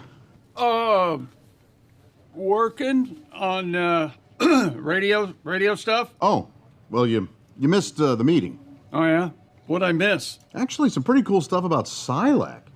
Get this. All right. If people have a 401k from a former job, right, they may be able to roll it over into a Silac annuity and get a 20% bonus bump. Nuh-uh. Yeah, huh? Let me run some numbers.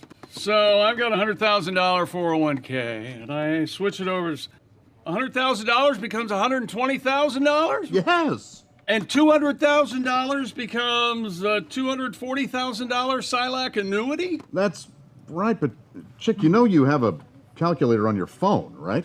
Oh, I prefer this one because I like big buttons and I cannot lie. Get your butt over to SilacINS.com for more info on the 20% Silac annuity bonus.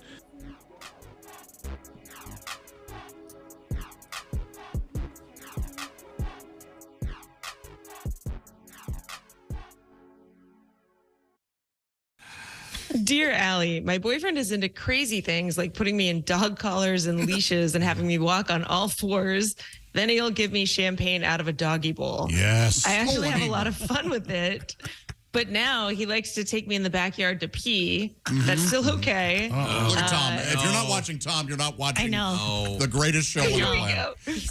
It's still okay if our backyard was totally private, but it's not. And I think he's gearing things toward to make it quasi-public, and that's kind of freaking me out. No. A, could we get in trouble for this? We both have good jobs. Maybe that's how I should tell him to stop.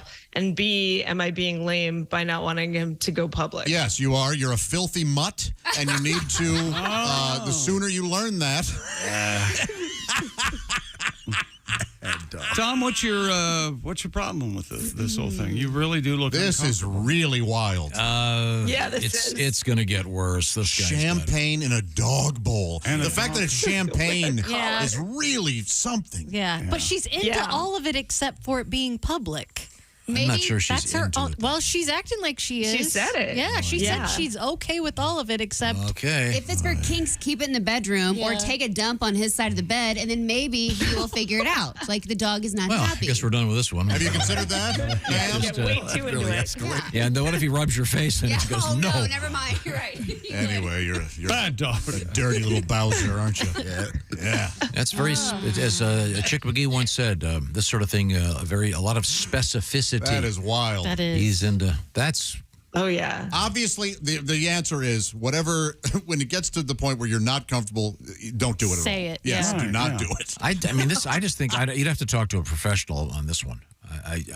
Won't this just keep escalating? Potentially, but she's got to say no. So whatever you're not comfortable with, please don't do.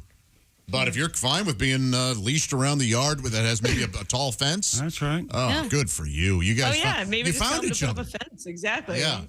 Go to dinner, Come get to a nice restaurant, sit. I don't guess there's any. Can she have a her bag? Any reason to ask what position he likes? Yeah, right. I think we know. That's the camper. We're done now. Yeah, I think we're I done. hope she's not allergic to peanut butter. Let's get to our next letter. I did create a new character for Donald Trump. It's a mashup. It's Ronald McDonald Trump. Oh, yeah, it's tremendous. We've got the Hamburglar. We're working on.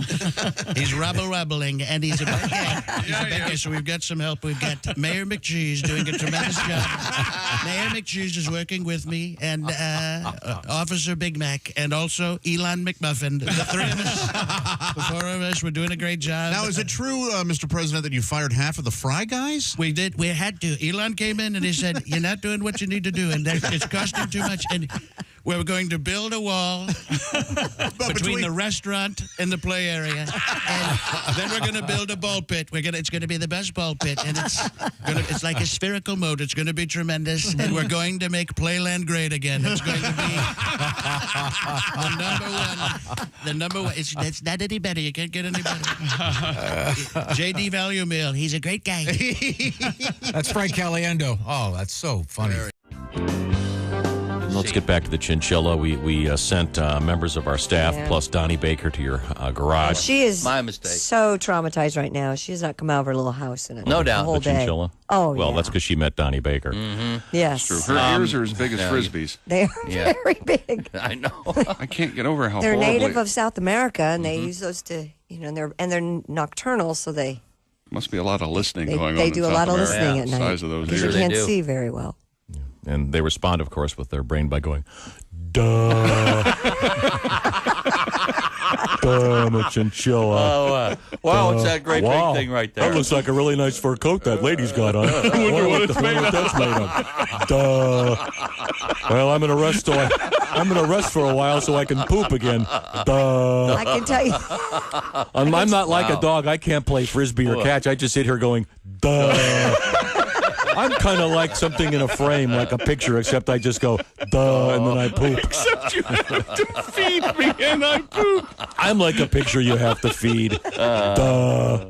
I can tell you what, they don't come when you call them. That's for damn sure. I will. What? I'll come I'm if you call surprised me. they can't.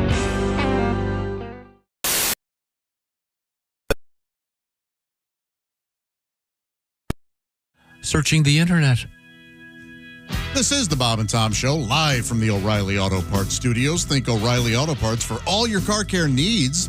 Get the parts and service you need fast from the professional parts people at O'Reilly Auto Parts. Christy Lee's at the Silac Insurance Company News Desk. Yes, sir. Pat Godwin's there. Hello. Hi, Jessica Alsman. Hi. There's Willie G at the Prize Pick Sports Desk. Hey. Ace Cosby across the way. Howdy. I'm Josh Arnold at the I Hate Steven Singer sidekick chair. And Tom, we have still quite a bit to talk about. I would be remiss. Is that how you say this? Yeah, sure. I was going over the birthdays in Today in History, and I forgot Orville Richard Burrell. Orville Burrell. Is it Ty Burrell? No? Anyone? Pasta? Oh, Richard. Do you want a little bit of a hint? Yeah. Okay, here we go. Oh, my gosh. Shaggy? That's Shaggy's real name? Yeah, Shaggy, born in 1968. It wasn't me. Now that, by the way, that's not the dog. No. Or the dog's friend, yeah. Yeah. From Scooby-Doo. Because there was the Shaggy dog, who then became the Shaggy DA. Yeah, of course. That's a great movie. Is that the one where Al Pacino's going out of order real loud? Yeah, you're out of order. Okay.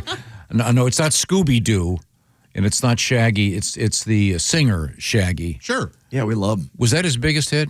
No, yeah, that's one of them for sure. Probably, yeah. Mm-hmm. Yeah. Mr. Boombastic. Mr. Boombastic is huge, too, yeah. Congratulations. He's having a nice birthday today. So there you go. Now we can get back to the action. Pat, have you played a song at all this morning? No, I've just been sitting here enjoying the show. I love sexy time. Riles me up. Hairy women. Now, Patty G, Saturday only, Mason City, Illinois. Only, yeah. What did I say? No, I'm just clarifying. Saturday only, you'll be on stage.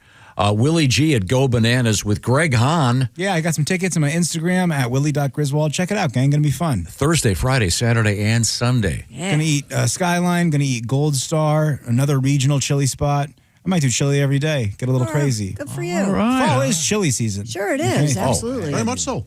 Now, a couple of things. We had an interesting news story this morning. A guy was arrested in the back of a Toyota Corolla, a mid-'90s issue Corolla. In Bangkok. We should probably. It was in Thailand, the home of smart sexuality, and this guy was apparently inserting pearl doing a pearling procedure into the male members of clients, Yeah. Which he learned to do, I guess, on the internet. Mm-hmm. And the process would put lumps in the aforementioned male member. Yeah, I don't know why we want that, but They just look like big zits on your shaft. yeah. Oh, that's a crazy place to get. Pat, you've had an issue with that. Oh, well, but near there, right? Yeah, we were talking about strange places that we get acne in the break when we were off the air. Yeah, we were. Oh, Willie, do you know that one time I got a pimple on my balls? I saw it in the bathroom stall. I used to get them on my face, oh, but never such a place like a pimple on my balls. I was checking out my sack. It was hiding by my crack. You must check yourself for lumps or bumps, both big and small. I got a pimple on my balls. How did it get the hell down there? Hiding in my pubic hair. It is quite a spectacle. A pustule on my testicles. Should I leave it? Should I pop? It's so big, might need a mop. I could use some Clearasil or an anti-acne pill. I got a pimple on my balls. Girls get bumps on their vagina when they shave to make it shine. Pimples on their naughty bits. They get zits on their don't say it. I got a pimple on my balls. I check my satchel every fall. Must do self-examination. Sometimes leads to masturbation. I got a pimple on my balls.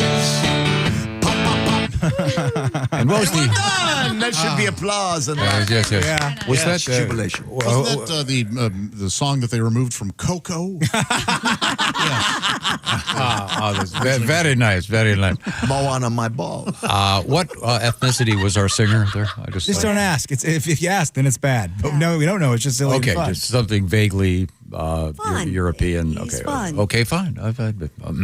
Good to know.